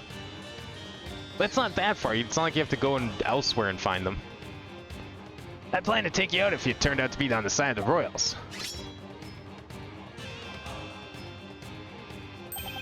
But I think I can trust you. Can't believe I was that close to getting shanked here. It's like you said. I have no intention of leaving Dirk's group. In other words, you were testing me. You're a foreigner, and the lawyer's been charged with abetting a criminal to boot. And I've seen a fair share of lawyers get pardoned after weeping at the feet of the Queen. Well, I'm gonna keep fighting till the end. Yeah, I can see that now. Sorry I ever doubted you. So, what are you doing here anyway? I'm gonna get the secret hideout key from a helper. A secret hideout? Yep. I was supposed to get my next order from Dirk there. But the town's swarming with cops thanks to that murder. Nothing I can do about that. What about the order Dirk was supposed to give you? Gonna have to abort that mission. I'm just lying low waiting for a chance to make contact with Dirk again. Hey, why the long face? I thought you'd be able to tell me something about the High Priest's murder. Sorry to disappoint ya. Oh, I know. Let me make it up to you with this. What, a fucking Dragon Ball? What is it? This orb's actually a key. Opens the door to one of our secret hideouts. I can't say any more than that. Anyway, hope it helps. This orb is a key? Yep. Plus the hideout's in a totally unexpected location. And being that super secret, we couldn't have just any ordinary key. I see. Maybe this will help me unravel the truth behind this case. Thanks. Don't mention it. Besides, you're a fellow brother in arms, fighting the powers that be. If it'll help you, feel free to pick my brain a bit more. Everyone's been talking about the return of Lady Kira lately. Well, my friend Maya's suspected of being the rebel hunter disguised as Lady Kira. You wouldn't happen to know who she really is, though, would you? Yeah, beats me, but whoever she is, she bushwhacked me and then hauled me off to jail. Even worse, on top of attacking us and delivering us to the cops. She's been watching us like a hawk and framing us for different crimes. Watching you like a hawk? Framing you for crimes? Why would anyone go to all that trouble? Our kingdom likes to pretend that its people are free to think what they want. Because of that, the authorities can't arrest you just for sympathizing with the rebellion. So they resort to framing people for things they didn't do. Then that Lady Kira figure is... Yep, she's just some lick spittle working for the Grand regime. Wow. Even without the ADC Act, Dirk and his insurgent scum buddies, their days are numbered. What's that supposed to mean? Let's just say I got a little trick up my sleeve. So I'd watch it if I were you. 'Cause you got a defiant attitude. Like one of them dragon dupes. So he was talking about Lady Kira then. Advanced combat skills, detailed surveillance, and clever setups. She's no amateur if you ask me. So you're saying the monarchy is using Lady Kira to secretly take out the rebels? Exactly. The Grand Regime is using her to control the people, even down to what we think. Why don't the people protest if the monarchy is doing things like this? Unfortunately, we don't have any conclusive evidence. And without that, we can't prove anything. I know the feeling. If I bring this up in court, I'd probably dismiss it out of hand. I have to unmask Lady Kira if I want to get anywhere. Our goal? Get rid of that evil, no-good Defense Culpability Act. I can tell just by looking at Dirk's law book. The DC Act has turned his kingdom into a corrupt cesspool. False charges are overlooked and prosecutors are the only ones heard in court. It's been 23 years since it was first enacted. What happened 23 years ago to make them pass such a terrible law? Assassination of Queen Amara. That's where it all began. Happened before I was even born, but Queen Amara, the previous queen, was assassinated. And it was the rebel leader Dirk who did it. Dirk assassinated the former queen, didn't he? That's the official line, but The official line? those charges are completely trumped up. Dirk was framed, I'm telling you. He was. Plus, Dirk was a lawyer. Once the people thought a lawyer had killed the queen, they turned against all lawyers. That's how the DC Act was first passed. So that's why there aren't any lawyers left in Kudain. Even worse, it changed the significance of the divination seance. Significance of the divination seance? They were holding seances in court even before the DC Act? You bet they were. Lawyers and prosecutors used to hotly contest the insights that came out of seances. You mean like what I've been doing? Right. It's like Dirk used to say. The royal priestess's insights are just another piece of evidence. Right. I see what you mean about significance of the divination seance changing. Yep. The insights became the only truth, and Argon Against was banned. Wow, Phoenix has been breaking all sorts of laws since coming here. As royal priestess, it is my duty to reveal the truth through divination seance. This time I will prove that the insights I gleaned thereof are the very truth itself. Prepare yourself, for this shall be your last trial. And your last rites. So, how much you want to bet we're going to be playing this pivotal trial from 23 years ago at some point? Tomorrow shall end with you under the headsman's axe. Because, I mean, it seems like anytime we do some sort of, like, mention of the past and some big event that happened there, we usually play it.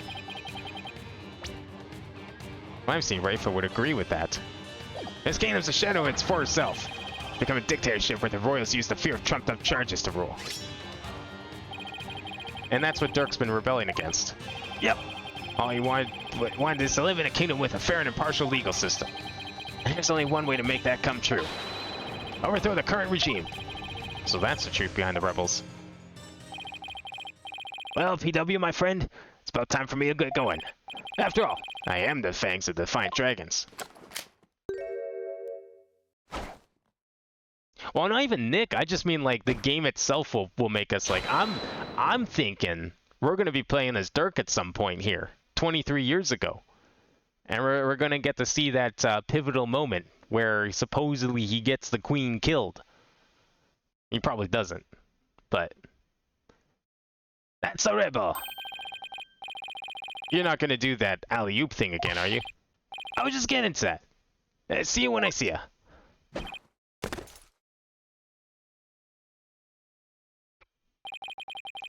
Why does he have to jump like that before running off? Well, I guess we're friends now. But enough about that. Already spent way too much time here. Hopefully no one else finds out you're friends with a rebel. That's gonna... You're gonna lose whatever little credibility you have left.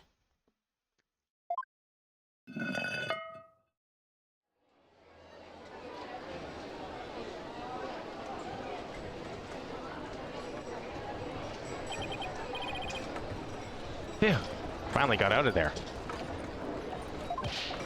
Mr. Wright, I'm so glad you're okay. I was so worried about you. So do. What happened to him anyway?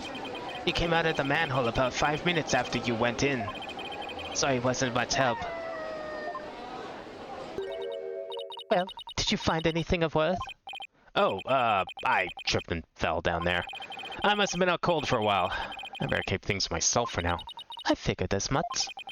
I have to find that secret hideout Mr. Arebal was talking about. I should probably start with places that have something to do with the High Priest.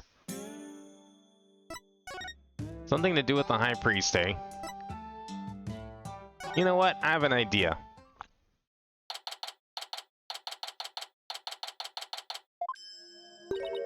Bobhead, you already searched here, did you not? Oh, I just thought I'd look around again, you know, in case I missed something. I probably shouldn't tell her I'm looking for the secret rebel hideout. We have a saying back home, leave no stone unturned. Hmm? Oh, yes. You cannot stump me. I know that one. Actually, I don't have a clue is written all over your face. Yeah, no, let's ask her. What do you think it means, Eh? Any ideas? Examine. Where's the angle? There's the angle. Statue of a bird. Guess I'll take a closer look at it. Hey, this eye's missing. What are you doing? You must not touch that for no reason. Well, it's a good thing I'm not touching it for no reason. I'm touching it for a very specific reason, but I'm not going to tell you what that reason is. Sorry. That shape. I wonder. What if we put in the Dragon Ball? I knew it.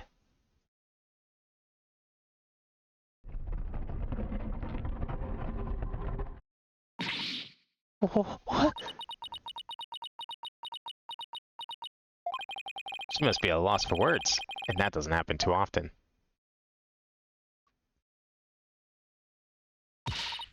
What is this place? Explain yourself at once, Bobhead. I don't think she's ready for the full story. I don't really know that much myself, but it seems to be a secret rebel hideout. I'm shocked there's a secret door here. I imagine that goes double for Rafa. A rebel hideout in the inner sanctum? Somebody will pay for this. Well, for now, I think I'll have a look around. Wait, you must not enter before the police. Don't worry, I won't disturb anything. Or at least, I'll try not to. Besides, with you watching over me, it should be fine, right? And, you see... Fine. Just please stop pleading your case. I can only stand so much loyally drivel. But I will be presenting all information gleaned from your efforts here to the police. Of course. Now, shall we? I will go no further. Oh, right. You're not supposed to come in contact with the taint of Lady Kira's battles. Very good, Bobhead. I commend you for remembering. But how are you going to report it all to the police if you don't come in with me, Oh, well, thank you. Wait, why am I thanking her? I may not be able to enter, but I will allow no misdeeds on your part. I will be watching you like a warbird from the entrance here. Told you I'm not going to do anything. I better hurry before she changes her mind.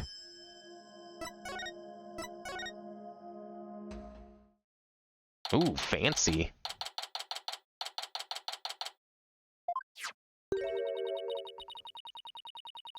I believe this to be a sacred space that enshrines the source of the spring water. That makes sense. Rebels must have converted it into a secret hideout.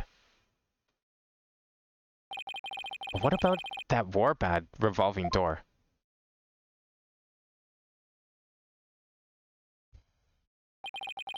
I wonder if that too was originally intended to hide and protect the sacred space.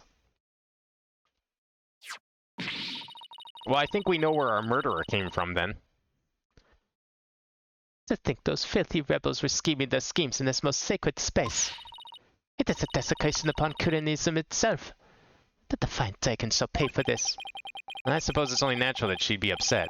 But the investigation must go on. I think I'll start by taking a picture of the place. Good thing I brought a camera to snap some souvenir shots. Stop that! You must not take photos here without permission. Tifa's really fired up. She's sticking her head in as far as it'll go. Hey, you can't do that.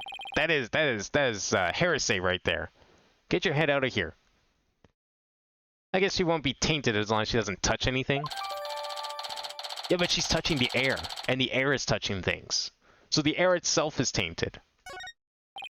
It's not really thinking this through. I had to search every nook and cranny. Bobhead, just because it is hard for me to see your every move, do not use that as an excuse to touch and break things. I heard you the first time. Sheesh. Don't worry, definitely not going to touch and break anything. How dare those filthy insurgents raise their banner amid such a sacred space? Bobhead, you must burn it at once. Hey, I thought you just told me not to touch and break anything. And now you want me to touch and burn something? Make up your mind. Didn't you just tell me not to touch or damage anything? This is an exception. Very well. If you will not do it, then I will. But your benevolence, I thought you're not supposed to come in here. Ah, what a dilemma, eh? Once the strange customs of this kingdom are working in my favor. Isn't religion great? There's something under the banner. A microphone? What's this doing here? Someone trying to record something with it? A microphone under the banner. Eavesdropping, perhaps? Weapons. Lots of them, too. We are lucky we found them before they could be used. Excellent work, Bobhead. Oh, thanks. If the rebellion ever happens, I hope it's bloodless. Something tells me it won't be. So this is the water source that supplies the Inner Sanctum spring. Flows through the channel built into the floor before heading outside. Lady Kira uses this sacred water to wash the taint of battle from her body. It's also not red like the water in the spring. I think we know why it was red, perhaps. What's this? A bloodstain? I should probably try to figure out what happened in here. Do not tamper with any evidence before the police arrive. The police? Hey, that reminds me. Emma gave me something just for times like these. I thought I might help you in an investigation. Here, it's all yours. I want to bring you a bunch of other forensic tools, but they were confiscated at the airport. Luminol testing fluid. This actually might come in handy. Still don't understand how she managed to get luminol fluid through the airport, but everything else got confiscated. Luminol testing fluid grows in reaction to even the tiniest traces of blood, so it can even detect areas where blood has been wiped up. Might help us figure out what happened in here. Okay, time for science to do its thing. First, let me put on these red-tinted glasses to see the luminols glow. Then I just press space wherever I want to spray some of the luminol. Hopefully this works better than the fingerprinting did. Areas where there was blood will react by turning blue. Okay, so I can't hold the cursor down. Oh, but we can just, like, click. Okay, well, it's a little more responsive than anything on here. No. I don't think the water's gonna have anything. Oh, there we go. It was wiped up over here. This is a huge blood stain. Something big must have happened here. Perhaps the High Priestess' blood flowed in there from under the Warbad statue. There is definitely a lot of blood here. It's impossible to say much else at this point. I'll just take a picture for now. Oh, right. Luminol reactions don't show up in photos. I was just gonna say, how's that gonna work? I'll just have to take some notes. Wait, what if you put the glasses on the lens of the camera? I guess that works too. He's not that bad of an artist. That should do it. I didn't notice before, but the bloodstain looks like it was smeared away in one place. Is it because the Warbad revolving door passed over it?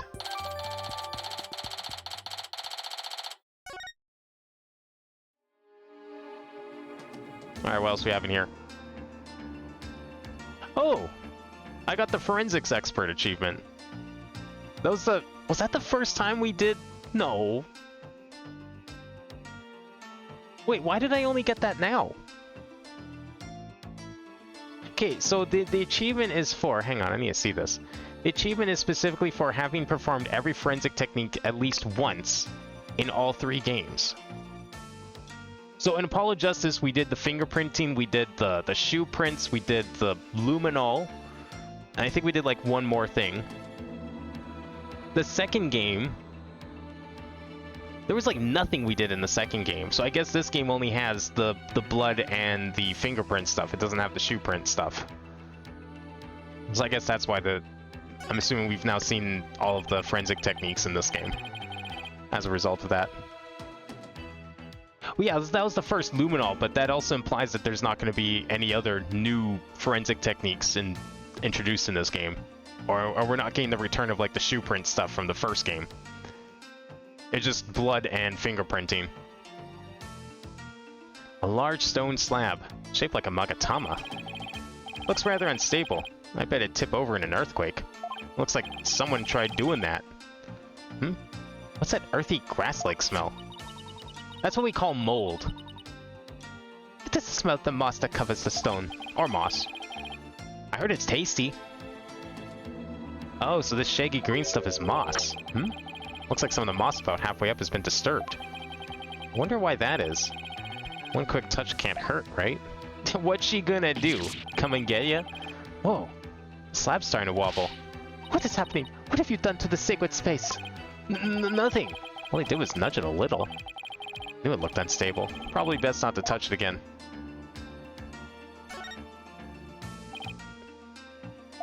Look! What is it, Bobhead? It's a Plume Punisher clock. Why, I believe it is a limited edition promotional item given to 50 lucky viewers. This rare item plays the Plume Punisher theme song every hour. Hand it over now, Bobhead. She snatched it away from me. Wait. I thought you weren't supposed to be in here. How did you reach in here? Look at you, like, fucking Elastigirl getting stretching in here. No matter what she says, Rafa's definitely a huge fan. What a fine item. And a switch, if I'm right.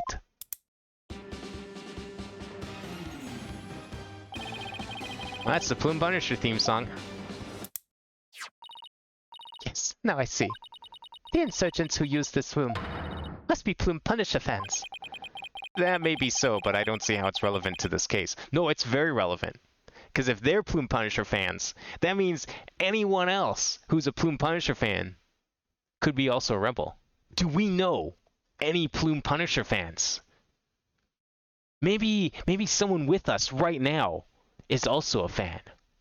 Could they be a rebel? Maybe they just don't know it yet.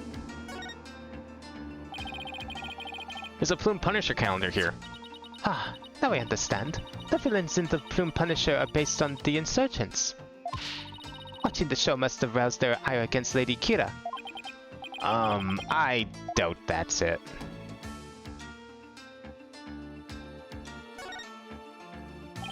The statue door rotates when you pull this chain.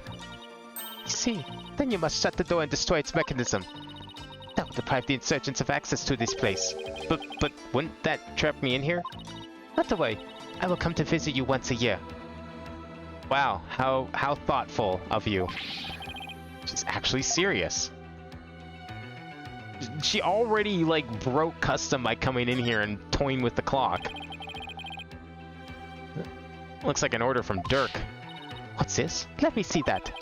I thought you're not supposed to touch anything in here. This is an exception. Hand it over. Let's see here. Oh, Holy Mother. What? What does it say? It is an order intended for that rebel named Dots. It reads, after the Wright, infiltrate the palace under the guise of returning Lady Kira's costume. And search for clues about that incident from 23 years ago.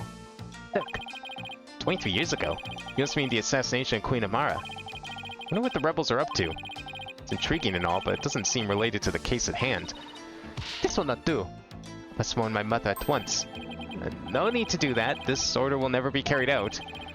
Lady Kira's costume is still here, and Abbott and me is no longer able to aid the rebels. I knew that.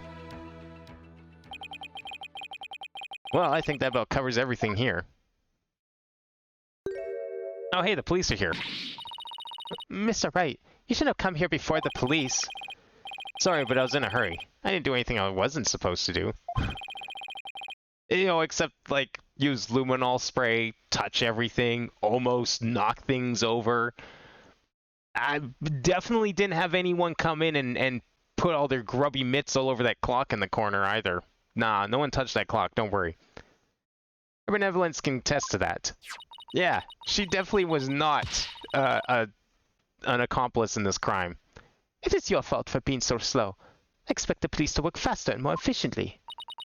Sorry. Well, Bobhead, have you not already seen enough? I guess it's about time I got back to the temple and go over everything I learned. Yeah, we'll be leaving now.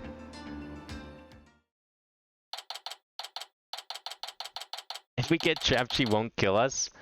But, you know, if we get trapped, wouldn't she, like, inadvertently kill us? Like, indirectly? I mean, I don't know about you, but I didn't see any food in there. That place wasn't really designed to be, like, a bunker or anything. Plus, it must be really cold on that mountain. If starvation doesn't get to you, the hypothermia will. He'd be dead in a week. Welcome back, Mr. Wright. How did it go? Unfortunately, I didn't find anything conclusive. No way.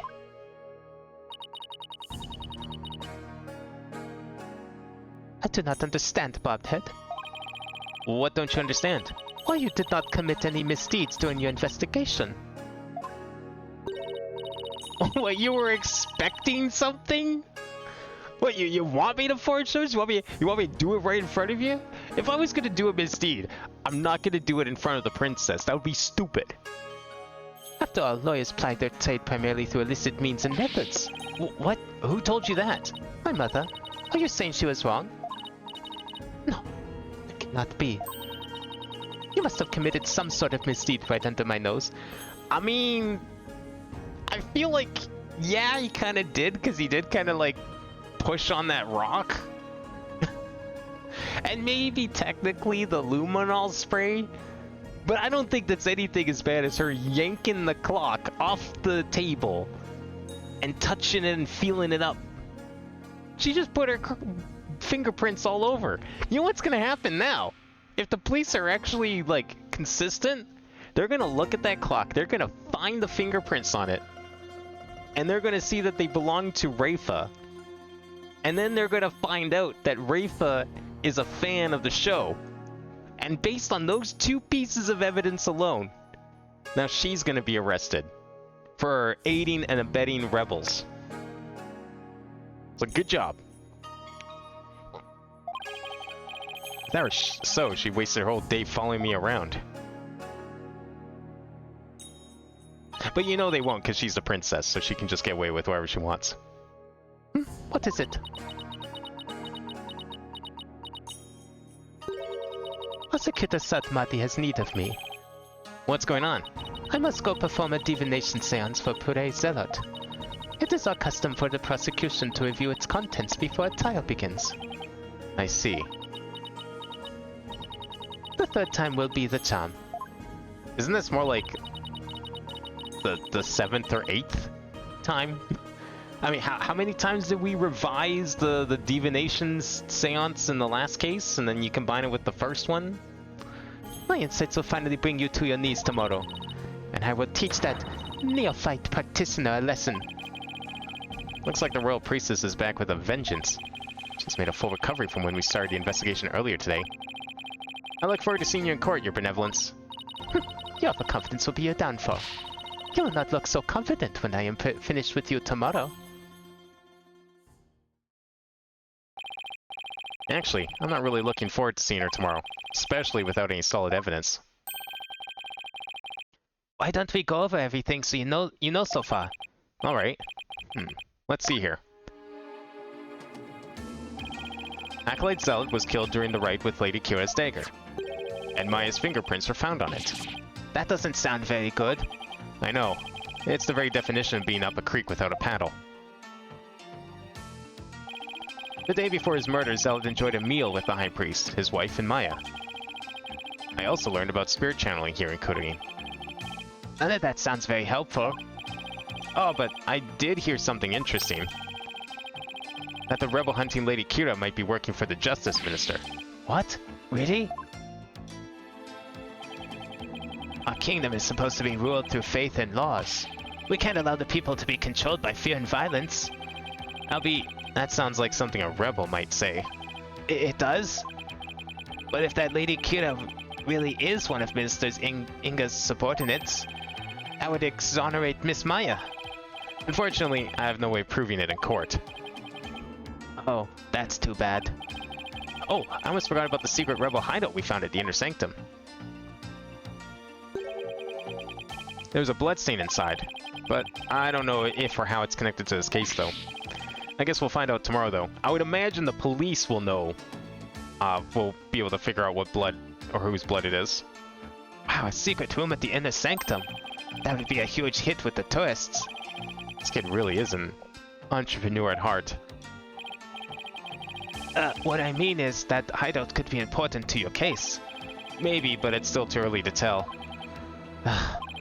Looks like I'm heading into court without any useful evidence. We'll just have to pray something appears during tomorrow's trial. Princess Rayfa's divination seance might be my only hope. There could be some new information in it that might help. The divination seance?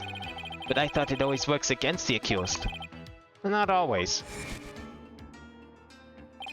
Okay, how would you want to bet the divination seance, at least like visually, is just gonna be a picture of the carpet? Because this man probably never broke his pose at all, and he just, like, to the moment he died, was probably staring at the carpet. And we're going to be going purely off the other four senses on this one. Right, it's like Dirk used to say. The Royal Priestess's insights are just another piece of evidence. Really? I never heard anyone say that before. It's hard to figure you out sometimes, sir. Divination seances work both ways before the Defense Culpability Act. It's only now that the people of Korean find it strange. Mr. Wright, I just wanted to say, good luck tomorrow. Thanks. Can't afford to lose this next one. Collected all sorts of information, but haven't even started connecting the dots. If I could do that, I might have a shot at pulling off a win. Rayfa's insights will be the deciding factor. It's a huge gamble, but that's all I've got.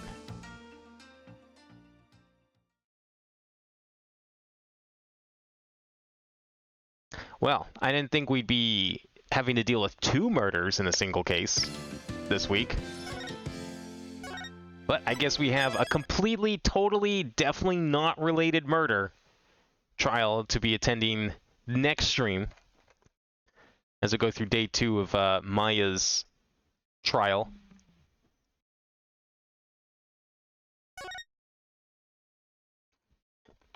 I'm glad we're starting to learn a little bit more about the plot. This is definitely better than Dual Destinies, which feel like the idea of the plot there was just kind of non-existent, but this game's back to form. You know, this reminds me of like Game 3, Game 4.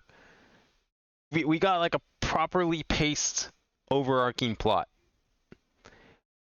You know, I probably should have seen it coming, but I kind of wasn't expecting Dirk to be a lawyer. Not really sure why I didn't. That kind of makes perfect sense now that I think about it, but I don't know, it just didn't really click at the time. But we'll continue the trial next stream. Hopefully we'll be able to get Maya saved from murder. Also, you know, Phoenix is on the line here too, so I'm sure it's a good idea. Can't really continue the game if he gets murdered. But that'll be next week. I'll be back tomorrow with probably what will be the finale of Vivid Stasis.